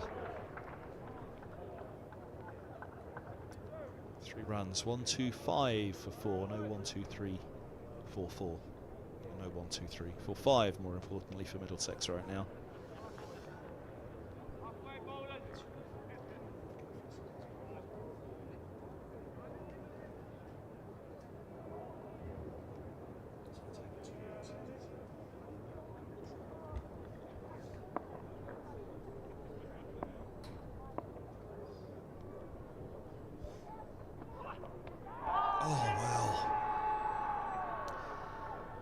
The ball that he got Higgins with, slightly straighter delivery bowling. Higgins taking the off stump. This one he fancied, he took the edge, but he's clearly causing a problem on that length, isn't he? It's a good length, it is.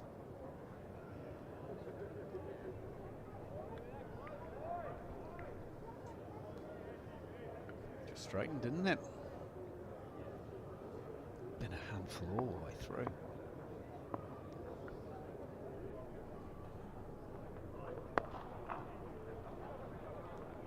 Single to win the over. 1, 2, 6 for 4. It's the best example.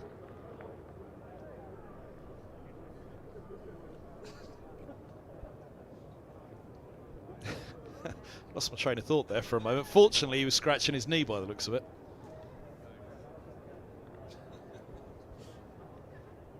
But yeah, that delivery that beat Ben Geddes there, the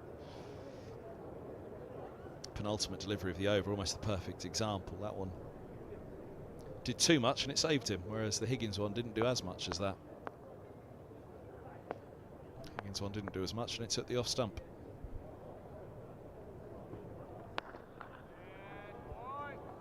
That one beating both the edge and the stump. Shake a leg umpire.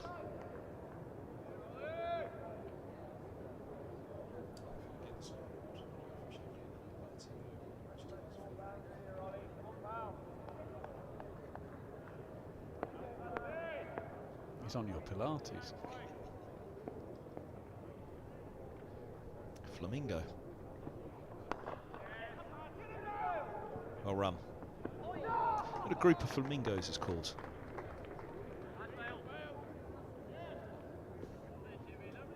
I genuinely don't know the answers to that. A flamboyance of flamingos.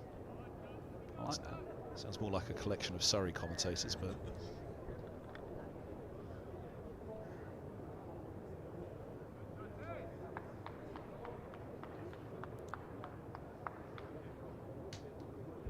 saving that one up all winter.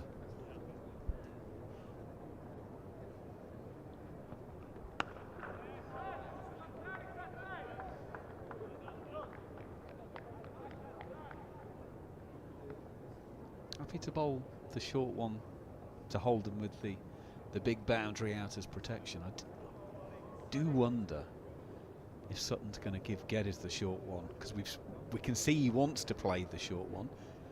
Lancashire have got 2 out on the leg side, and he hasn't bowled it yet.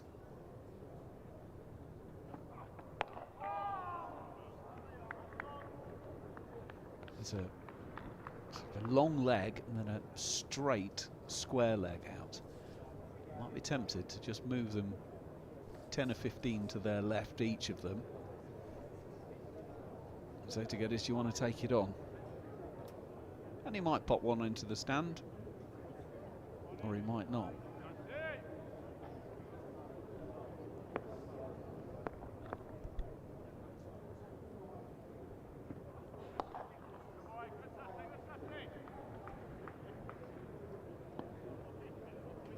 Quite like the look of Sutton. He's got natural height. Left arm always helps as well, just for a variation point of view. Prepared to dig it in. He's the bowler in the match who we've seen bowl the most short balls.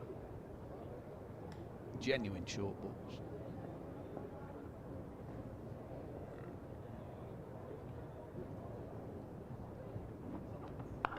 Oh, now. Where's that gone? Front to backward point for 4. Looked as though he was almost uppercutting it. Yeah, he certainly wasn't rolling the wrists, was he? He went the other way. Was that just short of being 6? Up it goes, and was it first bounce or second bounce?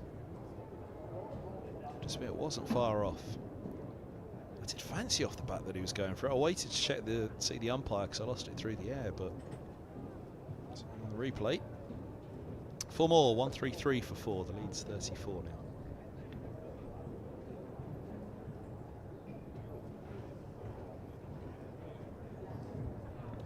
Shahab is the second new ball. You think of how much Middlesex have got to do here to get something to defend for 34 overs time.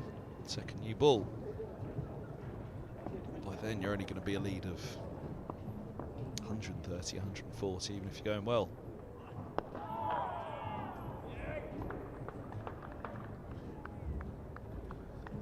T, 12 overs away.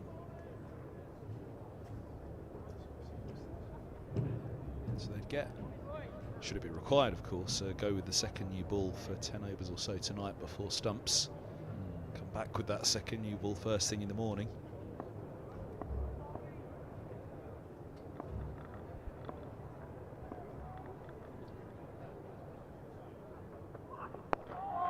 At the rate they're going, Middlesex, they're still batting at stumps tonight. It's only another what?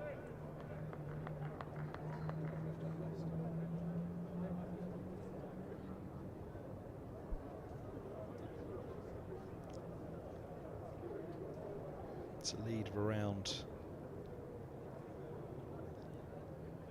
160, maybe 170 tonight.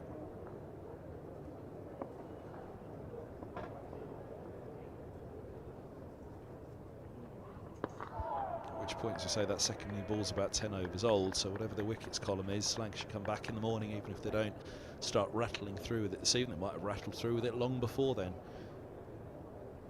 Point being, that's how hard a task Middlesex have ahead of them. Look at it in terms of, okay, they're 34 for 4 effectively, but you've got to think of things like that second new ball and overnight, come back in the morning, get yourself in again and get going.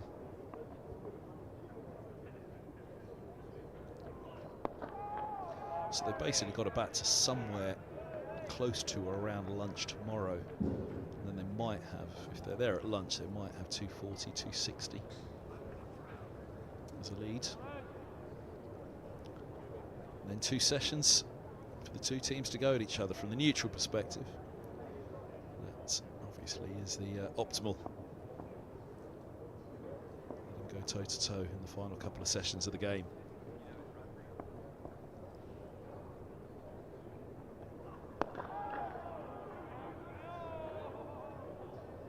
The neutral perspective also being the live stream in association with Zaf, optimal number of figures, viewing figures. Best case scenario would be a belter of a finish if that was what was served up. Well, we've said from the outset that these are the two teams that are most fancied in Division 2 this year. So we'd like to see them go at it for as long as possible. Obviously a win will be highly significant for either one. Oh, that's nicely done. Gets it through two shortish mid-wickets. Hard chase. I think that's the subfielder Bell back on. They've picked up 4 for it. It's his Bell. Yeah, Wells has only just gone in there as the relatively short one, but worked just wide of him and then threads the eye of the needle.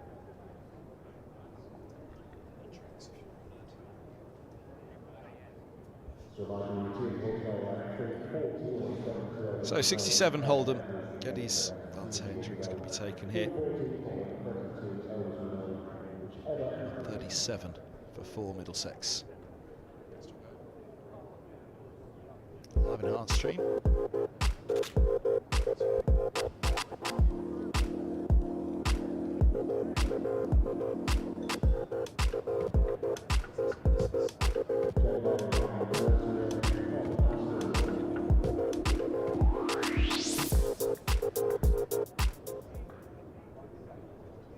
Replica kit available.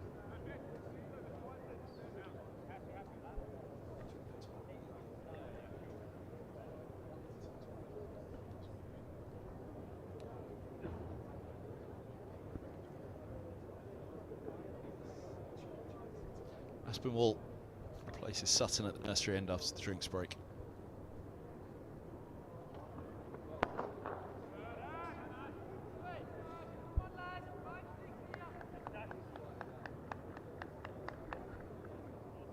Lancashire have the option of going relatively short sessions with the number of seamers that they've got. But that was a pretty short session spell from Sutton.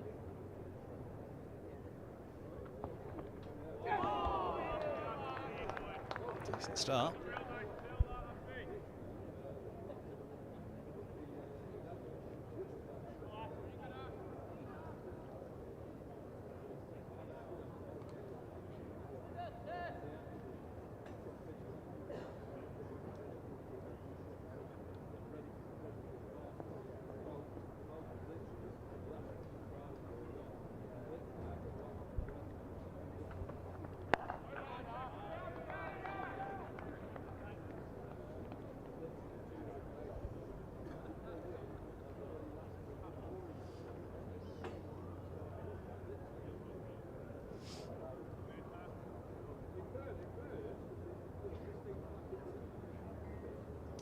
It's interesting as that Middlesex are up around 4s, that scoring rate in the first innings.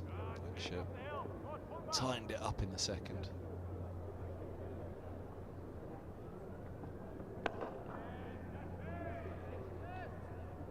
doubt Middlesex will ever get it up around the 4 mark, even if a good partnership gets going, because they do have to err on the side of caution. It's time in the middle. That's crucial for Middlesex. They need to spend a long while out there through till pretty much lunchtime tomorrow at least to give themselves something to bowl at.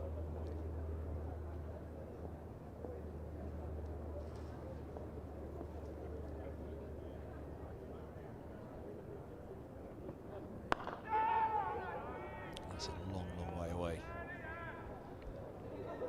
A pretty good Lancashire attack out here for this one. Yes, they're missing a couple. Relatively big names as well. Jimmy Anderson and Anderson Phillips.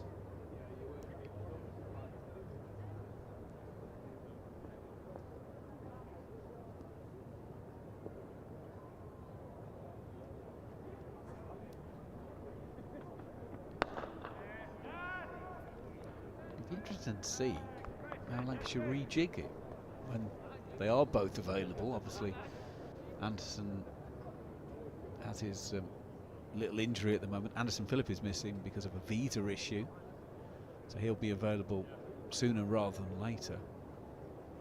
And it will mean a reshuffle in the way that they've done things from this game. As I said, that it's gone pretty well for them this game in terms of the ball. So Dale Bankenstein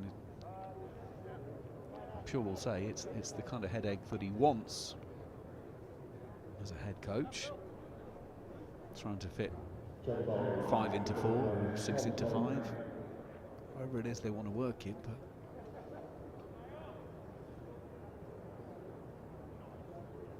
I often feel that bowling attacks make the difference in the second division. If you can get regular wickets, that's what gets you up there.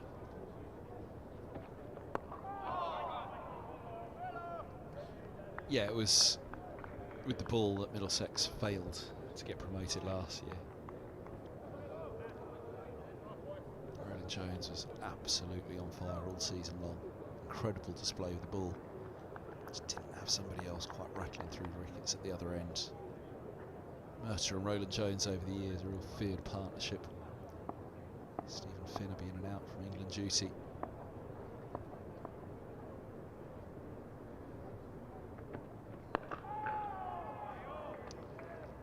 There's always a fair contingent of seam bowlers to back them up as well. It was quite a one-man show last year in terms of Roland Jones, but so there just wasn't really that second strike bowler as good as Higgins was, because Higgins, fabulous all-rounder as we've seen in this game.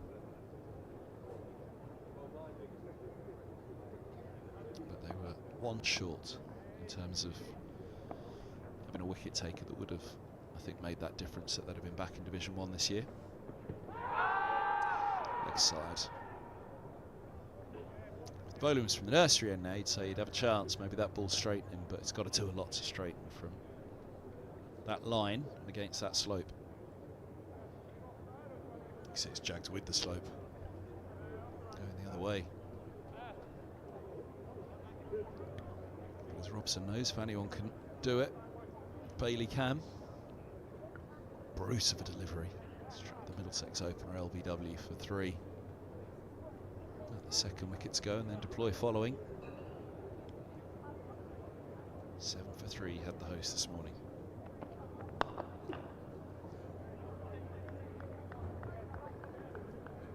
Little compliment to Middlesex in a way, this, you know, them going back to Bailey. He's been best bowler. He's got through a good chunk of work so far. The fact that they feel the need to go back to him, obviously he's willing to do it, goes without saying. But when you've got 5 or 6 bowling options, the fact that it is back to Bailey just is a little window on Keaton Jennings' world. Ooh. Dies again on the way through to the keeper.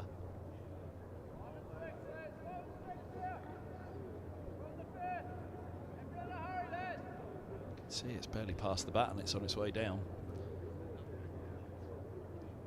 Almost a surprise, really, that we haven't seen Lancashire take a step. I'm sure Middlesex will.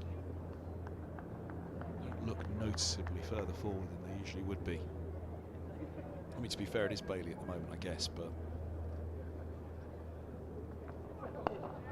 he'd be the quickest of.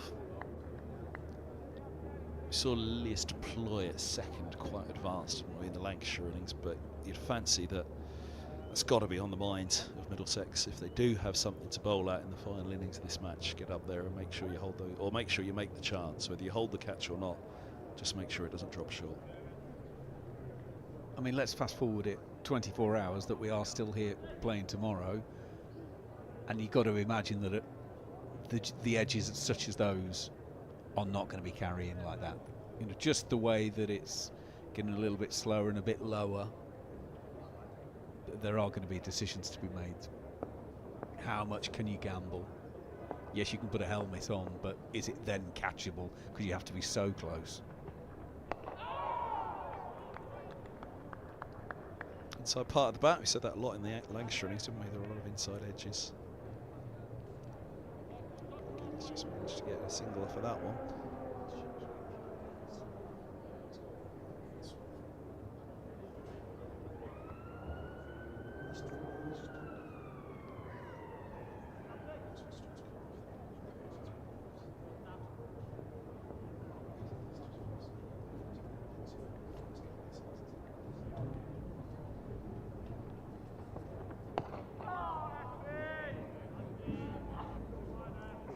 Natural action, Aspinwall, is going to get it up there. which is quite useful at this sort of stage. Go hunting toes and ankles.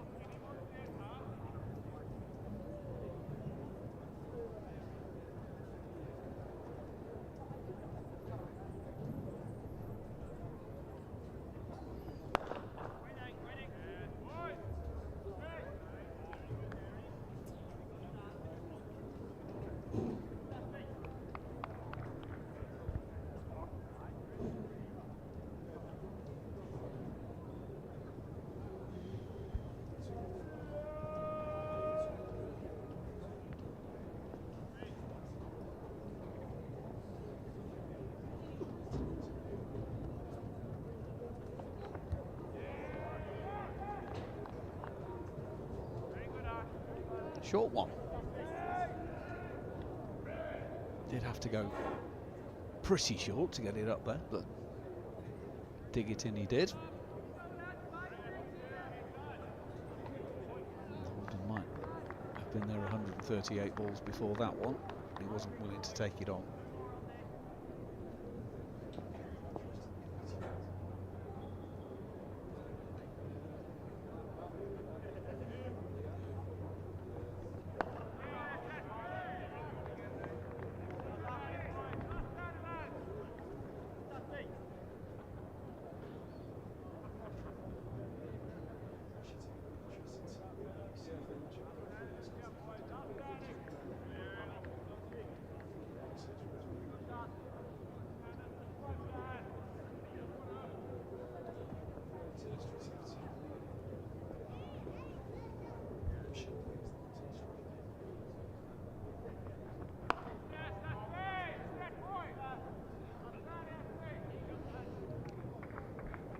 So 50 overs gone.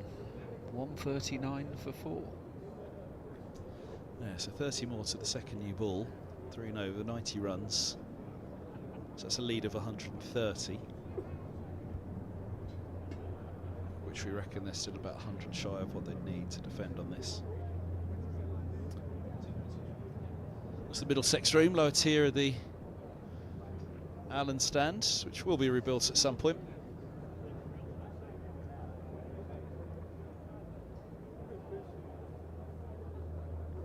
Middlesex Cricket records on that back wall at the back.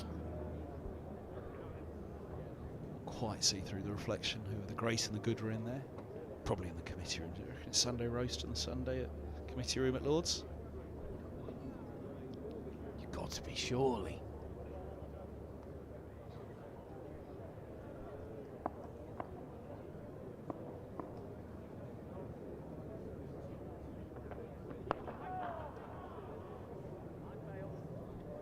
Bessie's puddings on serve. We're not allowed to say the Y word because Lancashire are the opponents.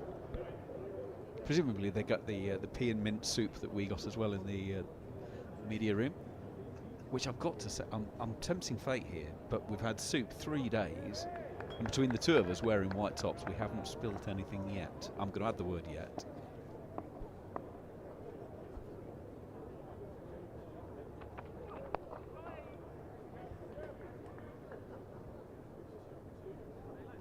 Bright orange soup for the first 2 days, carrot and ginger on day 1, and a roasted red pepper yesterday, and then we're on to the green, the pea and mint today. All of them a washing and laundry disaster waiting to happen. Do you know, I had the soup first day, and I'd never been able to tell you that was carrot and ginger. It's nice.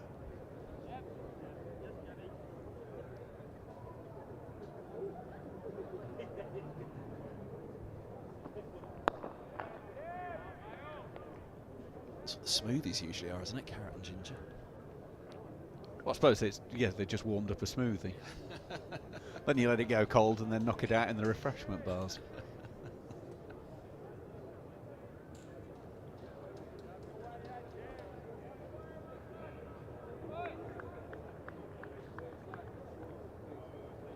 Gazpacho, the greatest con of all time. It's cold, waiter. It's meant to be.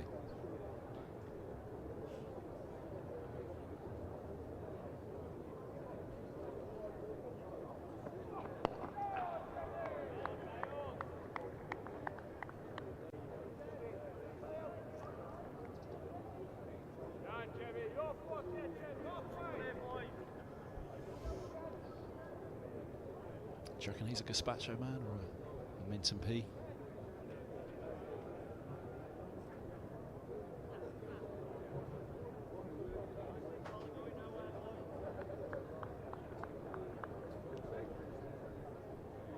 If you're standing down in the shade, you'd take either to warm the fingertips up, wouldn't you? Nice warm cup or something, just put your hands round it.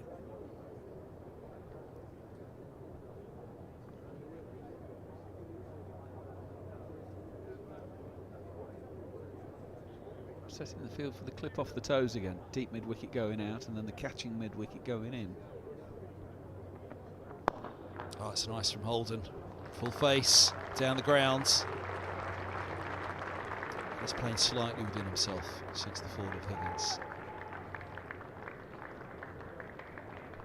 Well, he's bowled a ball that can be clipped towards mid-wicket where they've just put those two fielders.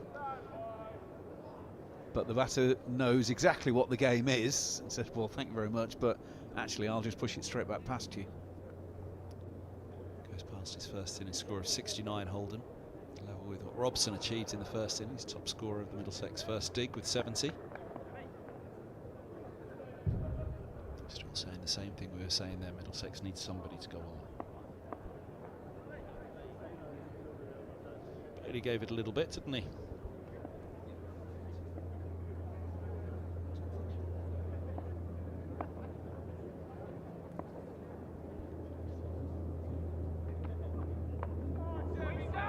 Slow ball. Dug out.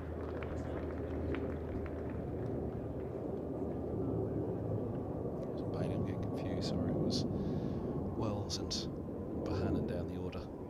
38 Wells, 20 for Balderson. He has given it a bit over the years. Bailey got 1-4 in his 9 in his first innings. Middlesex been in the wrong end of a Bailey special with the bat Manio time. 143 for 4. Yeah, they didn't really fancy a Bailey's, did they? Too cold.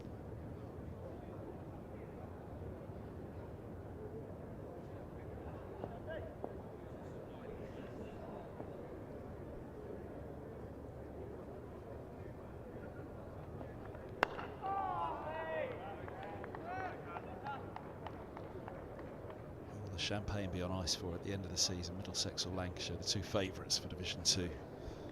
Well, I think one is considerably more the favourite, Lancashire, but Middlesex have recruited well, having finished third last year.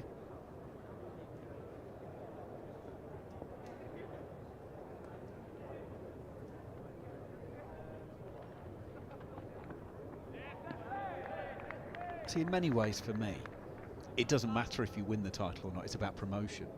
I mean, I know it's great from the commercial point of view and the prize money and the honour of being able to have a trophy and all of that. But it's just like football with the playoffs. It's just about being in the higher division come the start of the next campaign. That's what it's all about. So just make sure you pick up as many points as you can, even in defeats.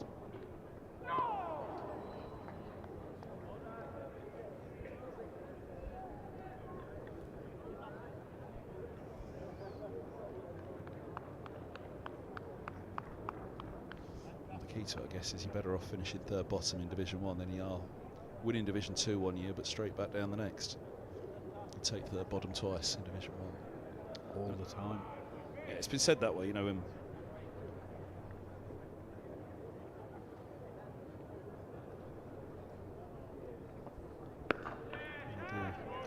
Finish first, second, or even just missing out as Middlesex did third last year, you're still what, 9th, 10th and 11th best teams in the country. Still those better than you in Division 1, or more in fact. It's gone the other way now, hasn't it? It's 10 in Division 1, 8 in Division 2, so you're 11th, 12th and 13th. Just like Middlesex were 13th last year.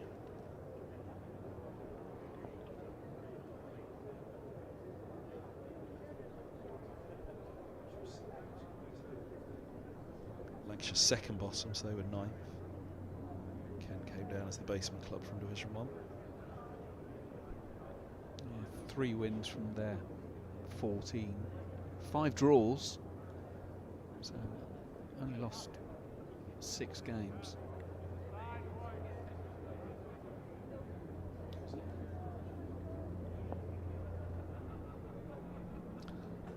We have a pigeon problem.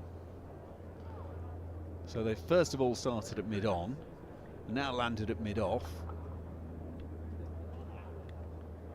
and are now swirling around. There's Dick Dastardly and Muttley when you need them.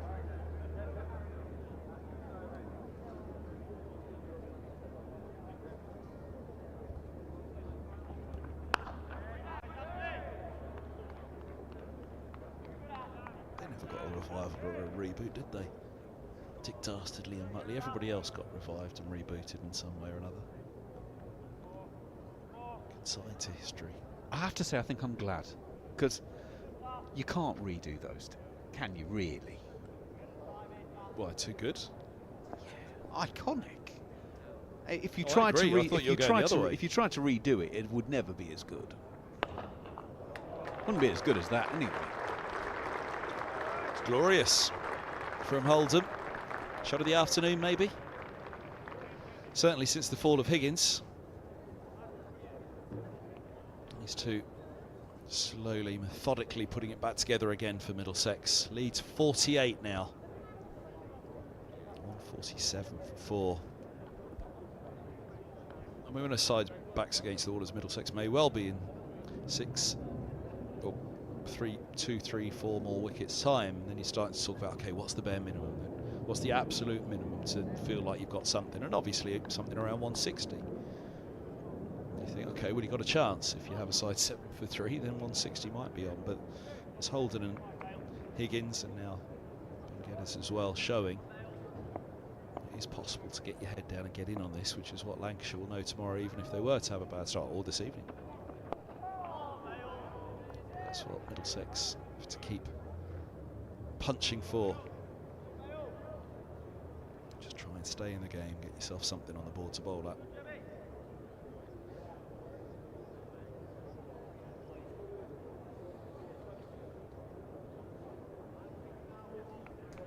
Might be coming towards Wells' time again. He's warming up at mid-wicket. He's only bowled 2 overs in the innings so far. Lancashire's bowlers are 4 up on the over rate. So never let it be said that you can't bowl at a good clip if it's seam only, which is largely what it's been. Lancashire have proven that you absolutely can.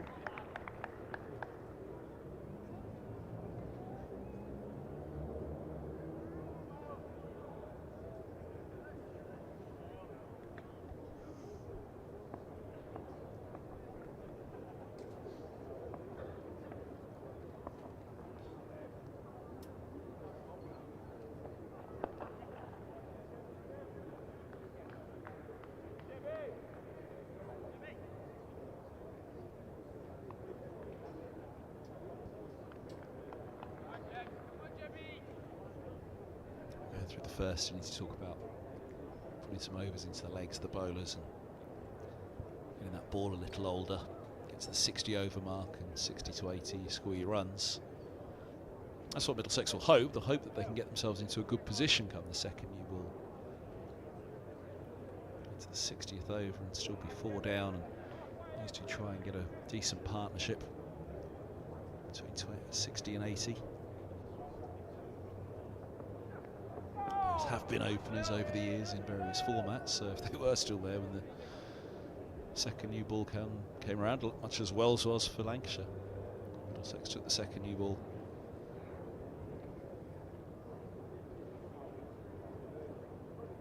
It's a long way to go, but if these two could get it to the 80th over and try to see off some of the second new ball, at least one of them, if not both,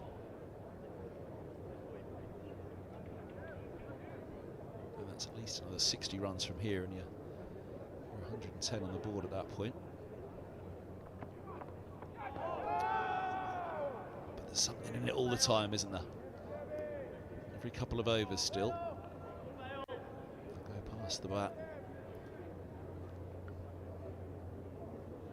Feel like they're not far from Picking up a big one, a chat, a little word of encouragement. Holden holds the key.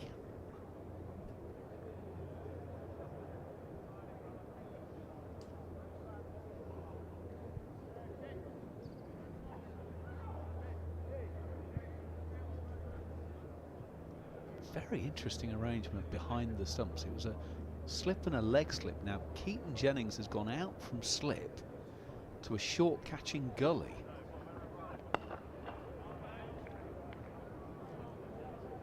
So Michael Jones was the leg slip. He stayed in place, so there was no conventional slip. And Keaton Jennings went round. And Jones is now going off to collect the safety equipment, which means it is time for Wells. And a little drinky booze. Rothesay?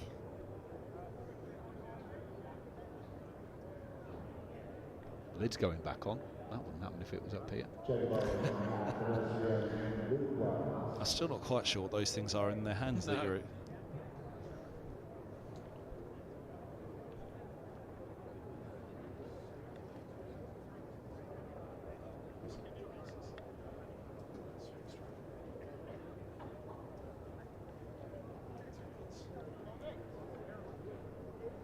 Time for Wells. That's not our cue to go back through the puns again.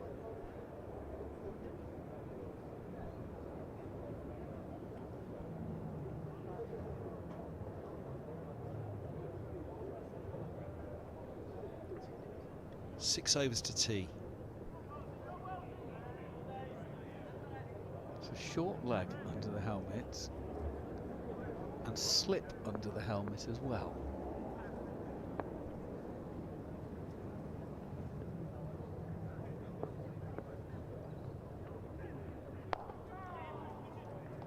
Here, points it back through to the non-striker's end. Still 50 on the board, 319 deliveries, 220 minutes. And actually from 7 for 3, there's a bit of bad innings after that for Middlesex, but that 7 for 3 has been a hammer blow at the top, which they're still recovering.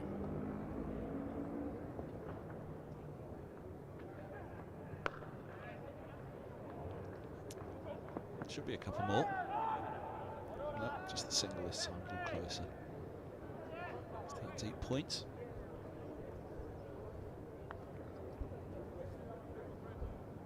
And leader going past 50 as well with that 150 coming up for Middlesex.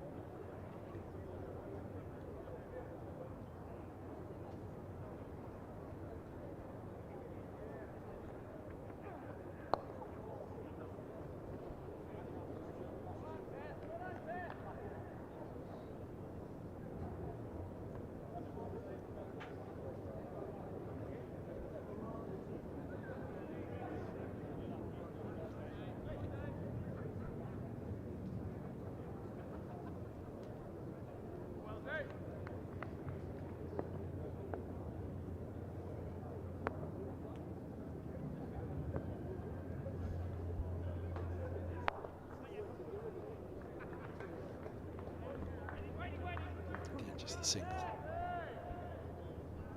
Sort of rinse and repeat at the moment, isn't it?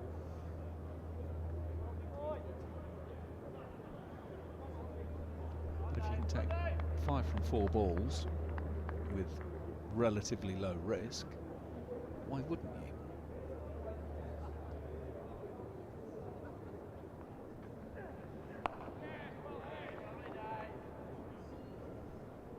Mid on and mid off, both inside the one-day circle, if you like.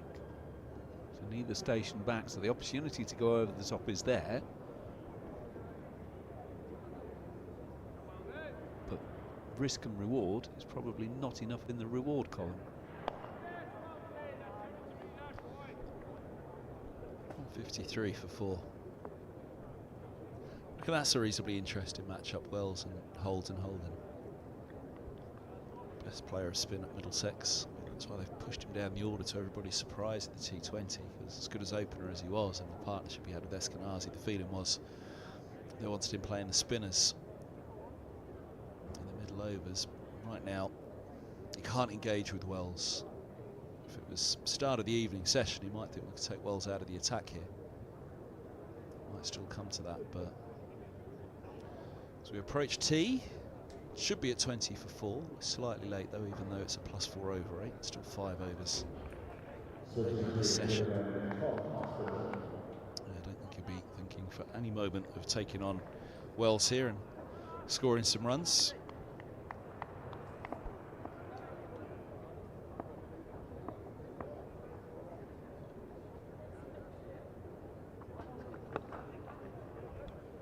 Middlesex's perspective, they need Holden to be there first thing tomorrow morning, let alone after tea.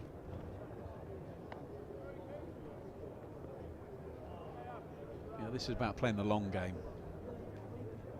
Yes, the now is important, obviously.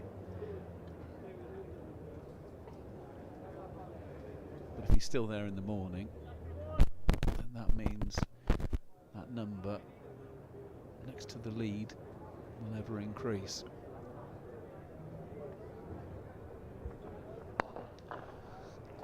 Full toss. Take that. It's a 79.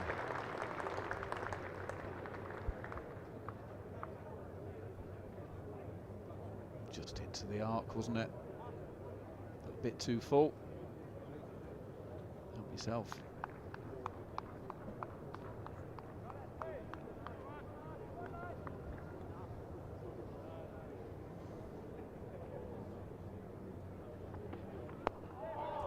I was going to say, for Middlesex, there's no urgency about this in any way at all, because the runs will come if you stay out there. At 7 for 3, we were talking about how do they go about this. You know, so far behind. And they did. They played the long game, Holden and Higgins, and that's what they've got to continue to do, because the runs will come. As much as there's a short boundary on one side, it means there's also a lot of room to protect on the other. Plenty of places to score.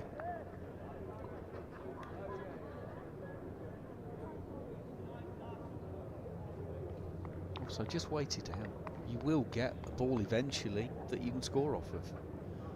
You don't have to try and manufacture everything. You know, what's the difference between second team and first team? Generally speaking, it's the amount of errors that people make, isn't it? In a bowling sense, that's the amount of bad balls.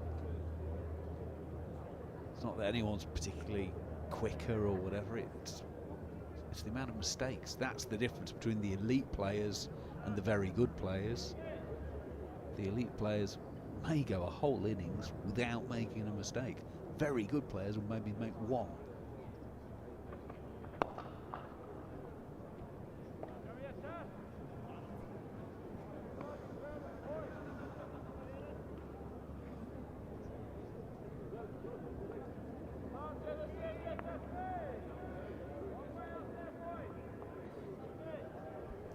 Nice for Geddes, this one though. Spend some time out in the middle. New county, new home ground.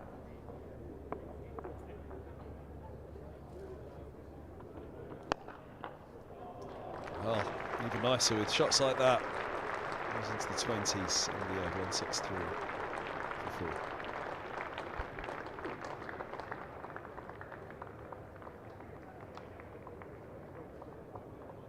That's the sort of shot that sticks in supporters' memories. One sitting away in the grandstand got a great view of that as he went up the hill.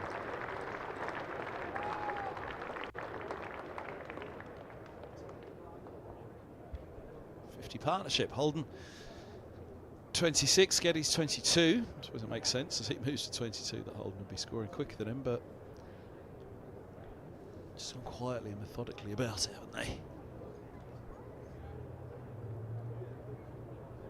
Rory Coots, assistant coach, middle. I think that was Sam Robson with the cap, sunglasses, and very, very big quilted coat on. Well, it makes sense, Australia feeling that cold.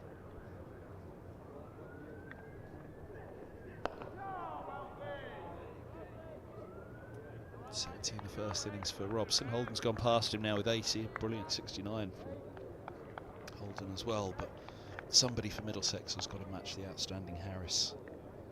His century for Lancashire.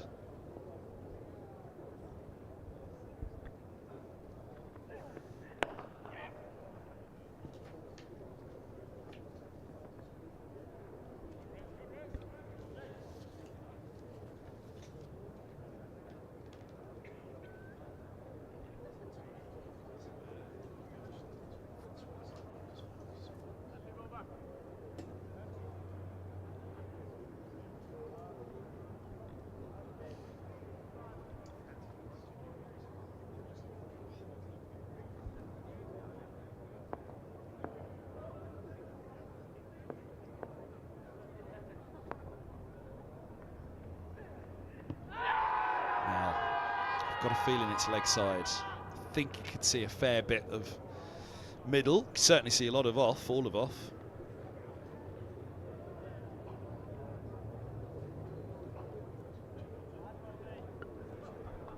The googly. We've seen him bowl it a few times in this match, but that one's scripted and done too much.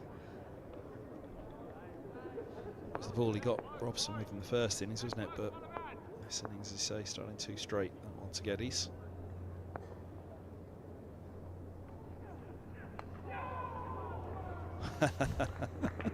The inside edge came to Lancashire's rescue on many an occasion in their innings. A couple of times now in this innings, Middlesex very grateful for the inside chunk of the bat. It's Blake Cullen, wasn't it? Just kept on finding the inside edge just when you think he was through. Another one gets an inside edge to save him.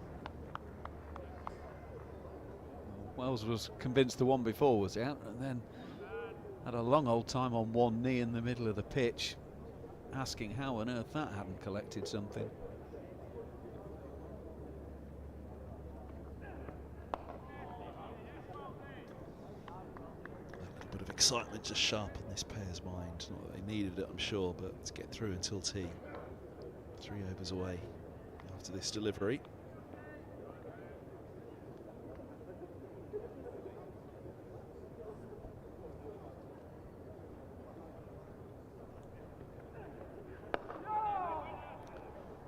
To cover.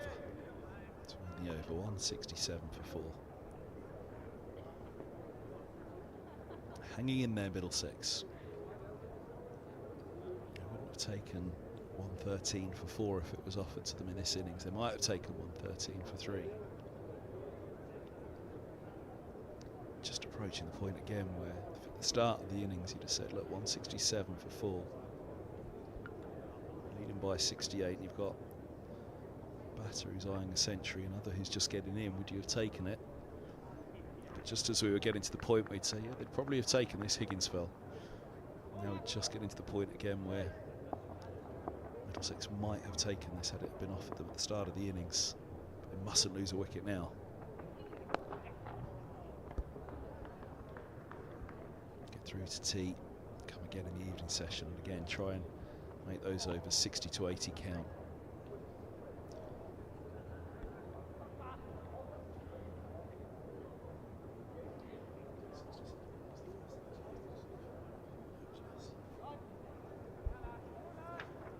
First innings for Middlesex, 69 overs. So never really got to the point where it was time to cash in because the collapse was ensuing by the time over 60 was on the board.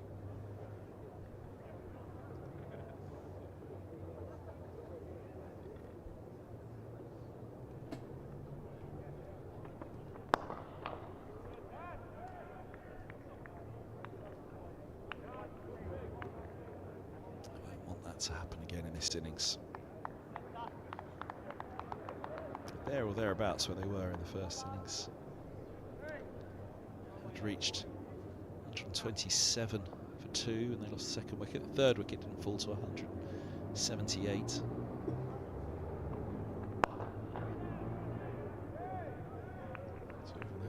260 in the first dig. They're still not in as good a position yet as they'd reached in the first innings, but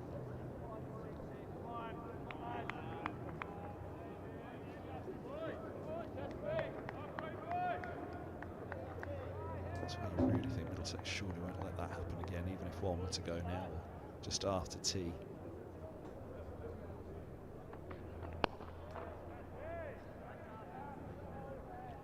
Jack Davies, the wicket keeper's next. Zaf Gohar, Roland Jones, Cullen and Brooks. All capable of being very destructive, that lower order. But not just that with it, Cullen and Brooks at 10 and 11 again. They're pairing down the bottom. Those two, well, see them putting on a little partnership.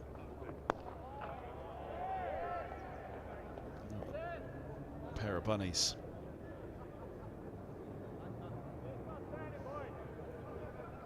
If the weather is going to be this good, and there is a suggestion that it might turn a little bit in the next couple of weeks, you wonder if Lancashire might miss Nathan Lyon even more. I mean, a man of that quality, but if it is going to be dry and potentially a bit more spin friendly in these early stages.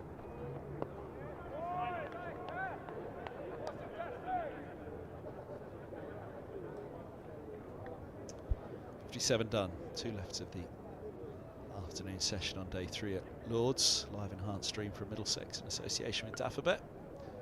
Andrew McKenna alongside myself, Kevin Hand on the mic.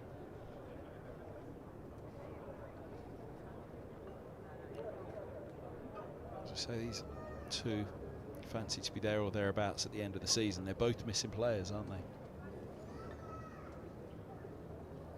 So if they've got those to come back.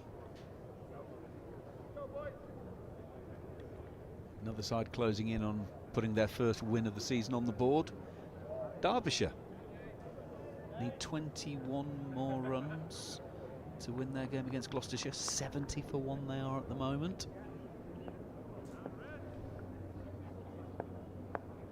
Big season for Mickey Arthur with Derbyshire.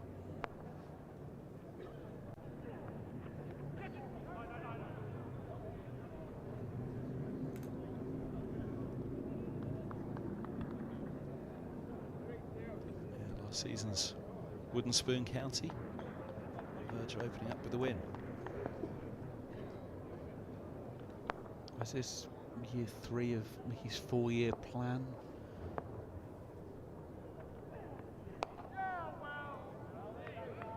So there's obviously been a lot of ins and outs. Obviously, there's Deploy making his way down the M1, but these are now pretty much all the players that Mickey Arthur has signed, so he needs to be having a good season.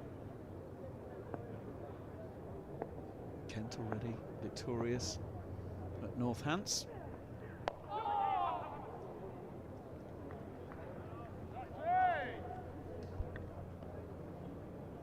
Now, why have the pigeons suddenly appeared today? Because we've not seen them for the last couple of days, really. All of a sudden, they're flapping around and getting in the batter's eye line. Seed laying day yesterday, or first thing this morning maybe for the ground staff. Yeah, word's got around there's some tasty treats.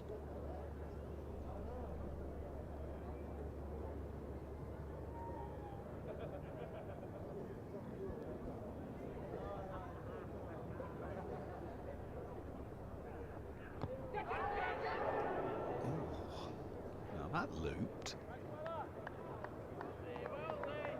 Did he get bat on that? He must have done, mustn't he? Yep, inside edge onto, oh dear, onto Padden. Short leg not able to get there. That would have been huge before tea. Holden as well, he'd really been kicking himself to fall to spin at this stage as well.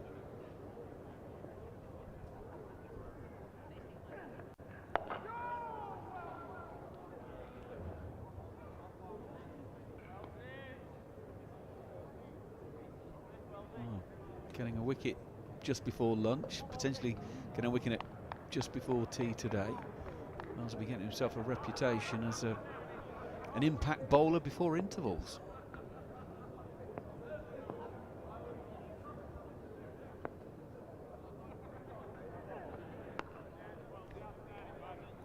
thing to be, wouldn't it be? An impact bowler. Just go and graze for the other 31 overs of the session. We'll just take you for 1 over before the interval. Yeah, fine. 170 for 4.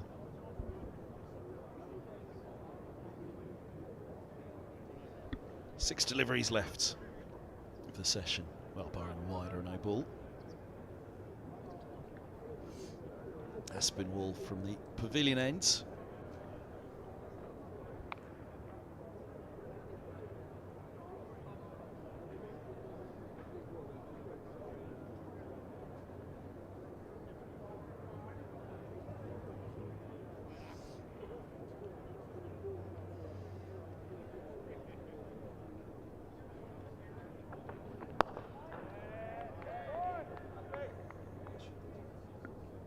Such an unusual sight. We keep seeing all these glimpses of fans, quite rightly, supping on something cold out there. But as we look from the media centre, looking straight across at the Warner and the grandstand there, the ground almost looks empty, but that's because everybody's finding the sun. Back of those two stands, wind blowing into them, they're pretty chilly, so nobody's in those stands at the moment.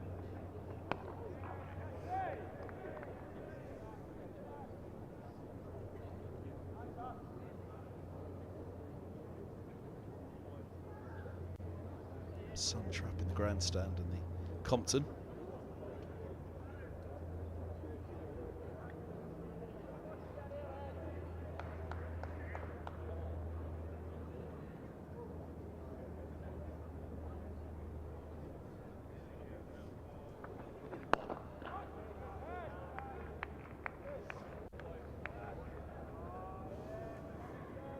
I'm going to buy you a treat, Kev. I'm going to buy you a seat in this ground for the rest of your life to watch cricket from.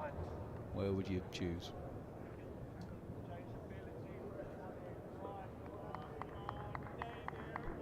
Producer Dan's gone for a suite, not a seat, a suite. Have the JP Morgan suite, please.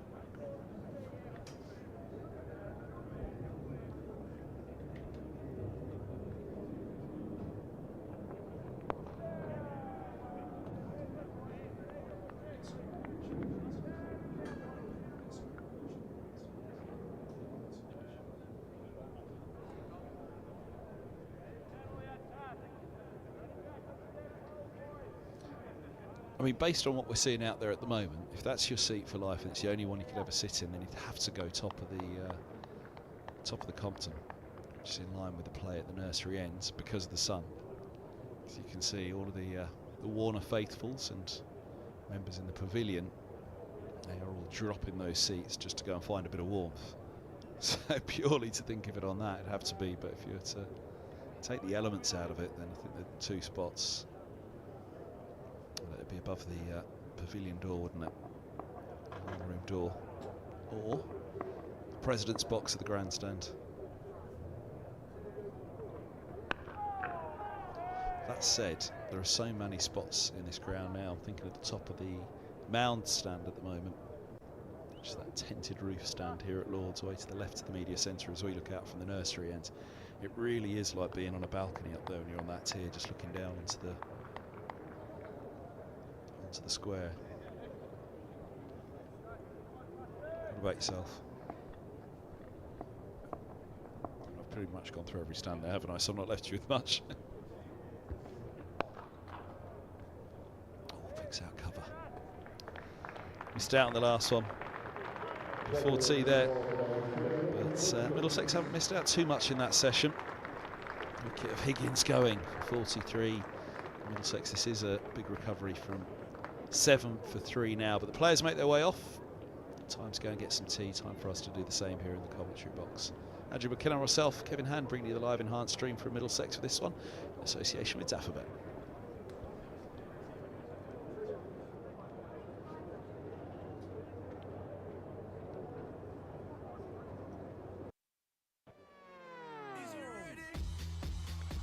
Or charge them and deposit them into the grandstand. He hasn't, he hasn't, he has! What a catch! Edged and gone first ball, second slip takes the catch. Unbelievable.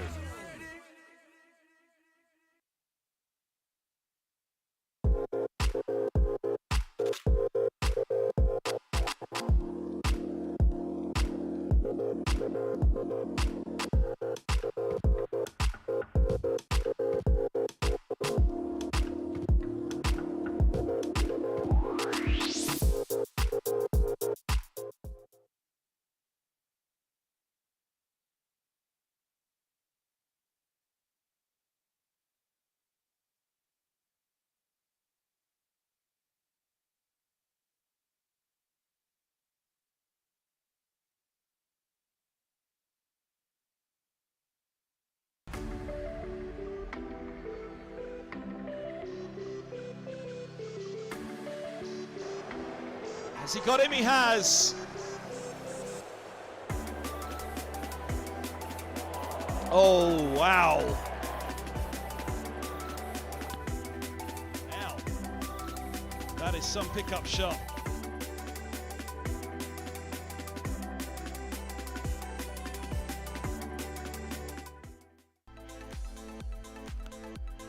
Goes again, off the bat again. That sounded big, and it was just as big. It's 50 for Eskenazi. He hasn't, he hasn't, he has! What a catch! Oh, look at that. Have that. Unbelievable.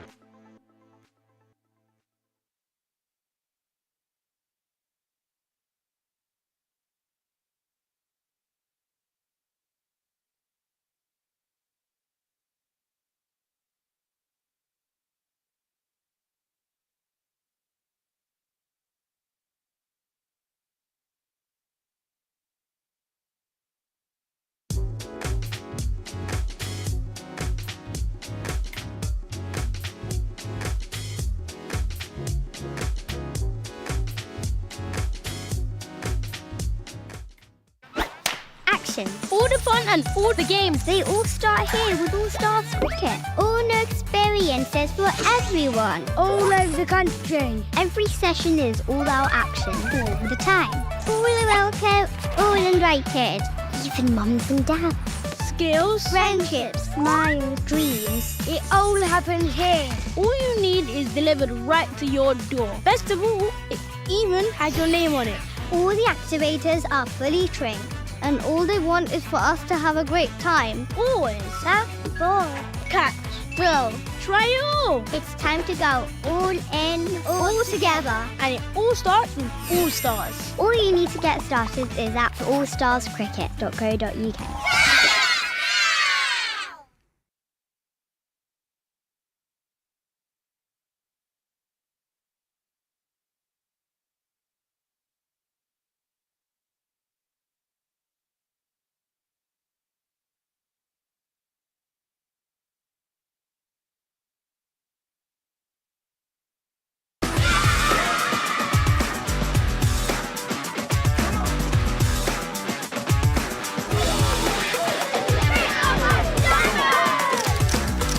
Power your play this holiday at Dynamo's Cricket.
Well,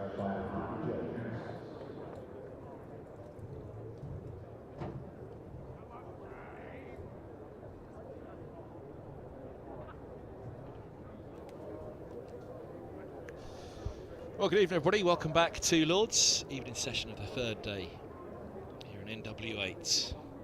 Middlesex, the hosts, 171 for 4, leading by 72. Yes, if you just drop into it right now, you say, well, lead a 72, 6 wickets standing. How many more can they get? Maybe put a 1 in front of that 172, and you got something to bowl at. But this partnership, Holden, Ben Geddes, and before it, Higgins and Holden, has shown there's plenty of runs to have on this. They were 7 for 3. Managed to recover it to here. The danger with that recovery, though, is Lancashire similarly will come out and say, look, 250, 240 on this. Fancy your chances. So Middlesex have got a lot to do to try and put a target on the board for their opponents. The visitors certainly remain the happier of the two sides, and well, by a wretched session, you'd have thought even by stumps tonight, Lancashire will still be the happier. Got a second new ball to go at the hosts with in 21 overs time. And, well, how many down will Middlesex be at that point? They will hope just the 4. And let these two try and take on the second new ball. But Lancashire will be thinking, come on, a couple here quickly. And this day can move along fast. I'm Kevin Hand, alongside Andrew McKevin, live in Horn Stream from Middlesex in association with Zaf. And it's going to be Luke Wells after tea. Sorry, Macca, I've given you absolutely no time there whatsoever to say hello. Perfectly all right.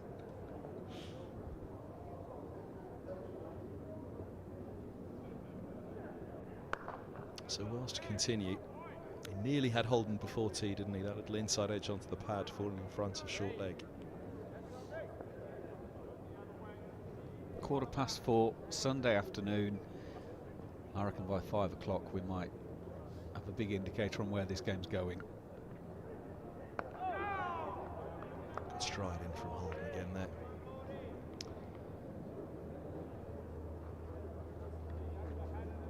Yeah, now's time.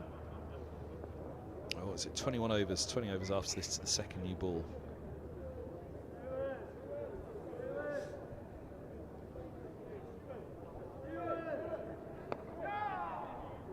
I'm just thinking that with that new ball not a million miles away, Middlesex might try and just push it along a little bit if they can.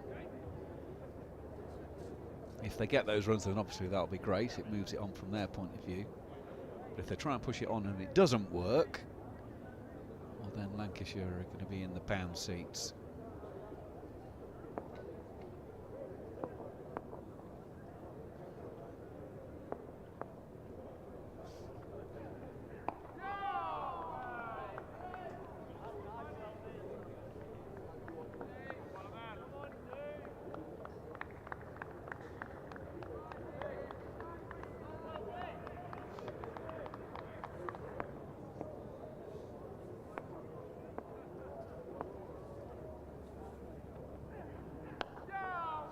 Mentioned it before tea, by the way, so let's round it all up.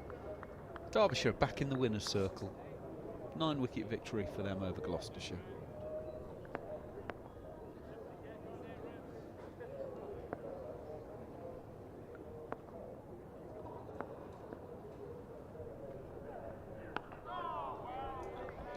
Just a single off the over, 172 for 4.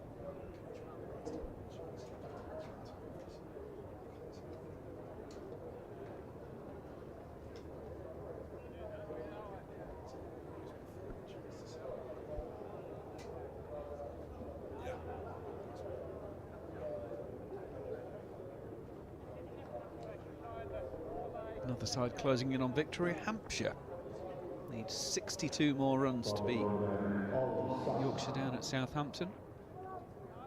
86 for 4 currently.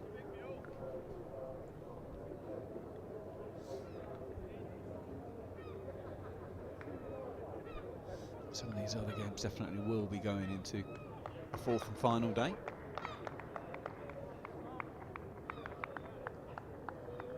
Lancashire have just been bowled out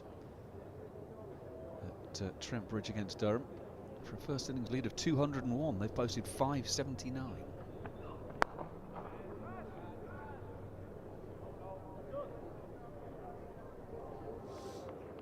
Well, that's going to take something pretty remarkable to not get a result out of that one.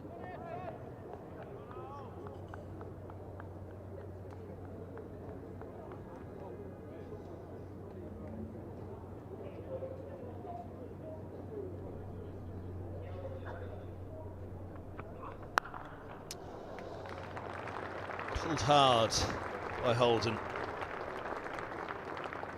Moves to 88. Middlesex moves to 176 for 4, a lead of 77.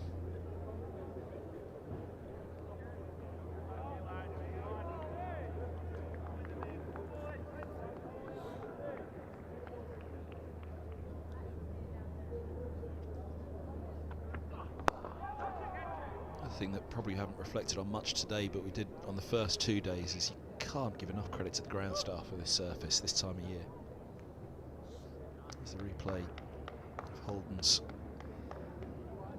pull through mid-wicket. But even in session of the third day, 24 wickets down, plenty in it for the bowlers. Runs to be had. That one's hooked away, deep square, all on the floor, collecting just a single this time. You know, if you'd imagine you're preparing this surface, had we have had leaden skies for the first 2 days, there'd have been even more movement, even more swing, even more challenge for the batters, even more assistance for the bowlers. So it's been the perfect surface really for this time of year. It's the half chance that if Middlesex bat well, then this game could end in a draw. They have to bat very well from here, but you know, if it's in Middlesex's hands or that they batted well and when they declare, then they're a long way away from declaring. Well, unless they keep hitting the ball like that. Leads 82. This moves into the 30s.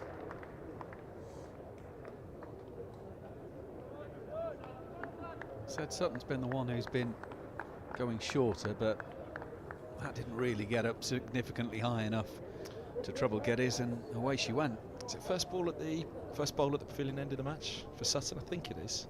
Wasn't he mostly It nursery? feels like it is, yeah. Certainly this innings, but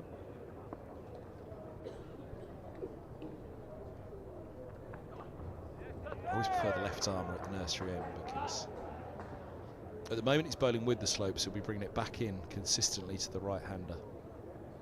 At the nursery end, with the slope, naturally he's bringing it back into the right-hander, but with that slope it can go the other way, so you really fancy. There's a fair bit of doubt.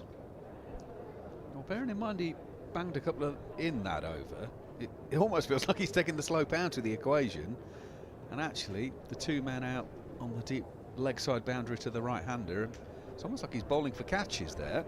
He's throwing a gauntlet down, saying, well, do you want to get this on the move or not? So in which case bowl at that end, because the big boundaries to this side for the right-hander.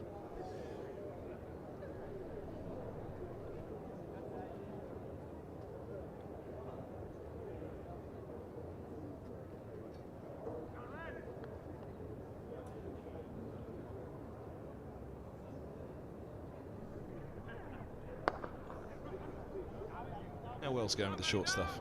He just didn't need to. Get a couple. Slip and slide. Looks like Bell by his build at his belt. It's 3. Ooh, well done. Well, there was 2 of them there. That'll frustrate a little Lancashire, because Bell had made the slide. Who'd gone with him? It was Bohannon, wasn't it? Yeah. And Bell slid to flick it back. He obviously didn't flick it back to his teammate who'd run with him. Maybe he didn't know he was there. Picked himself up and then got the throw in, but it did look a little sloppy that there was 3 there.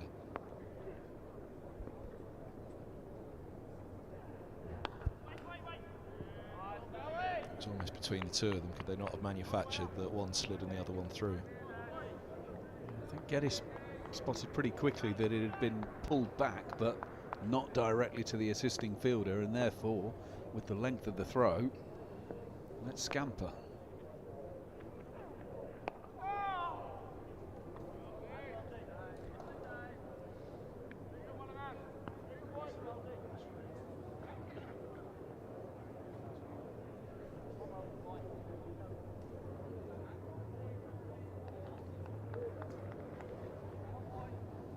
Yeah, Middlesex. I don't know they'd ever really be in a position to declare in this innings in terms of wanting to win the match. It's a case of they'll probably be bowled out at some point. Oh, well, nearly. Brought that a little closer. Ball ricochets around. Holden's a fine player of spin, but there's a big gap between the front pad and that shot. He nearly paid the price for it. Foot movement. Get that front pad across to the drive.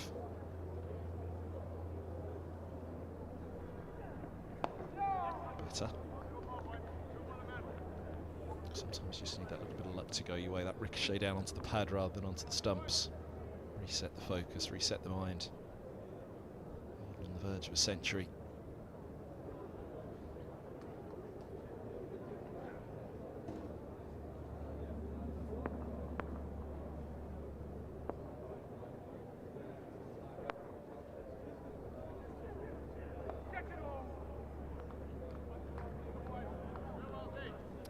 End of the over, 62 done, 186 for 4. But yeah, what I was saying is Middlesex would, it's highly unlikely Middlesex would ever be in a position in this match. You'd think, oh, we'll think about declaring it, because really, you wouldn't want to be setting at Lancashire anything below 300, and to get to a 300 lead, you're still batting sometime mid-afternoon, by which point the game's done. You're not going to bowl out Lancashire in a session and a half, but you know that does bring in the draw slightly. That if Middlesex did bat very well, and that's just huge credit to this early season surface. Again, if there was cloud cover, you'd imagine in the first 2.5 days, as usually there would be at this time of year, you could imagine the game would be very well advanced right now. So yeah, they've prepared it perfectly, the ground staff, this. And much as we said on the first track last season when it was a Kookaburra ball on a very good surface, all of a sudden it was a dead match. But had it been a jigs ball overhead on that surface last year, then I don't think we would have seen 330 from North East and nearly 700 from Middlesex. 3 out on the leg side. This is not going to be pitched up. Single out to deep square, so back to Holden. Well, it's an interesting ploy, isn't it? 'Cause you know, that's fine to the right-hander, but now you've got a left-hander. Or maybe that's the ploy. He wants the left-hander, so they're dropping the 3 back, give him the single, and he wants to go at Holden. Left arm to left-hander, Slope taking it away from the left-handed bat. Only 2 slips in place, though. 2 out leg side. Do you drop him 1 short and say, do you want to go to 99? Just the 1 set back on the offside, that's deep points.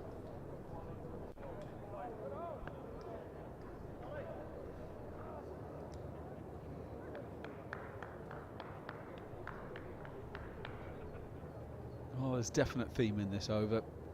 We're back to the right-handed getters, and we're back to 3 out on the leg side. Fine leg, deep backward square, deep mid-wicket. And it was the short one. It was a very short one. I'll be honest, 1 for the over is a bit of a result there, because that must have been fairly close to being wide for height.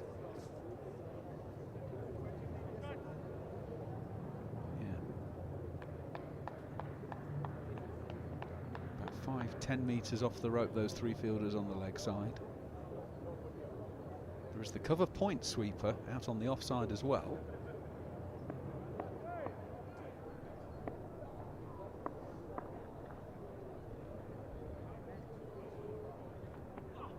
Oh, full bunger.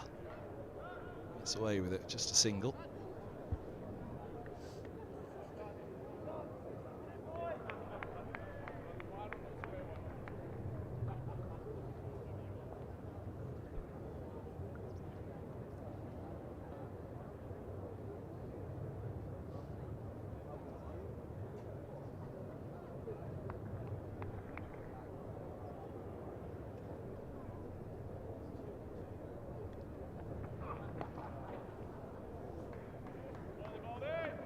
It's a good slide down there, isn't it?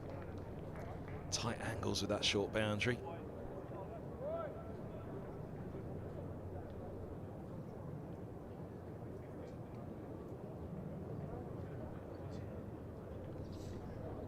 That's where the ball was fielded, lower tier of the grandstand. Williams there, ball's following him in the first innings, wasn't it?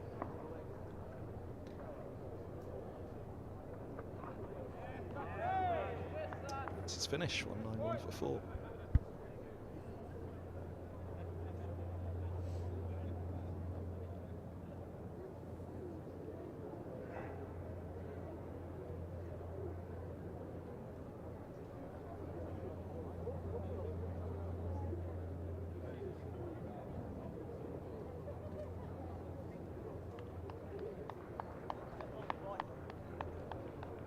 Enjoying themselves.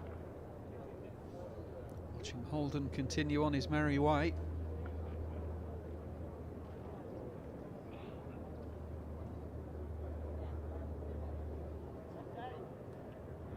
You just see those shadows from the Warner and the pavilion just starting to creep on as we get to 4:30. It's a glorious day once again.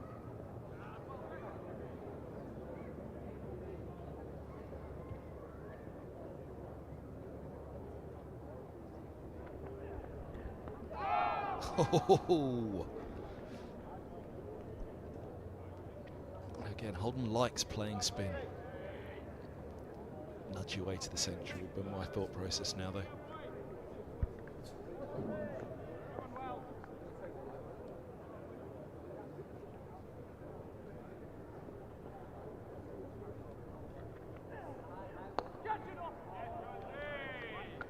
That Wells googly's been heavily employed, hasn't it, over the last couple of days?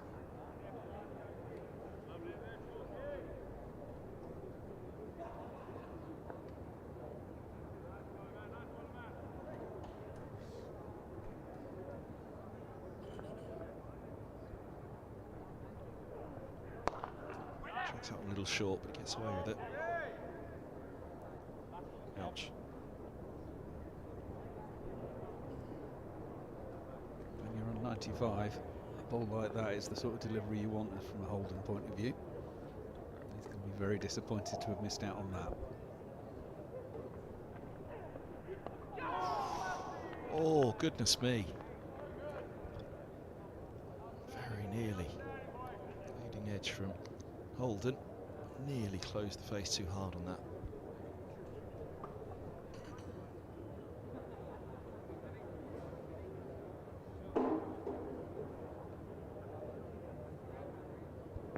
But this is good from Wells, though, testing a man in the 90s who likes playing spin.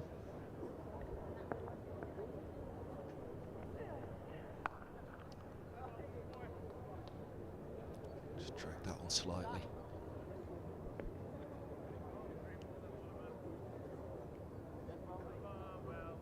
It feels like he's enjoying bowling to the left-handers more because he can use that Google to go across them.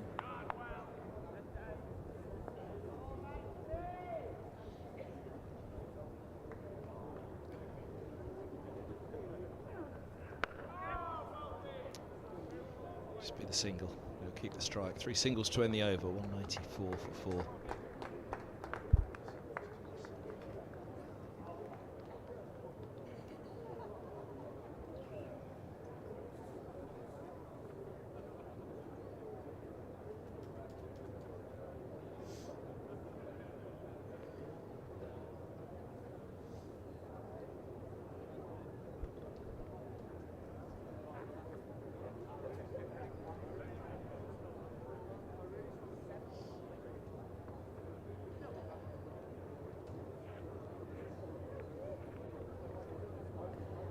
Sutton to start his 8th.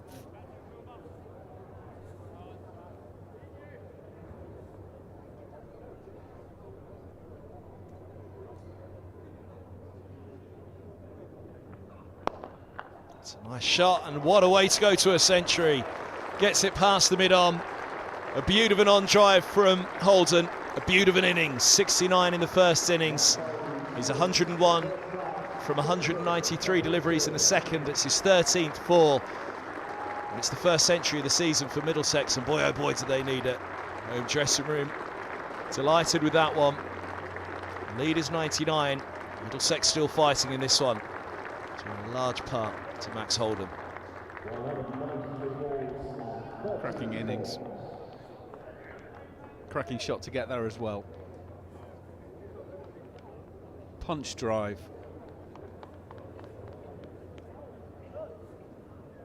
From the moment it left the bat, he knew exactly what he needed to start the season, exactly what the team needed to get them back into the game.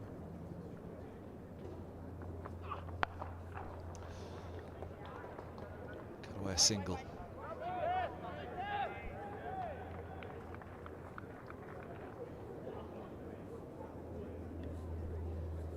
Seven now.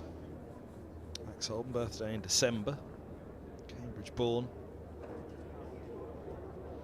First class average just over 29. It's his 6th first class century from 163 innings. 22 50s.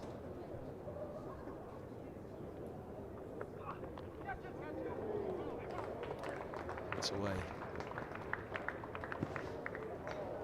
And it's away for 4. It is. Moves to 40. Matchup fine. Oh. Well, Jones just tried to slide, didn't he, to get there, and he's got the knee pads on, the shin pads for fielding at short leg. I just wonder if that maybe affected the slide a little bit.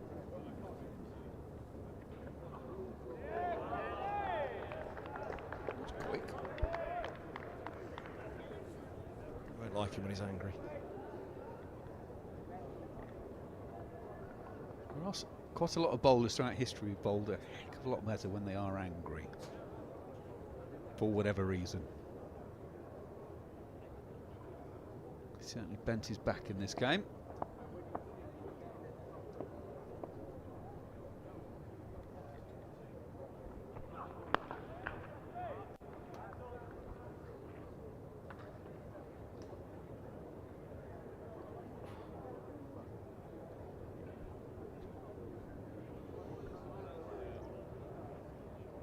Well, even if Middlesex were to go down in a heat now, they would still be setting Lancashire a total that had 3 digits in it, which has to be the starting point of any run chase in the 4th innings of a game.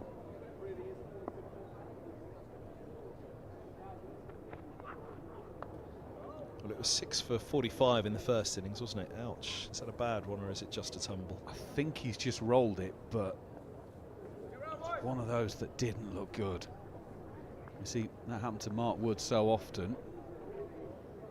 I don't know if his studs just got caught in or whether he just rolled the ankle, but he went straight down in a heap.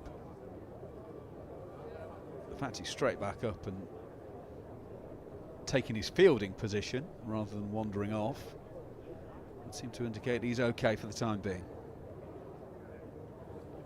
So 3 for 4 then.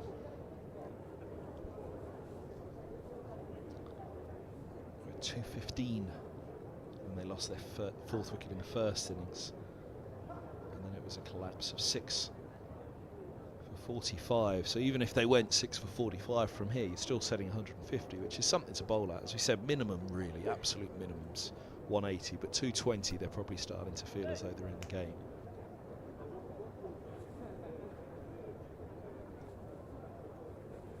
Most sides 140, 160, unless it's a minefield. 140, 160. You're thinking you're chasing that, really.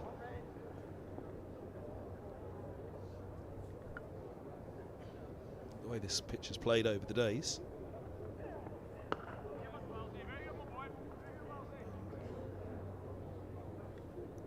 180 to 220 is where it becomes interesting. Over 220 again, his pitch has played well, but just somewhere around that margin. I always think your job in the 3rd innings is to set the opposition a target that they have to treat with respect. if you set them something that oh, well, we're going to knock that off, make them think about it. Leg side again. Yeah, and 170, 180 is a total you have to treat with respect for sure.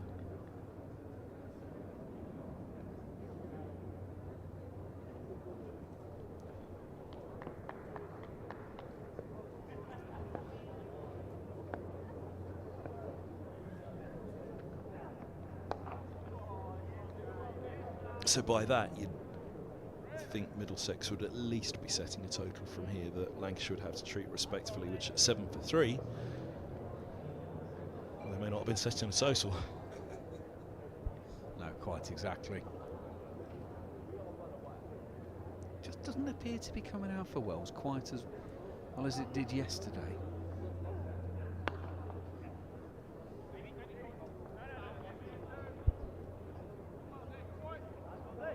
Tom Hartley, of course, England spinner, but he's unavailable at this point due to an injury. Could have potentially played in this, but that would have meant probably having to leave one of the seamers out. He'll want to be having a big summer to try and keep his hand potentially with England recognition.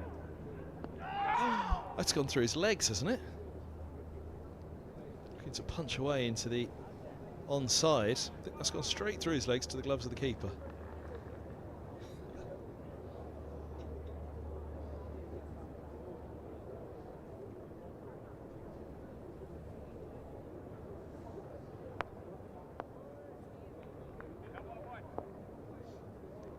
Fortunately for him, he stayed leg side. Fortunately for him, he's not 5'6".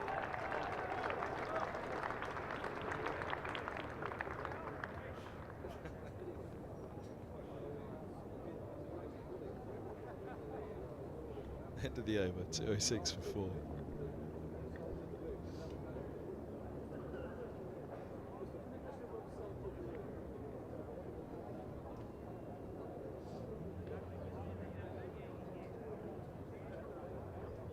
That's what I was trying to do, punch it that way. Yeah, it just nipped back in, didn't it?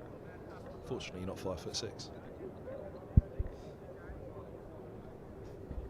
Max isn't as funny as you, Macca.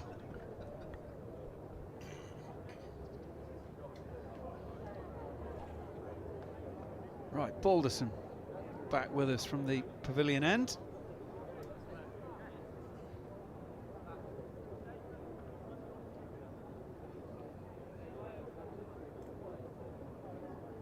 The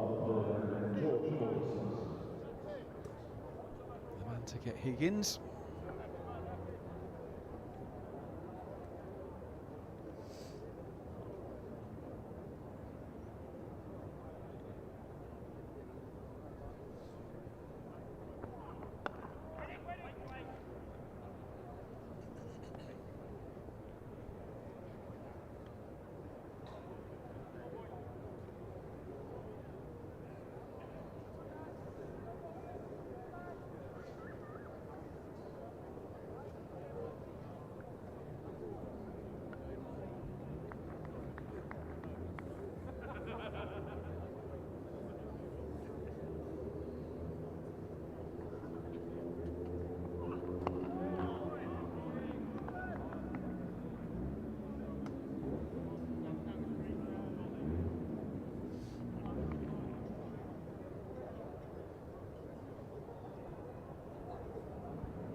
Deep within his crease, isn't he?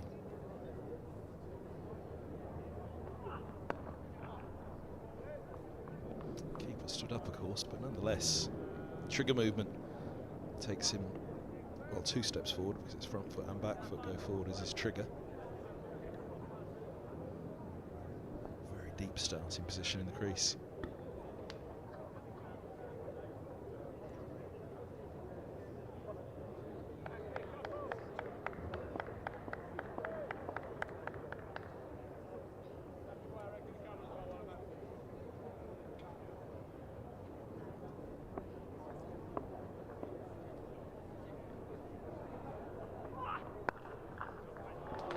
Shot. Punched away.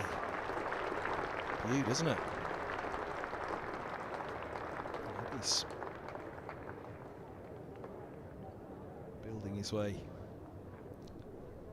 into this innings now and doing so pretty impressively. That was sort of waist heightish, that one. He stays well on top of it. Sussan picked him up in the first innings for 10 on his Middlesex debut. Oh, time to look at the ball again. 13.2 overs to the second new ball, but umpires are asked to have a look once more.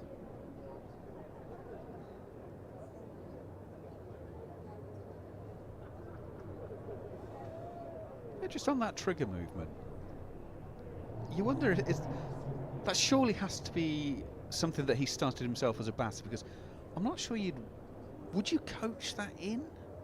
It's always fascinated me, these sort of idiosyncratic movements about how they get in there.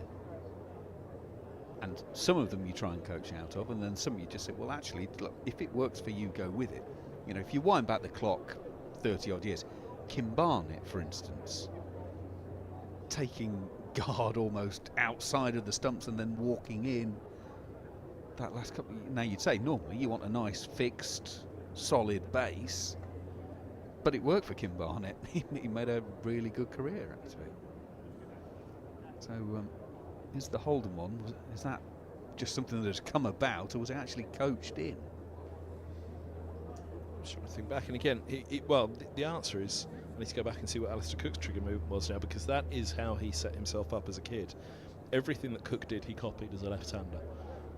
Modelled his game on Cook, mannerisms, everything. So it was Cook's trigger movement. So dig out a video and have a look and see. Because if it wasn't that, then yes, it was something that came later, whether it came, as you say, through coaches or players' own personal development. But it's always interesting last year seeing Holden and Stoneman back together, because he couldn't have more contrasting.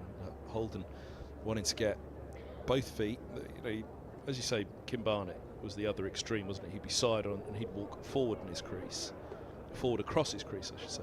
Whereas Holden's walking forward as such out of his crease. Stoneman would be playing it as late as possible, deep within his crease. And so those two had a partnership and a battle. It was interesting just to see how they were trying to negate the threat that the bowlers were bringing.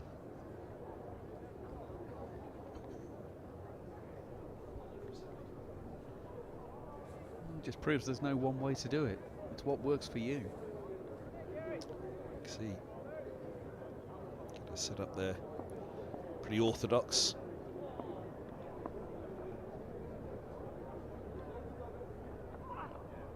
Oh, that's taken off.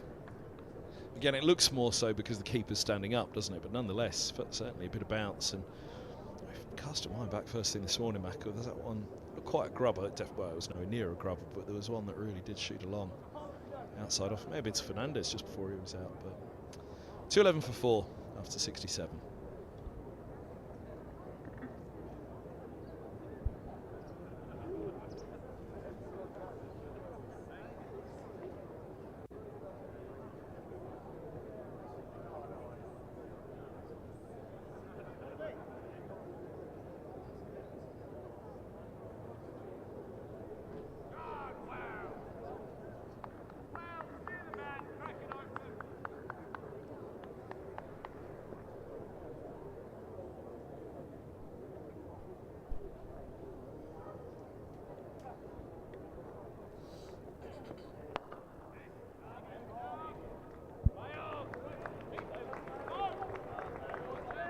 About running a second, but well advised not to.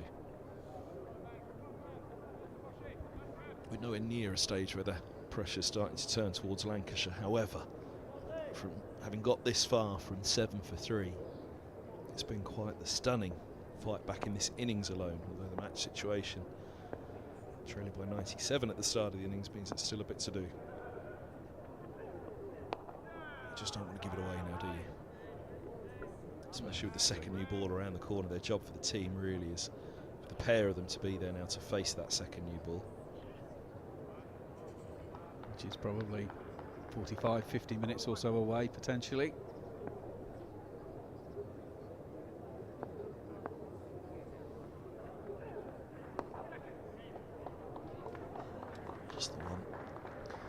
got 23 remaining today. Yeah, it's 10 overs tonight, isn't it? The second new ball. The other fly on the ointment potentially is around the time that the new ball is going to be taken, as the 100 partnership comes up, is that the shadow is then going to be pretty much on the pitch. So you can have new ball and shadow to deal with. One would be tricky enough. Two, well, we'll see.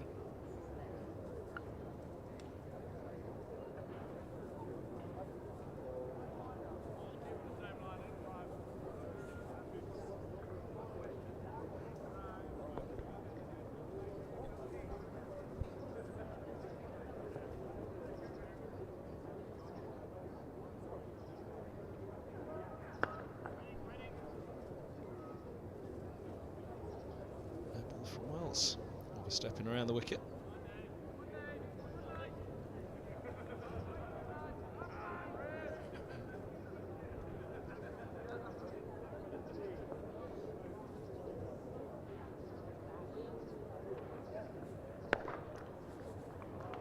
Oh, glorious. Glorious.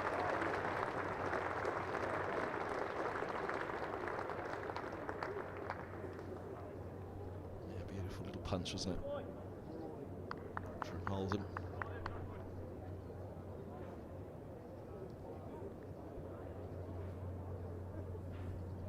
Lancashire respond by taking the catching mid-wicket out and putting him at a short extra cover just to take it, because that all that is a punch, but it's the shortness of the boundary that makes it a boundary.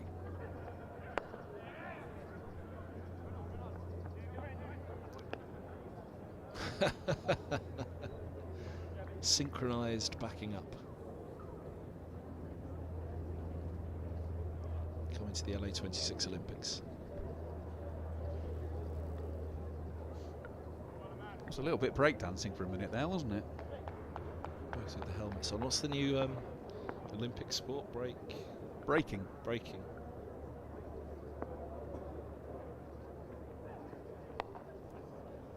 Aston Jennings for Team GB.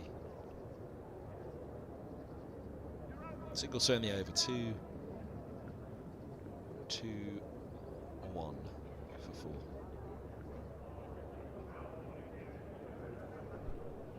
Well, we said 220. That's kind of minimum really that they want to get to and start to think they might have something in it. Richard Johnson, the head coach, second right there. Rory Coots, assistant coach in the middle. Tim Murtagh, something or other. Next to Rory, standing up. Tim Murtagh, chief storyteller. Yeah, hold on this, producer. This could go anywhere. Higgins doesn't look impressed. Well, is he auditioning for the breaking? Yeah. Well, he'll put his hip out doing that if he's trying.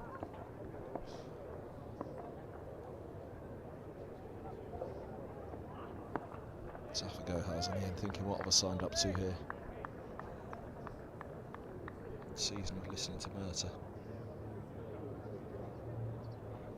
Joking aside, do you think we'll ever get cricket back as an Olympic sport again? I mean, in terms of test, some sort of like major test matchy kind of. Oh, that would be lovely, wouldn't it? I mean, the Olympics do go on 3 weeks. I remember Adam Gilchrist was championing 2020 to return at Paris 2020. No, London. What was 2020 again? I can't remember where it was.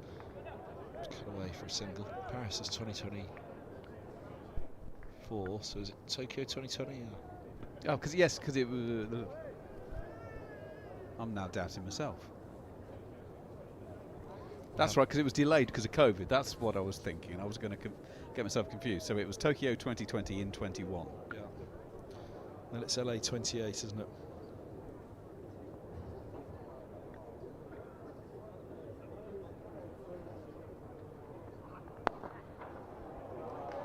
Oh, wow.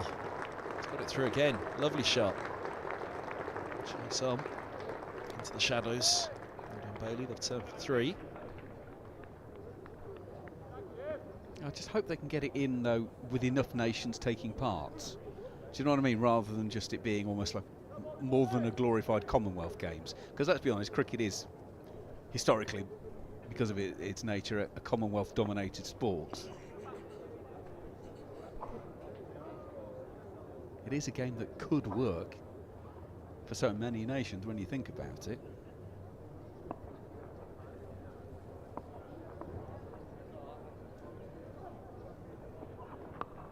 Leading edge, safe. On the floor in the end. His head went up, didn't it? See where it had gone? So did everybody else. On the floor to Bohannon.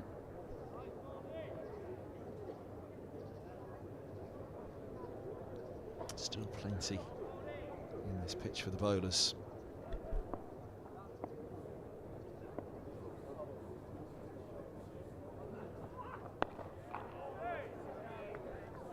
I know the rugby markets are trawling people that have fallen out of the NFL, for instance, for the USA rugby. Nothing to stop USA cricket and Canada cricket going in trawling similar style for the players falling out of baseball, for instance, because we often describe when we're talking to people from North America, oh yeah, cricket, it's like baseball. There's nothing to stop you going and trawling that particular mine of players.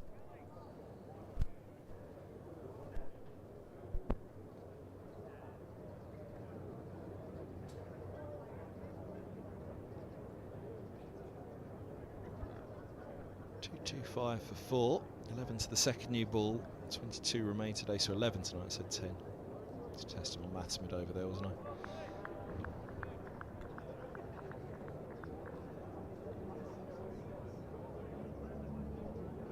26 the lead, 4 down. I think we're at the stage where you could safely say, had this have been offered to Middlesex, they'd have taken it. 225 for 4, lead of 126. One batter set on a century, the other just about to nudge towards a 50, he hopes. But even still, that's because they were playing catch-up, so they're a long way behind still. Well, they're not, they're 127 ahead now, but you know what I mean. The game is still swaying in the favour of the visitors. Just getting to that point now, aren't we? The second new ball's key this evening now for Lancashire. They'll know even if they go through the next 10 overs without a wicket. Over to Bailey, Bohannon, Williams. See if they can blast through a few with the second new ball, and if they do, then that pressure will crank up on Middlesex, because they're not near a position yet to start feeling any great confidence in the target they'll be setting. Run rate's climbed though, hasn't it? It was down low 2s for a long while. 55 runs in this session so far. Talked about over 60 to 80, didn't we? There's a time when batters will try and get that move on. That helps, and it helps Wickets to his first 50 for Middlesex. Arriving in the winter, he moves to 50 from 94 balls, 85 now, 5 fours. A fine knock. Middlesex's new number 6. Another choice acquisition in the winter, which has played off pretty well. 3 wickets for Zaf Gohar in the Lancashire innings, of 50 now. Ben Geddes.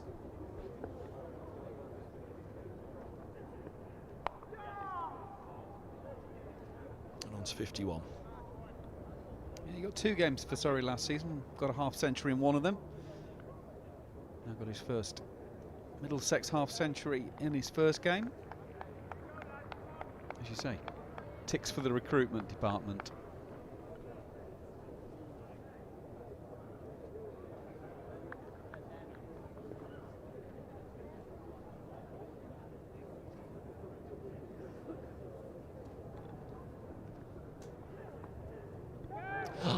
Oh, no leg slip.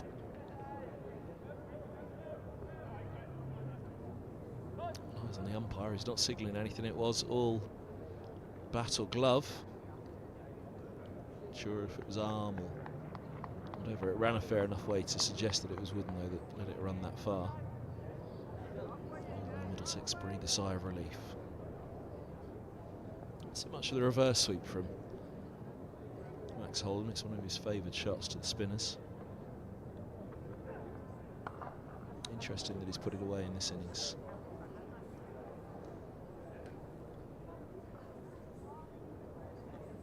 .70 bowls, 232 for 4.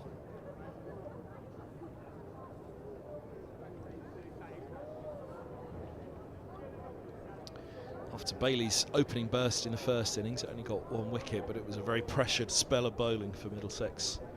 Oh, there's the top of the Compton. This is what we're talking about, the sun trap up there. You're saying the seat that I'd go for, probably up there, because your time of year, time of day, the sun's going to be out all day up there, isn't it? When that stand was rebuilt, one of the problems was the viewing position. It was cold apparently in the lower tier of the old Compton, and the viewing lines of sight weren't particularly great, but it's a spectacular stand. As the Edrich, its twin is.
Saying with Bailey pulled beautifully at the start of the innings, and then it took a while for Lancashire to get into it again until the afternoon session, while Middlesex were 215. And Lancashire took that 4th wicket and then rattled through the end of it.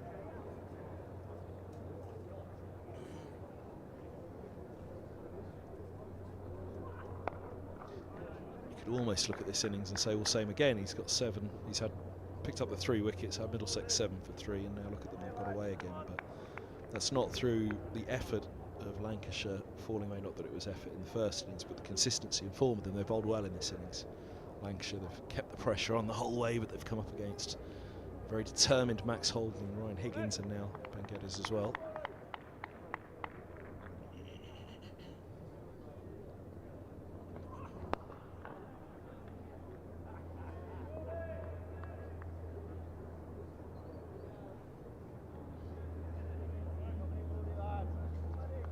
See in the background there, the last stretches of the sun into the grandstand have gone. Last slithers of sun, I should say. All in shade now, the grandstand behind Holden and umpire Baldwin.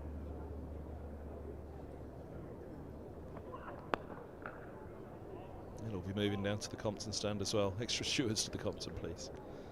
2-3-2 for 4.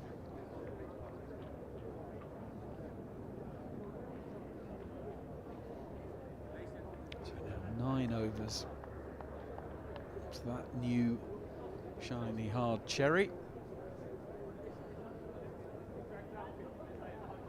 Lead 1-3-3.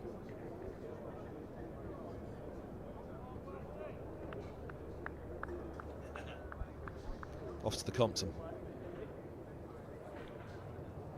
Too cold in the grandstand now.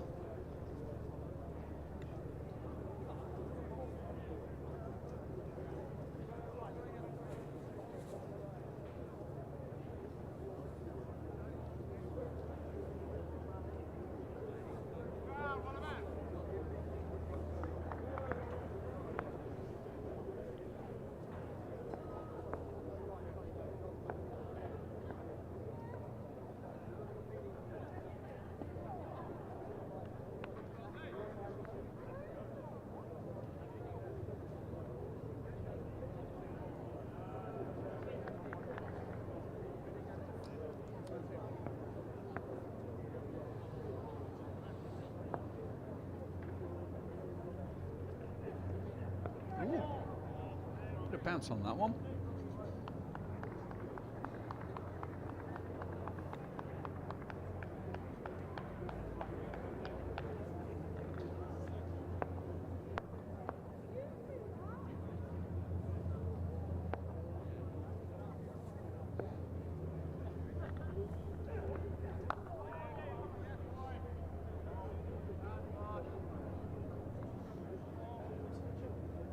Just see the footmarks a little bit more starting to develop where the bowlers are taking off on that front foot landing, which means there's just that little bit more rough on the next step as well.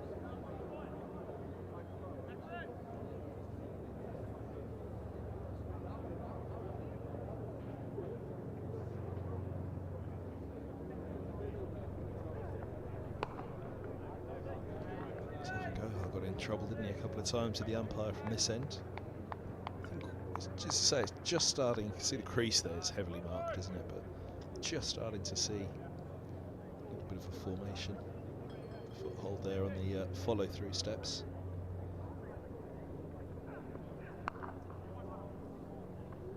Well, that was probably the good thing about Zaf getting that final wicket in the way that he did earlier on, in the fact that the celebration, he ran straight down the pitch. If it hadn't been out, he might have given the umpire a bit of a problem. Running down the pitch, pleading to get the call.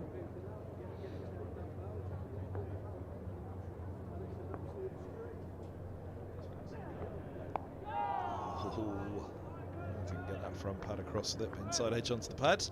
End of the over, 72 done. Here is the wicket that ended the Lancashire innings. Now just watch him.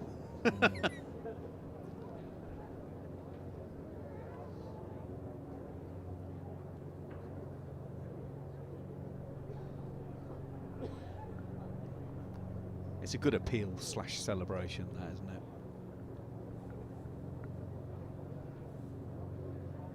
Looks a bit like you and I when a cake served.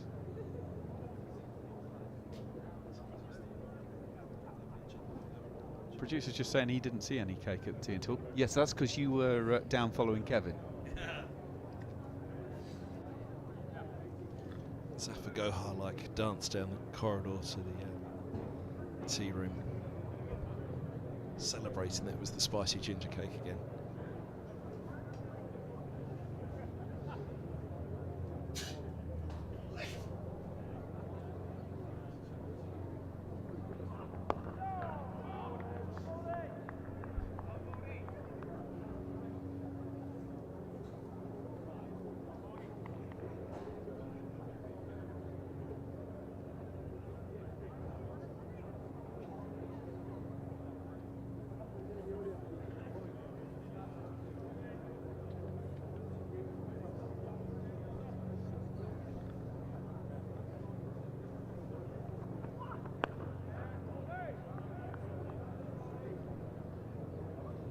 Is now starting to look very broad indeed in Holden's hands, as it should when you're 119 not out.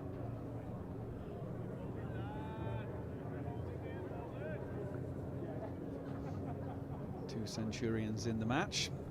Marcus Harris with 138 to his name earlier on.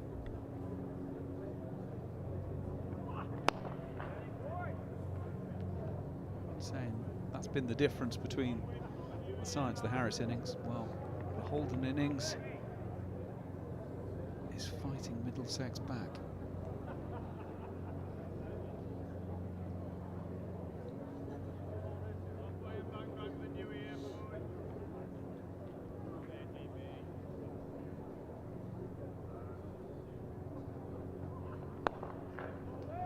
You mentioned that both of these have been open, and so too has Middlesex's wicketkeeper Jack Davies. Opened against Hampshire here in the Championship, and that was a Hampshire side memory that had Abbott and Abbas, Keith Barker. Strong bowling line. I just remember one on drive down the ground from Davies. Thought, yep, the lad's got something. It's only a brief cameo in that game. But like these two, no strangers facing a new ball.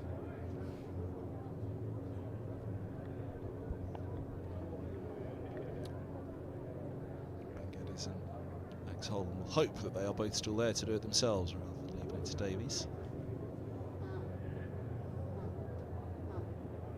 That's that phrase that always goes around the dressing room, isn't it? Finish the job, don't leave it for someone else to do.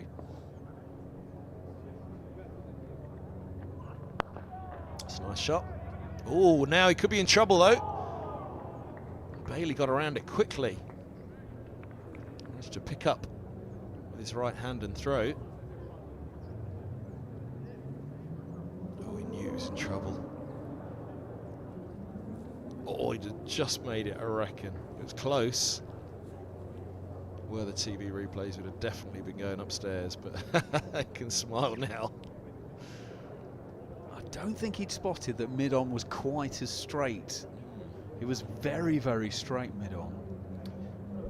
Sometimes you say you hit the ball too well to the field and it gets to them quickly, but on that one it was almost he didn't actually hit it that well, which allowed Bailey to get around it, to pick it up and throw straight away rather than pick it up with his left, to transfer it to his right. A little bit sort of like under 8s cricket. It's like, well, that's a good shot, that must be worth runs, therefore I'm off.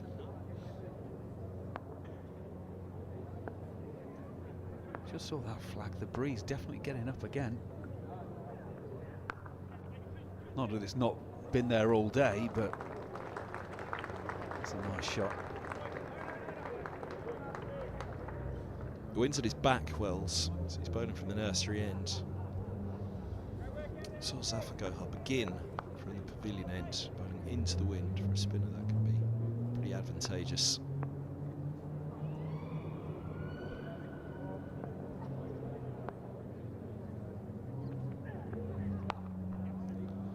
It's driven harder this time. Now a chase is on. A deep point.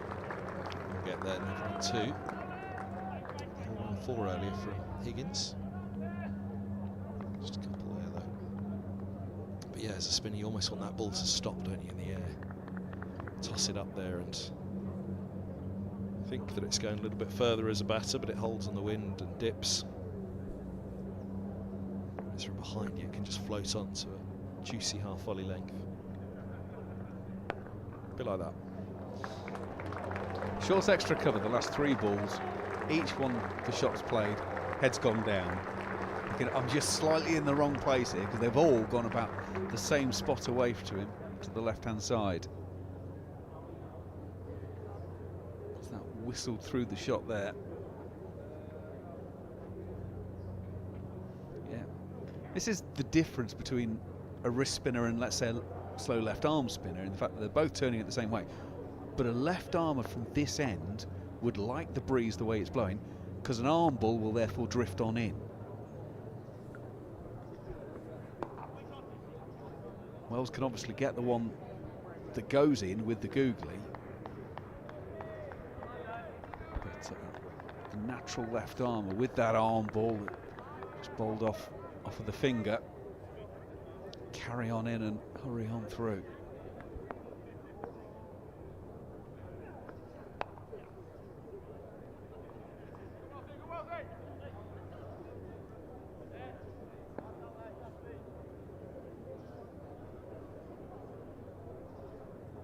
Lead on 4-6. Slowly getting there, Middlesex, aren't they? But Lancashire will be hoping the second new ball will blast through a few and wrap this up with a lead shy of 200.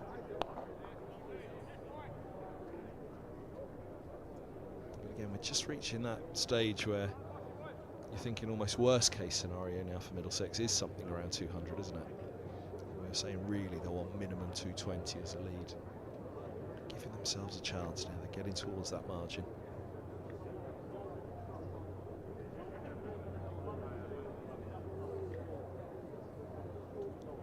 To go today.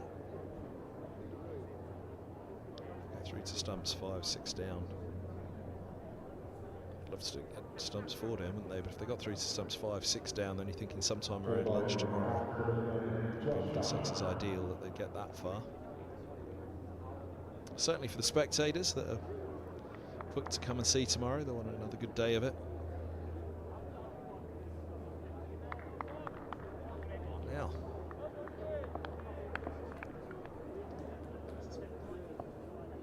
Spin from Bohannon.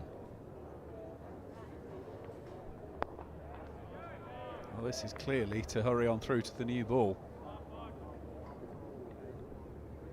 Which, if you're taking moral victories, and I've never really been a believer in moral victories, but... I've been a believer in morals either, have you? Nice shot, Vul. Me or Geddes?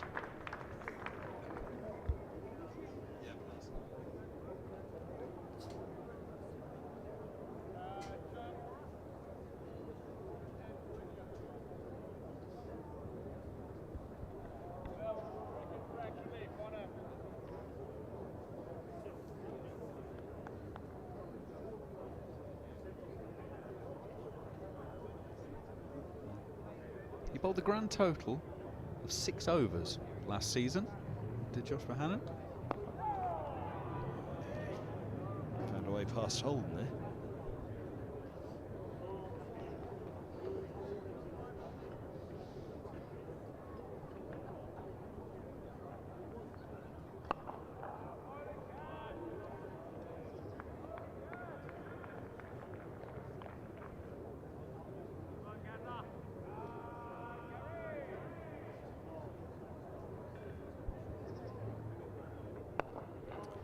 Bunger gets away with it in just a single.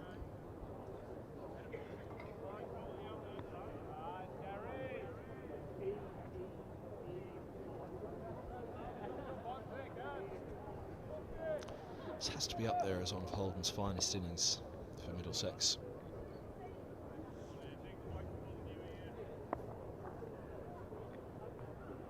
Oh dear. It's not one of Bohannon's finest deliveries. Pushes the lead. Last to 150 as Middlesex tick along to 251 for 4. Dear me. Track that one down. End of the over.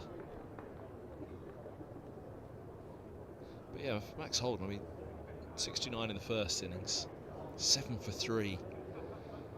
He's out there thinking, I've got to do it again. Minimum 50. Well, he's got a century. His aggregate score in the match at the moment is 190. Not bad first match of the year. Would imply that you've done well in your pre-season, wouldn't it? In the T10s. Done your work.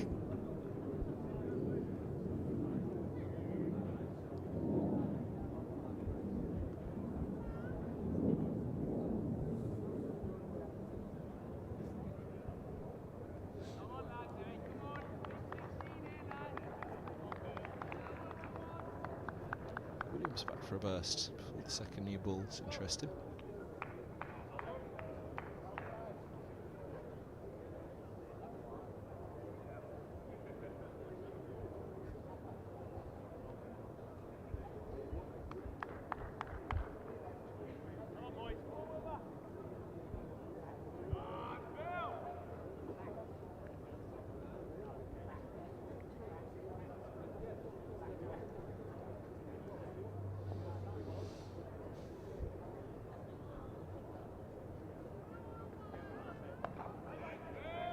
It's interesting, isn't it? Because from that 7 for 3, the 1 wicket to go, Higgins, he'd be kicking himself because it didn't really do much, did it? Bowled him off stump from Balderson, but so what? The 3rd wicket fall pretty early on. It was only around the 5th, 6th over, wasn't it? So it was something like 7 on the board after 6 overs. Halfway through the 7th, 6 overs and 3 balls. Higgins then dismissed in the first ball of the 39th. And that wasn't particularly a ball that you go, oh, great ball that. Picks up Higgins. It was after a slight pause, wasn't it? Whether it just a little bit of concentration lost. Bearing in mind that he was on the score that he was on, well set. It's a strange way to go. But other than that, from 7 for 3, too much to talk about.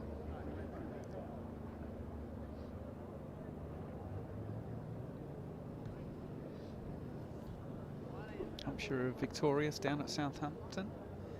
beating Yorkshire by 5 wickets. 148 for 5 in the final innings to win the game.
Benz is back with that one. A massive amount of bounce. And plenty of time to allow it past.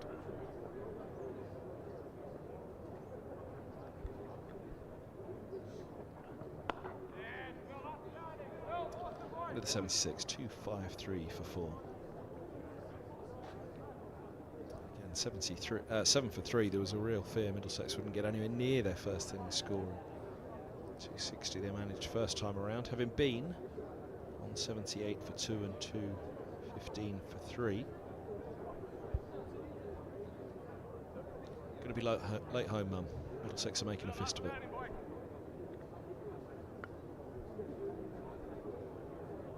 Or on Uber Eats, sorting out a delivery for later. That was one of the most spectacular things I saw in India last winter. We were in Hyderabad, and there's a pizza company that delivers to your seat in the stadium. Well, there are two parts to that when you think about it. One is a food company delivering to your seat in a cricket stadium. The other is, why would you order pizza when you're in India?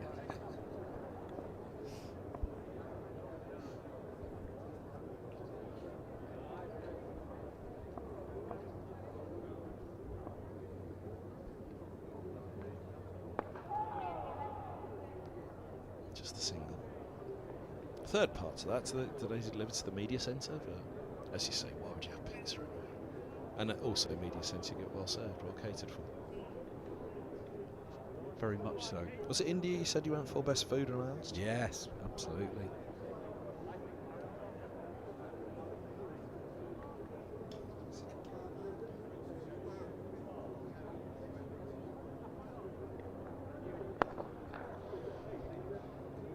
Good start. At mid-off. Easily got through, especially a bowler approaching stumps on day 3. And also warming up, thinking about second new ball a few overs away. Goes back to long on.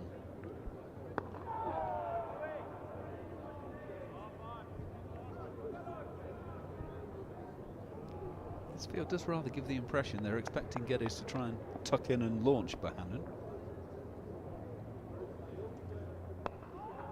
Straight nice for a single again. It'd be a real drop in concentration for him to do so, because clearly the job for these two now is to be there for the second new ball.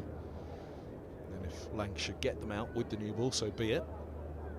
But their job is, well, their job is to try and be there at stumps, really, see off as much of the new ball as possible.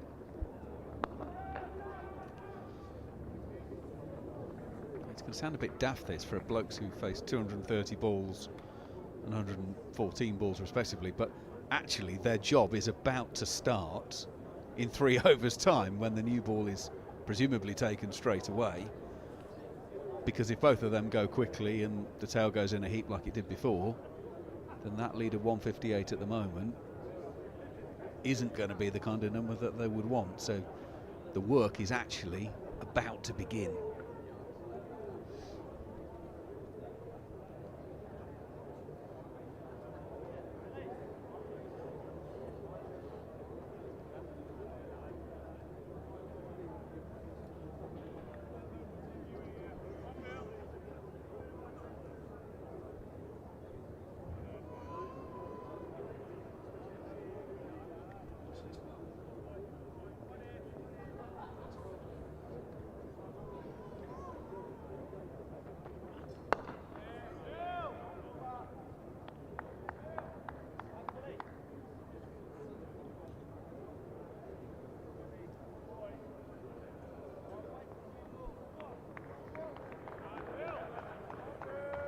Things for sure. Certainly at the margin now, aren't we? The lead of 160. You'd have thought absolute worst case they're setting 200. We've got a game on our hands. Middlesex will come out, even defending 200, thinking, come on, a couple of early wickets. My fancy's probably around 220, 240. Really makes a game of it as a lead. Absolutely. For anyone in and around London tomorrow, got some time on their hands.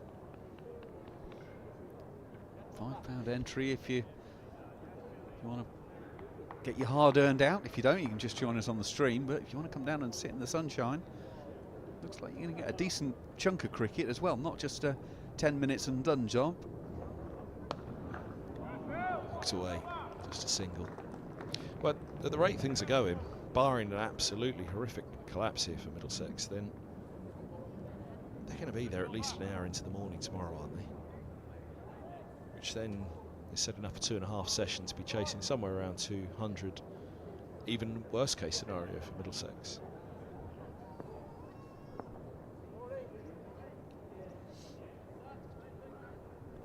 I'd say it's lunch, Middlesex are all done, a lead of 240. Actually, Lancashire have got a bit of job to do there, haven't they? They've got to go out and think, well,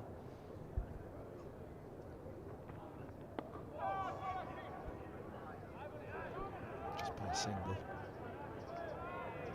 So we've got about 120 runs a session there, which is very manageable nowadays. But it is more a case of if you're going out to start your innings at lunch on the final day chasing 240, what they always tell us in the dressing room is you get to tea and then you work out where you are. So you bat properly, get to tea. If it's gone well, it's gone well. But you keep wickets in hand and then work it out what you need to do from tea.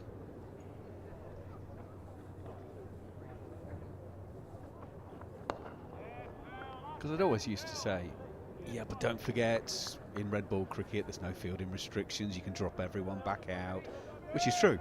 But the way that these guys now bat, they're looking to clear the field, whether there's field restrictions or not. So as we were talking about it yesterday, the evolution of the game makes such a difference. Just the mentality of the players. Then you've got the fact that they're doing weight training and all of that kind of stuff now. They're hitting the ball so hard. Oh. Williams just gets it to keep its line, the slope there. Just drawn into that one. Well, they changed the ball earlier, so it may not be exactly 79 overs old or whatever, but I'll say that with an old ball, that certainly did grip on the surface.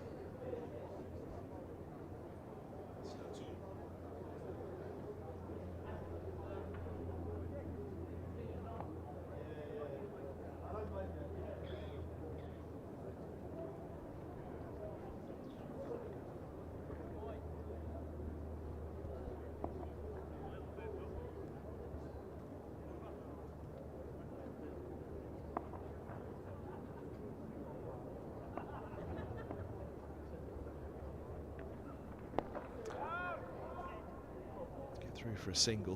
When that ball drags short like that, though, you almost look at it and think they're not going to, are they? Geddes, of course, did sky that one, didn't he, in the first innings? Dragging Sutton, attempting the hook with the pull. Yeah, tried to pull it. It's quite wide of off stump and got it low on the bat and skied it to mid on.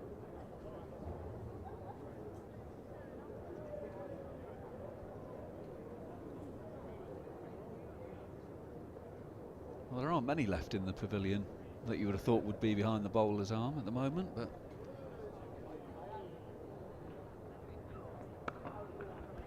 short again. Just a single once more. Yeah, there was a shot of the bowler's bar, which was empty yesterday, but open again today. Oh, well, it would have been open yesterday, but I don't remember seeing anybody in there at all yesterday. First day was unbelievable.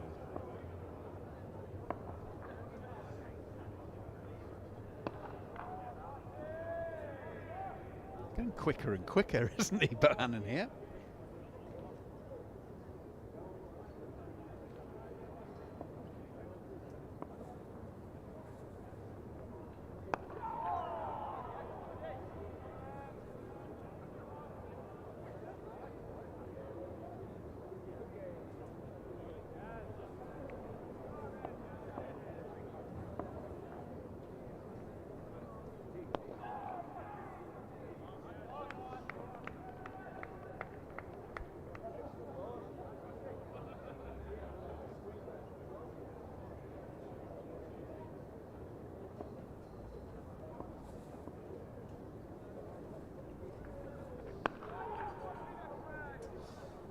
End of the over, 261 for 4, the live enhanced stream from Middlesex in association with Dafabet.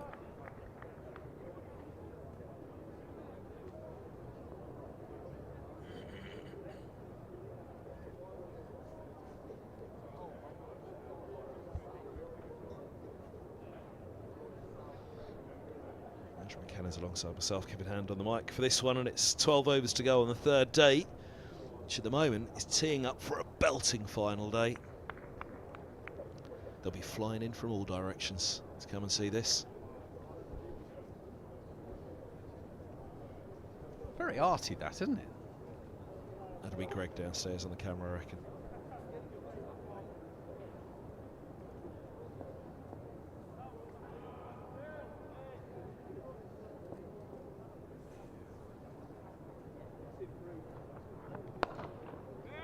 I say I live not a million miles away from Heathrow, and obviously we had that period a week or so back when it was closed as a result of the fire. It makes you realise how busy the skies are above London when it's suddenly very noticeably quiet when you don't have planes going over every 60 seconds or so.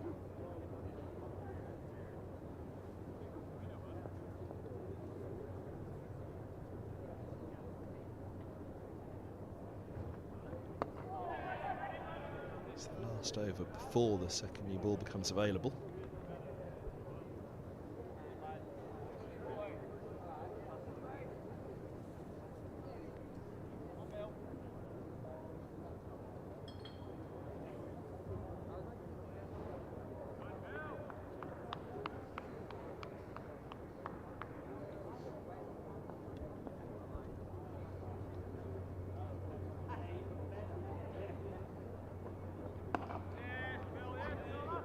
No surprise to anyone. Bailey at mid-on is warming up.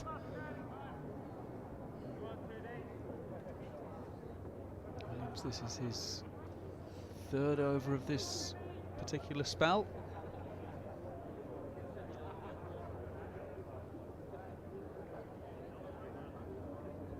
We've encouraged him, haven't we, Greg? He's looking for everything. That's a great shot as well, isn't it? That plane in the background. Zooming off towards North America.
And that is the end of the 80th over.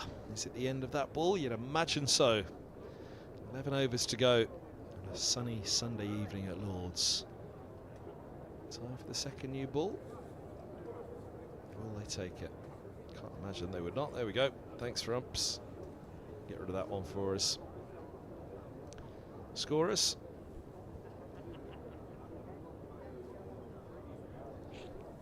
Second new ball's taken. Don Shelley with the cap on there.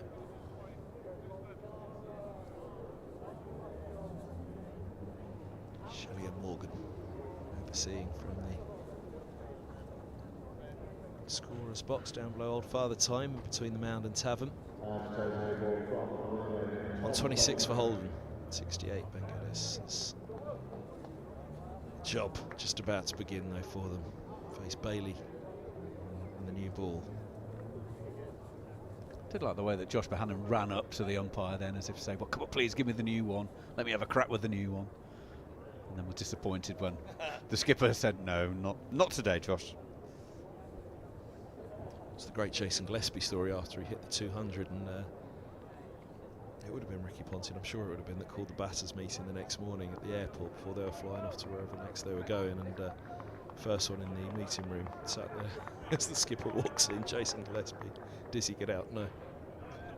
Get out, Dizzy. No, I'm not going anywhere. I have just made a double 100, skipper. How many did you get out of interest?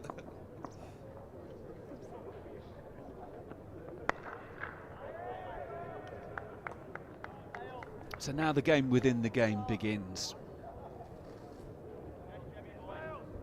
This new Cherry with a proud hard seam. The lead of 162. He made those 3 early breakthroughs.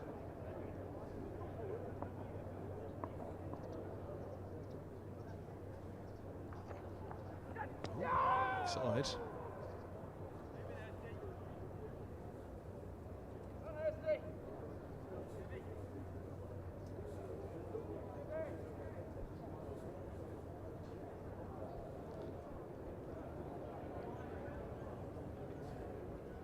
Panic at all for Lancashire yet, but 10 overs to go tonight. 3 and over. Middlesex's leads close to 200 this evening. Does just mean they need to do something with a new ball, don't they? It'll still be nice and hard for them in the morning, of course, but ideally they'd like to take at least one off, but preferably 2 with them tonight. It's gone away. Swing before pitching.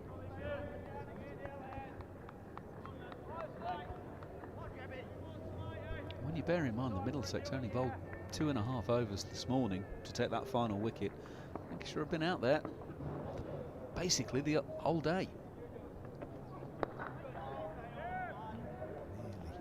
Nearly offering that one up. Bear in mind they took, what, 6 in a session on day 1. They probably wouldn't have been thinking. And we keep mentioning it. 7 for 3 early doors. Wouldn't be thinking new ball time, 4 wickets down.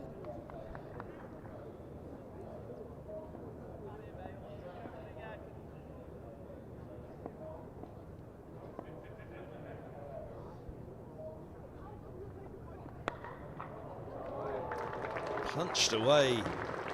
4 runs into the 70s. This partnership is to 152. The 5th wicket, 257 balls, 72 apiece.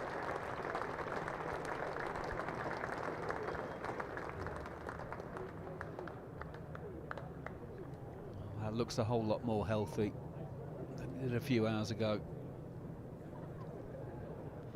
Pressure at 7 for 3, you can't really overstate how good a performance this has been from Holden, Higgins and Benguedes.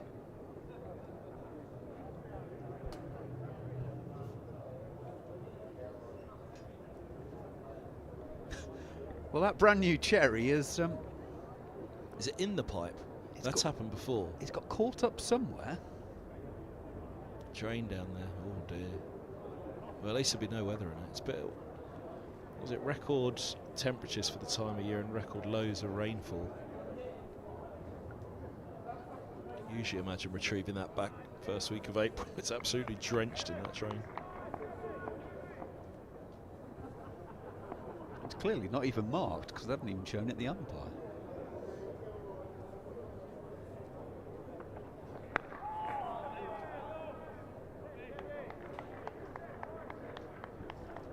What point do you think Lancashire do to start to get a little bit tetchy? 2.65 for 4 at the end of the 81st. If it's 4 down, I think, when we're reaching sort of the lead of 190, 200. Blimey, it appears the temperature's dropped quite considerably. Mind you, they are braving it out in the shade. Not many are. Most have escaped to the sun. Assuming they're Compton, we can't quite see it from here, but all the other stands looking empty at the moment as they're trapped in the shade and the wind blowing in from the nursery end. But yeah, it's a funny one because I say time almost. It's, you know,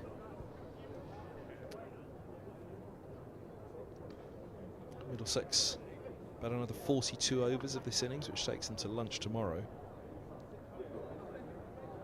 Looking at 64 overs remaining in the game. Another 42 overs, another 120 runs. That's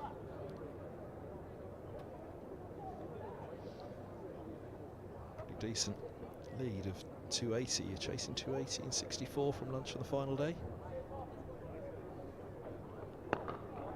That certainly is a bat to tee and make a decision then.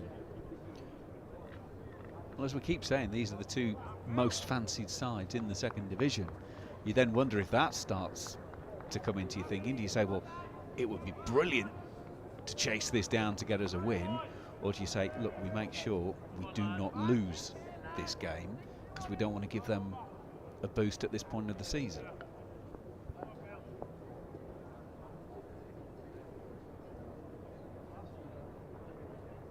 Oh, it's a lovely ball, but he hasn't got him. Williams around the wicket, gets it to go back up the slope, draws Holden into it, no bat involved. Feet didn't really go anywhere from Holden. Head in line. It's falling, searching for it. Not too much disappointment there. Sold it hard. Not sure he necessarily believed it, but ask the question anyway. You never know.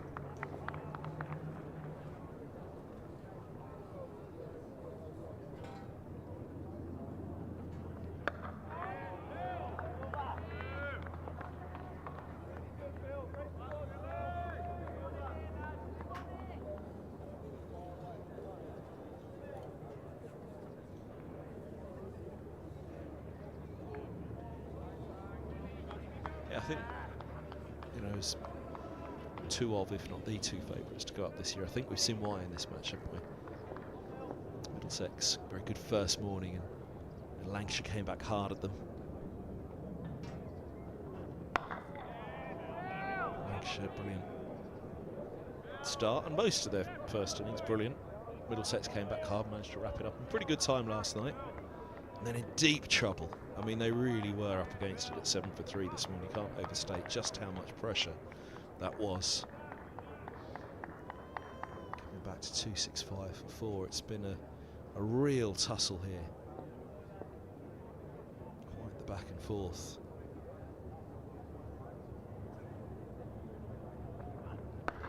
At 7 for 3 this morning. It was very, very difficult to see Middlesex being able to get anywhere near a position where they'd start to feel confident. Just starting to get there now, but we talked about minimum 220 really, didn't we, that they'd want to reach to start to feel like, okay, there's a chance, but they're with 6 wickets standing, they are getting towards a position where they've got to be thinking now 260, haven't they, as the lead, which is what we said. They've got to set Lancashire minimum what they scored in the first innings. Nicely done from Holden, just drops the single, deep square, set back, keep the strike. the 82nd. 266 for 4. It's an interesting quandary, isn't it? Because as a coach, you can be delighted that your team have fought back from that position, but you'd rather they weren't in that position to start with that requires the fight back. So yeah, well done lads, you've got us out from 7 for 3, but we really don't want to be repeating that too many times, because if you're doing that too often, you're going to go to the well a few too many times.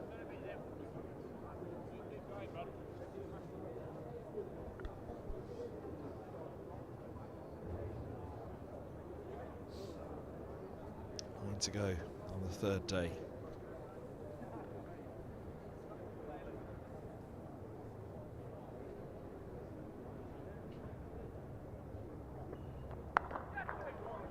That's fine cricket from Holden, up on his toes, guides it away.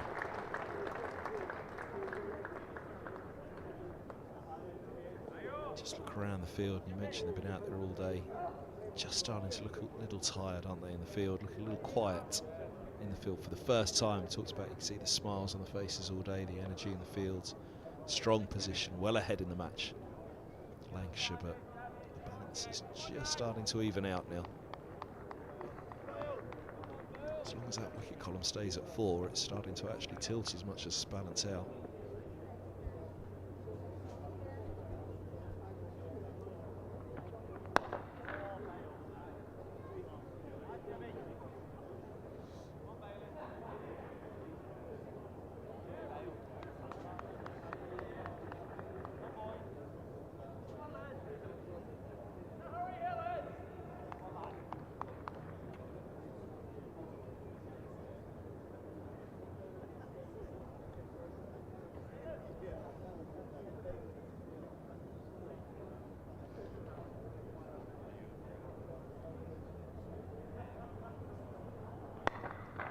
Just about to say he must be enjoying this now, Holden. There's another sign of it. Gets a couple away through the covers.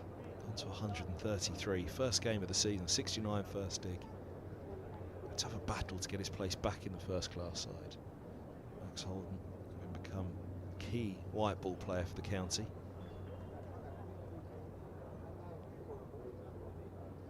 This has to be one of his finest hours in first class cricket though for Middlesex.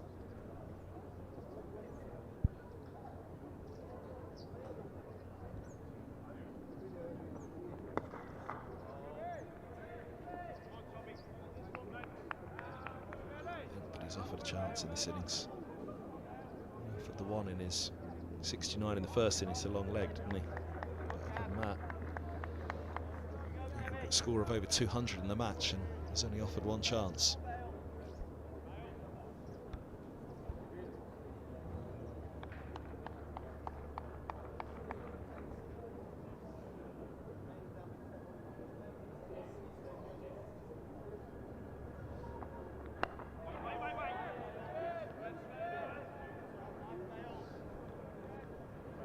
Spoke about it before that when Kane Williamson arrives, there's got to be a natural shift in the batting order to accommodate Williamson, and Holden is potentially the man to move up, who could go up to open, that helps create that.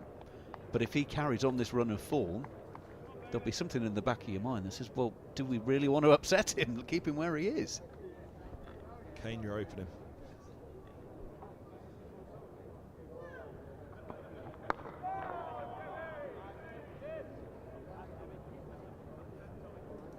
As well. I mean, the two names based on experience that you'd look at as, well, who drops out. You go to the least experienced of the two first. Obviously, by the time Williamson arrives, you say, well, it's, you know, who's not in the runs, no matter what experience or reputation.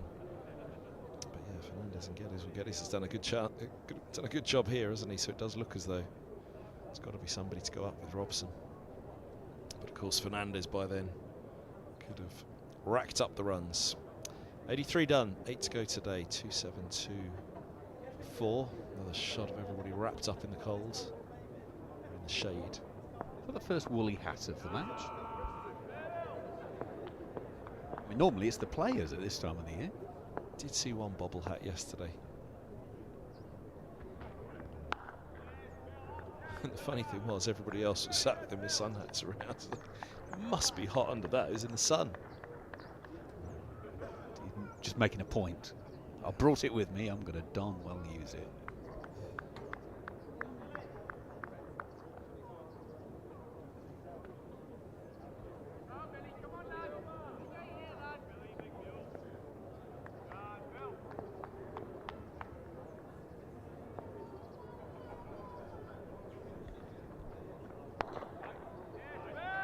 Does well in his follow through to stop that. Because Geddes has got very, very good wood on that one.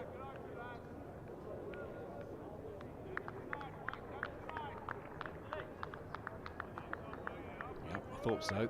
Stinging a bit.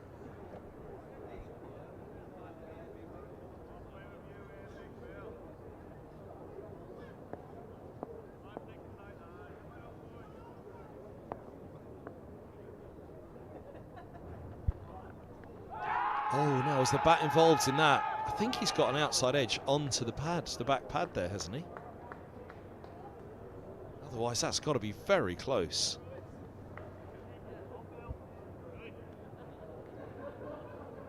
No. Oh, goodness me. I mean, it is hidden above the pad, let alone above the knee roll, but it's the back pad though, isn't it?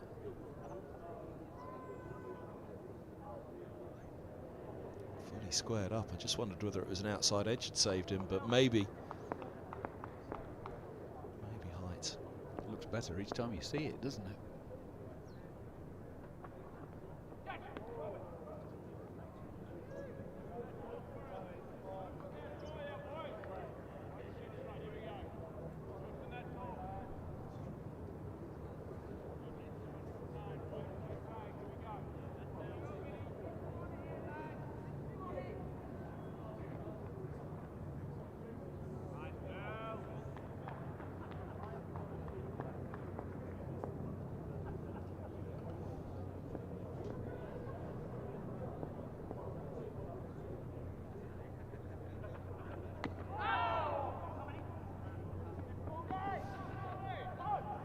Just a single.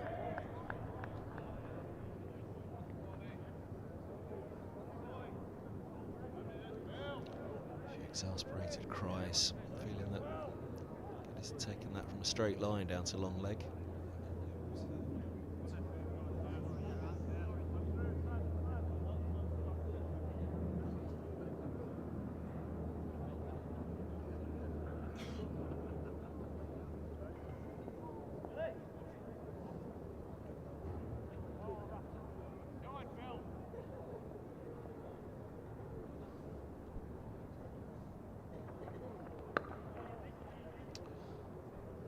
Strike with a single hold. 84 gone, just the 7 to go today. 273 for 4. Geddes though, it's having a big appeal.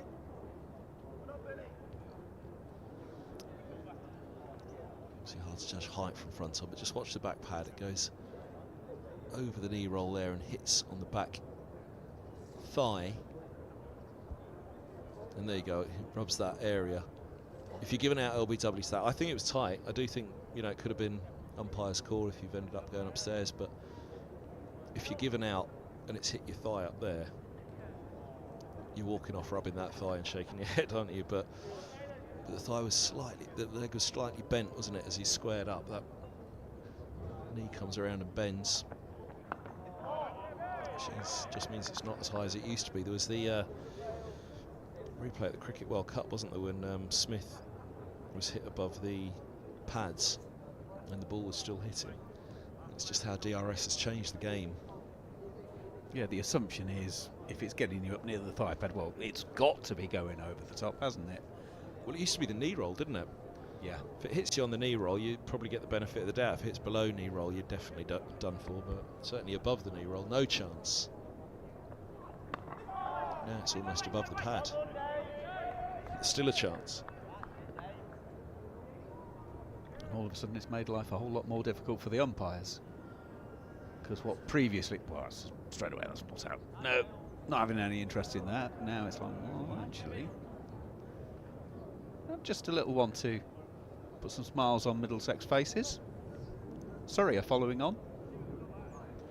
365 all out in reply to Essex's 582 for 6.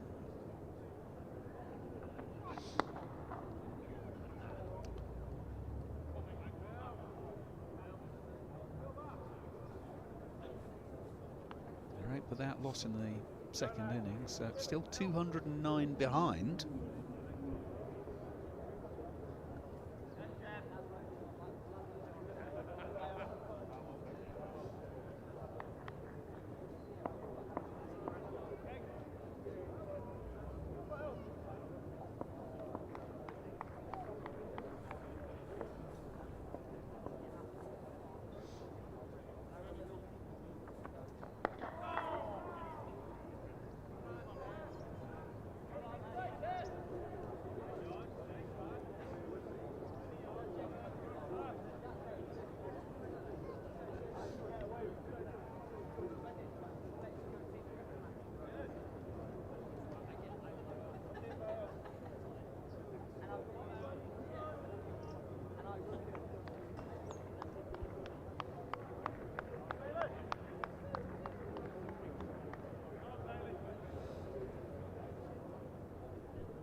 Nearly drawn into the wide one.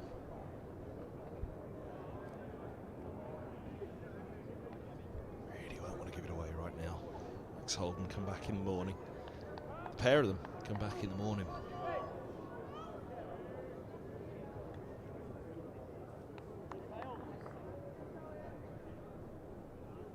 There's a fine balance in this game now, isn't there? These two are there first thing in the morning. Middlesex do have a good morning session.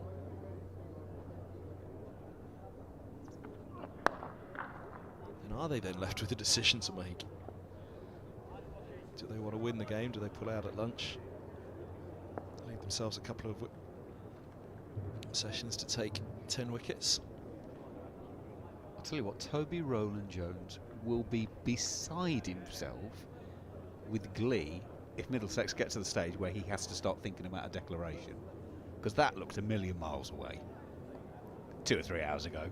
So if they were to get into that position, in a weird way, that's almost as good as winning the game, because you've really fought your way back into it.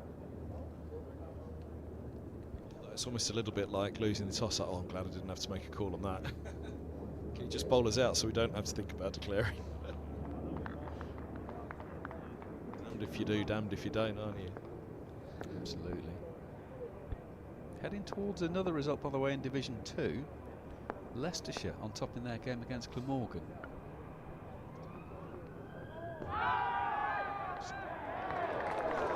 Oh, now he's given him. Well, I don't think any of us thought he was going to, and I don't think Geddes did either. Or is that hanging his head back? No, I think it's pretty clear what he thinks.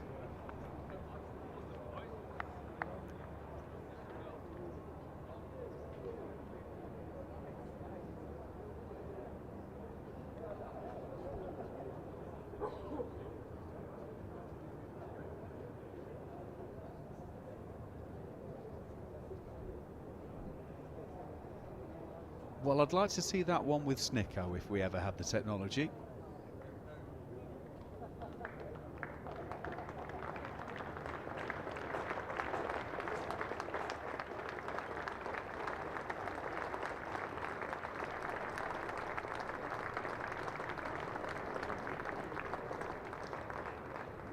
It's a fine innings from Ben Geddes, it really was. 74 from 133. Looks like he might just have got a rough one there. 1 for 30 for Williams. Wicket with the first ball of his 18th. And a night watchman is being sent out in Blake Cullen to protect Davies, Zaf Gohar, Roland Jones. 5 overs to go. Middlesex's number 10 makes his way to the middle.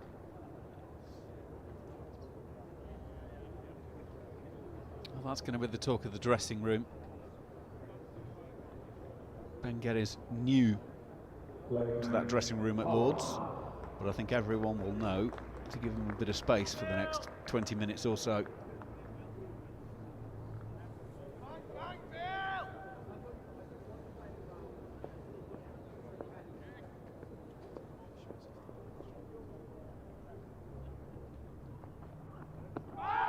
Oh, he's in trouble here. Nope. Full straight.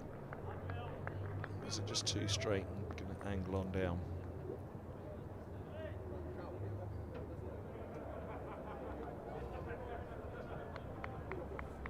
Again, probably an umpire's call. Cullen's given benefit of the doubt first ball. And it just, this new proud seam just gripped into the surface a little bit. Just deviated it.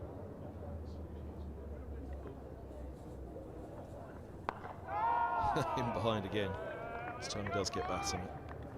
This is one other thing about night watches that I've never been entirely convinced. If you think it's difficult enough that one of your top order players might get out, why are you thinking one of the lower order is more equipped to hang on? And if they do get out, well then you're going to have to... You've either got to use a second night watcher, which makes even less sense, or send the better batter in the end anyway.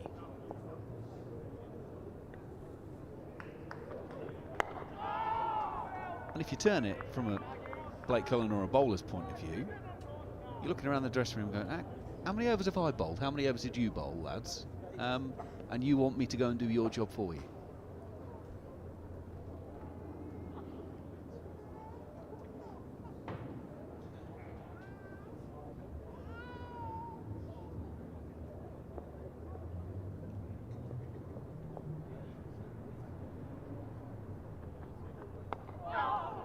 It's good from Williams. He's nagging that off stump. We've got a couple here to get off the mark. Think about the third. Back they come. The one to come of the over. Holden will be thinking about hiding up the other end at the moment. 5 overs to go tonight, but certainly he'll feel the expectation to stay out there for tomorrow morning as best he can.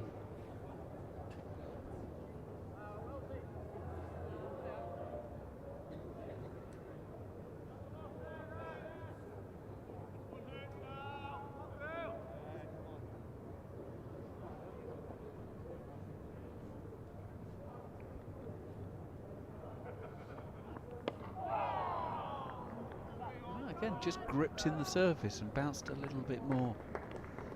Taking Holden's bat up near the stickers, nearer the handle. Let's have another look. First ball of the over. And get his fine innings of 74 coming to an end.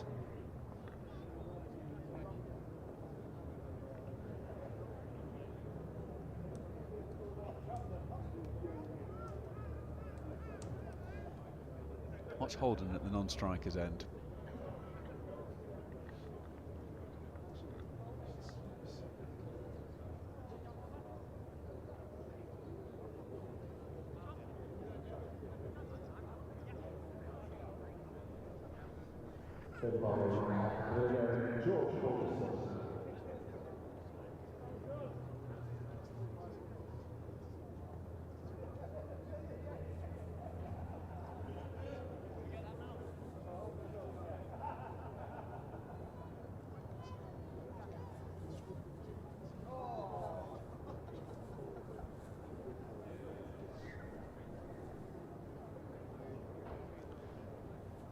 $2.79 for 5, something being run out.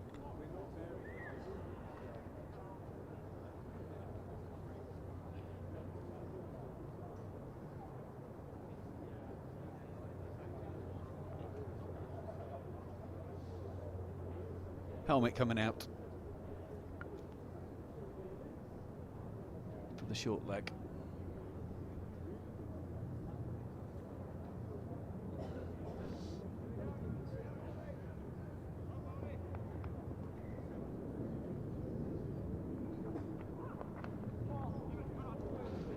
Fine. Could be 4 more. Just off the pad of the hip guard.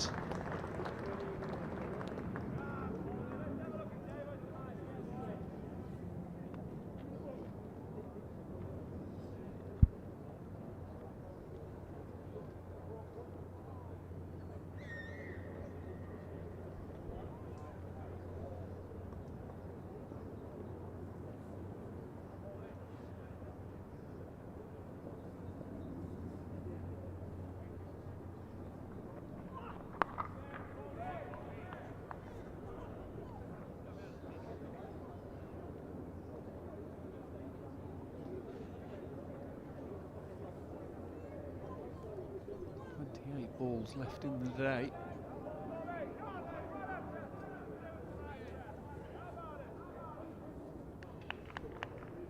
It's quite a long time for Cullen to bat, particularly against this new ball. Oh, that's a good shot. Sweet clip just wide of mid-arm. Nice boundary for Cullen. Yeah, thanks, Blake.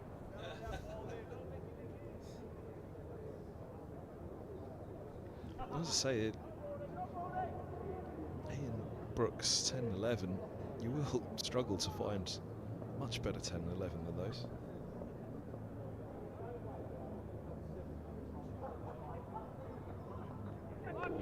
Lift up, and that one has gone. Taking the edge through to the keeper. That's a beaut from Balderson. There's a little bit of me though that thinks Middlesex won't mind seeing that. There's life in this pitch yet. Real good bounce. Has he? I'm pretty sure he has.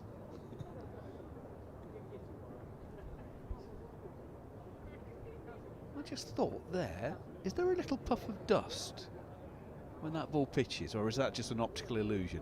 It seemed to be when we saw it from behind a moment ago. Just might have been a little puff. Anyway, he's walking off. Middlesex 6 down with the lead at 188. Would have fancied delivering one of those himself tomorrow. Now who comes down the pavilion steps? Is it going to be Brooks? Yes, it is. So the number 10 is followed by the number 11, which means Toby Rowland-Jones will make his way down to number 11. The actual card itself, been a long while since Rowland-Jones has been a number 11. Davies, Zaf Gohar and Rowland-Jones still to come, but here comes Brooks. A watcher for the watcher. Who watches the watcher?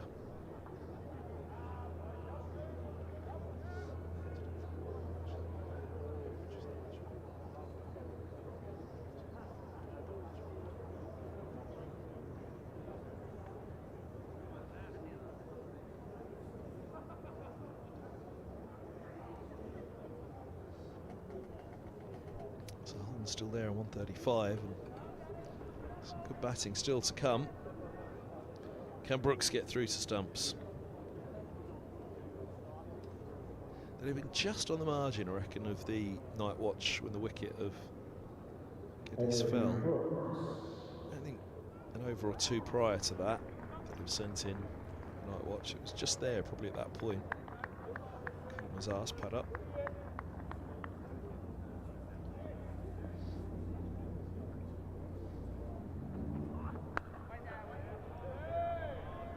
Yeah, 4 and a bit overs is quite a long time. Was it 6 and a bit when Cullen came out? Yeah.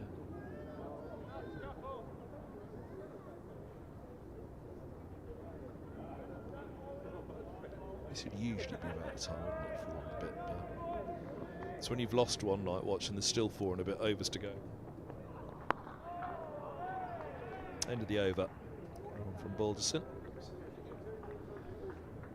287 for 6, so the 6th has gone. This is how.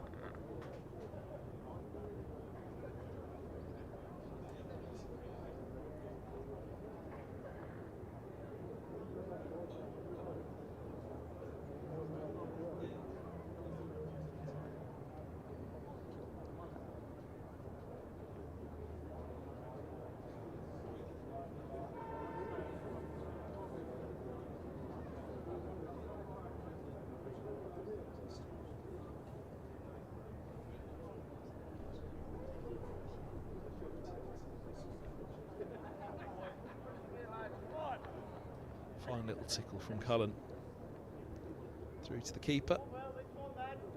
So 287 for 6.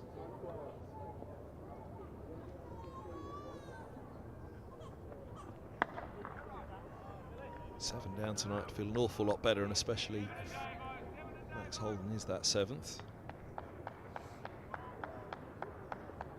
So 188 the lead, 4 standing, new ball in hand. Centurion there, but still the keeper Or 2 all-rounders really to come. Jones, fine batter.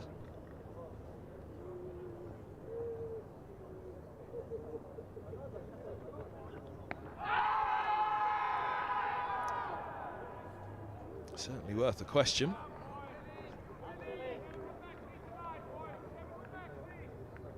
Just high. Right arm round as well. Didn't particularly straighten, didn't feel. Right arm round to the left-hander, it's got to do a lot to straighten there, hasn't it? Yeah, the natural geometrics of that straight away in your mind saying it's got to be exceptional. And with the slope. Exactly.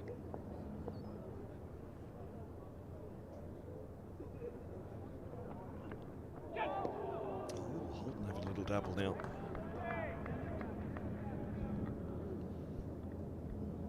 Well, is he now thinking, actually, I've got to face a few more balls. We've lost one night watcher.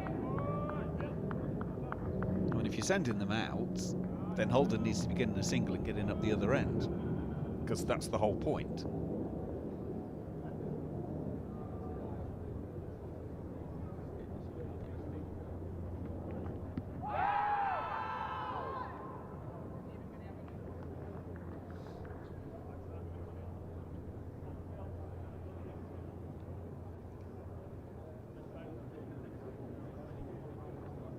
If I was captain, I might be tempted to put a short leg in here, just because everything's just getting a bit twitchy, just to get someone in the eye line, maybe even have a little chirp in his ear roll.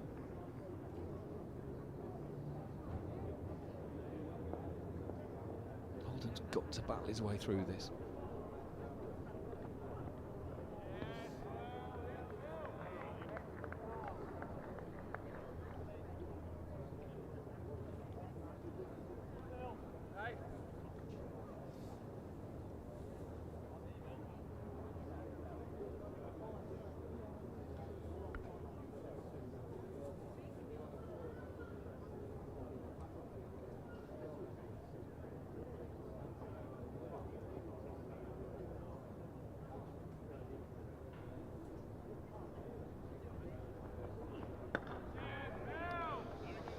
Behind it again. 3 to go today. 287 for 6.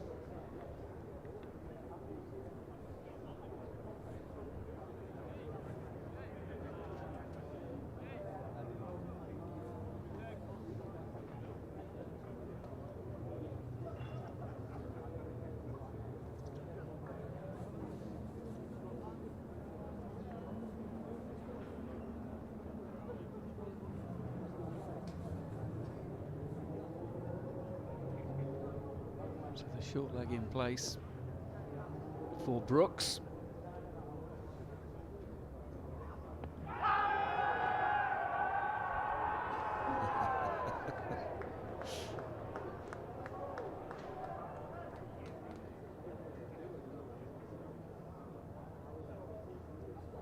You can see all of off, and it's only the back pad that's blocking a little bit of middle in the end.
Things can change quickly. There's a couple of wickets now.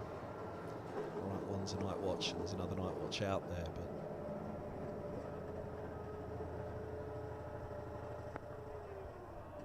if you're Lancashire now, you're thinking, come on, no more than 220. back in the morning, 32 runs, 4 wickets.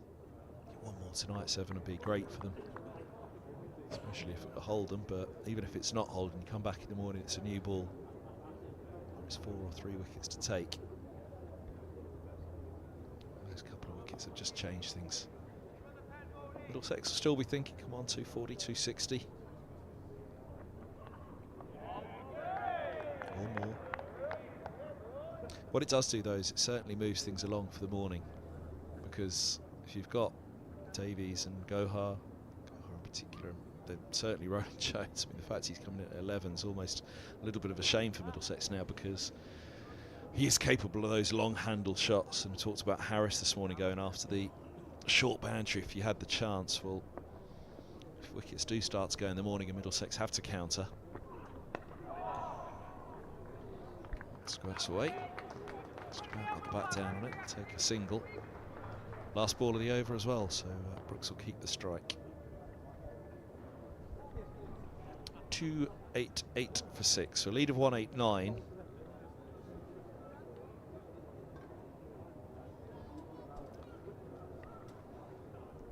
Yeah, see it through this evening, Brooks, and then you've got licence tomorrow.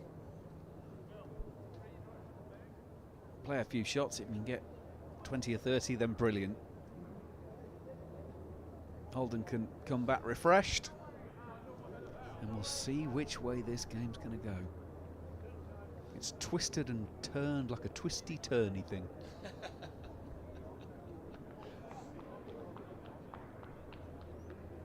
Can't believe it's taken us this far into day 3 to get a Blackadder reference in.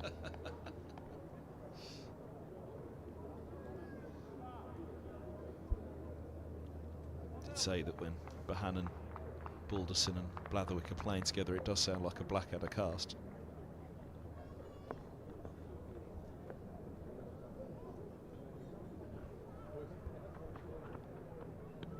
It's a brilliant Blackadder documentary where Hugh Laurie is talking about the amazing man that is Rowan Atkinson.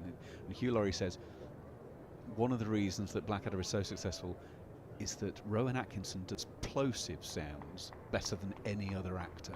So think of your P's and your B's. That's why Bob works so well.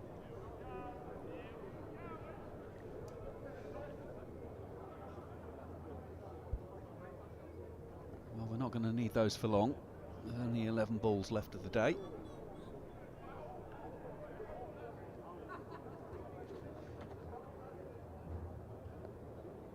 Stephen Fry I mentioned earlier, didn't we? Now Hugh Laurie.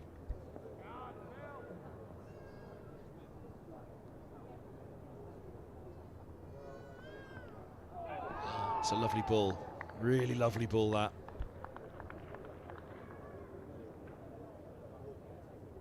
Angling him. He's in the outside edge.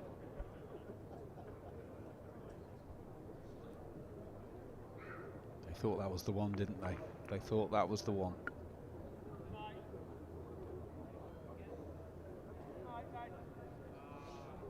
Well, Bobble Hat Man seeing it through to the end.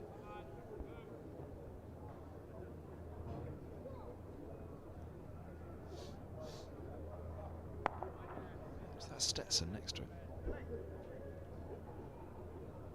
Going line dancing afterwards.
Short leg didn't last very long.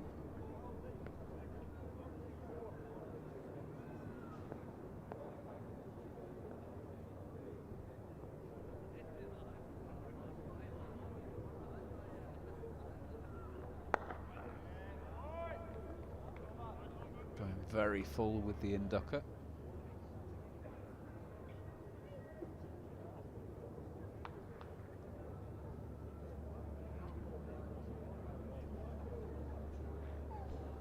Can he find a single?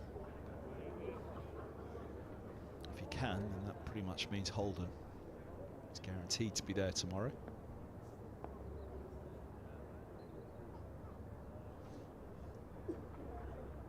Oh. 288 for 6, Holden to have strike.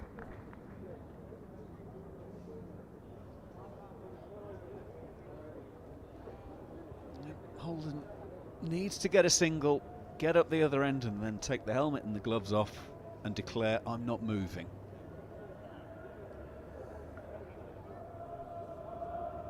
What a knock it's been.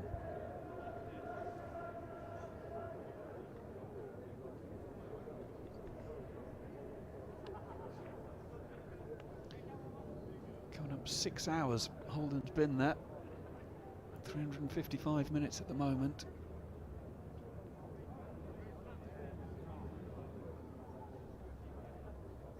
Just a couple more minutes today, and it'll be job done. Feel like a long couple of minutes at the moment, don't they? I hope it's not a long goodbye. Well, they'll be even longer as Keaton Jennings strolls by, because Lancashire are in no hurry to bowl this over, and you wouldn't be.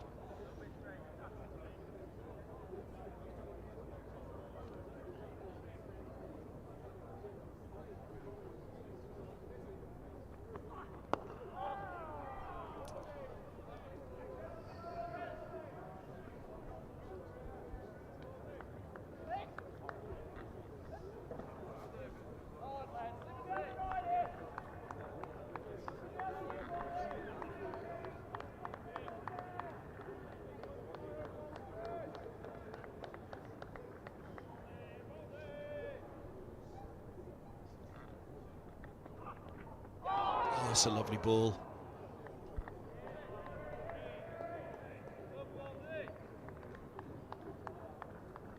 And again, this will be encouraging for Middlesex that there's a bit of life still out there with the ball. It's that twitchy kind of movement that makes you nervous, isn't it? The fact he suddenly jolts across.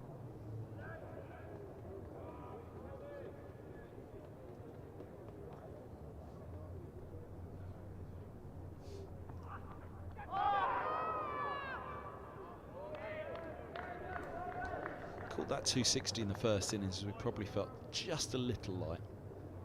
Just a little light. Maybe 280 towards 300s. We felt Lancashire's 359 was really good from Lancashire because Middlesex bowled so well. So that was just a little heavy. So again, 288 for 6.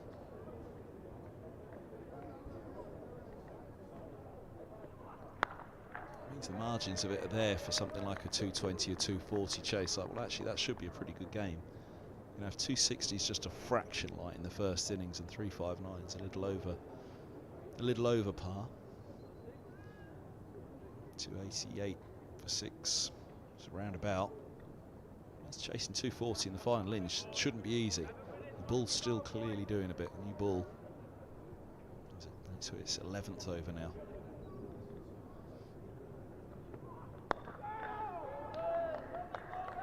Six are out. Let's see. Lancashire had 30 minutes to bat before lunch tomorrow. If they skittle Middlesex after an hour and a half, might not even take them that long, but 8 to 10 overs before lunch with the new ball. Go in, put your feet up, and then go again just after.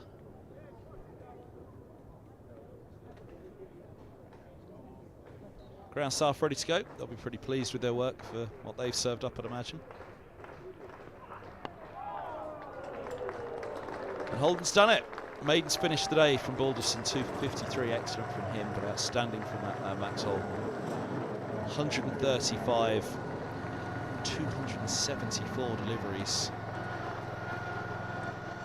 Bowlers bar applauding. As we said, there should be a few batters bars around the ground for Holden after that performance. Middlesex at 7 for 3 were facing a 3-dayer here at Lord's against the Division 2 favourites Lancashire, but they fought back hard, the hosts. Given themselves, well, not just a chance, themselves a real fighting chance now, haven't they, in this game? It's going to be a pretty interesting final day to come. Live stream here from Middlesex in association with DAF. Andrew McKenna's been alongside myself, Kevin Ham. Will be back in the morning to do it all again. It could be an absolute cracker of a finish, this one.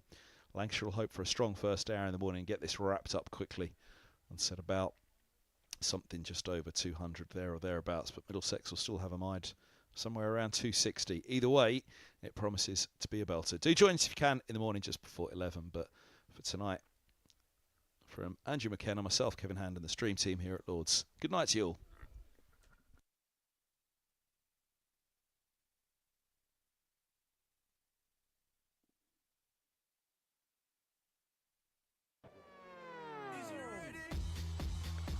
Or charge them and deposit them into the grandstand. He hasn't, he hasn't, he has! What a catch! Edged and gone first ball, second slip takes the catch. Unbelievable.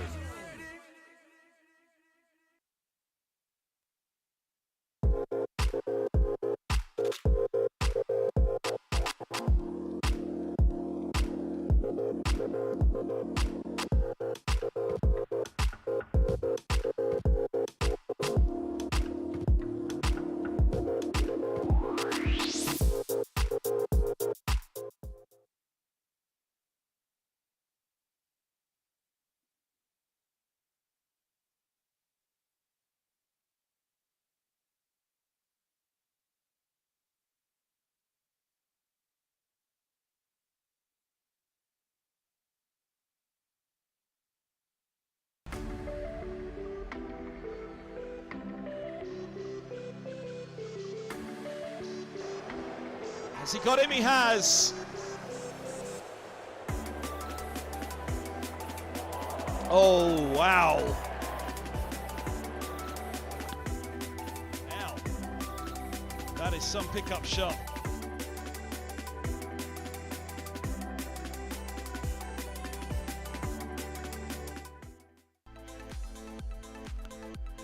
Goes again. Off the bat again, that sounded big and it was just as big. It's 50 for Eskenazi. He hasn't, he hasn't, he has! What a catch! Oh, look at that. Have that. Unbelievable.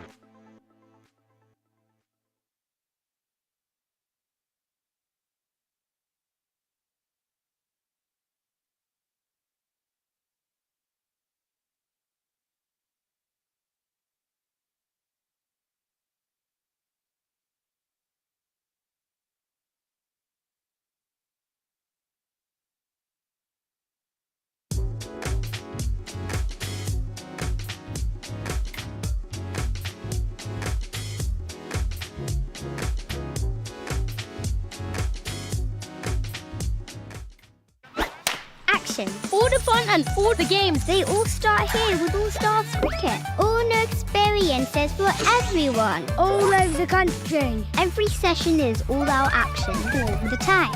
All welcome, all invited. Even mums and dads. Skills, Friendships, smiles, dreams. it all happens here. All you need is delivered right to your door. Best of all, it even has your name on it. All the activators are fully trained. And all they want is for us to have a great time. Always. Zaf Gohar. Catch. Thrill. Try it all. It's time to go all in, all together. And it all starts with All Stars. All you need to get started is at allstarscricket.co.uk.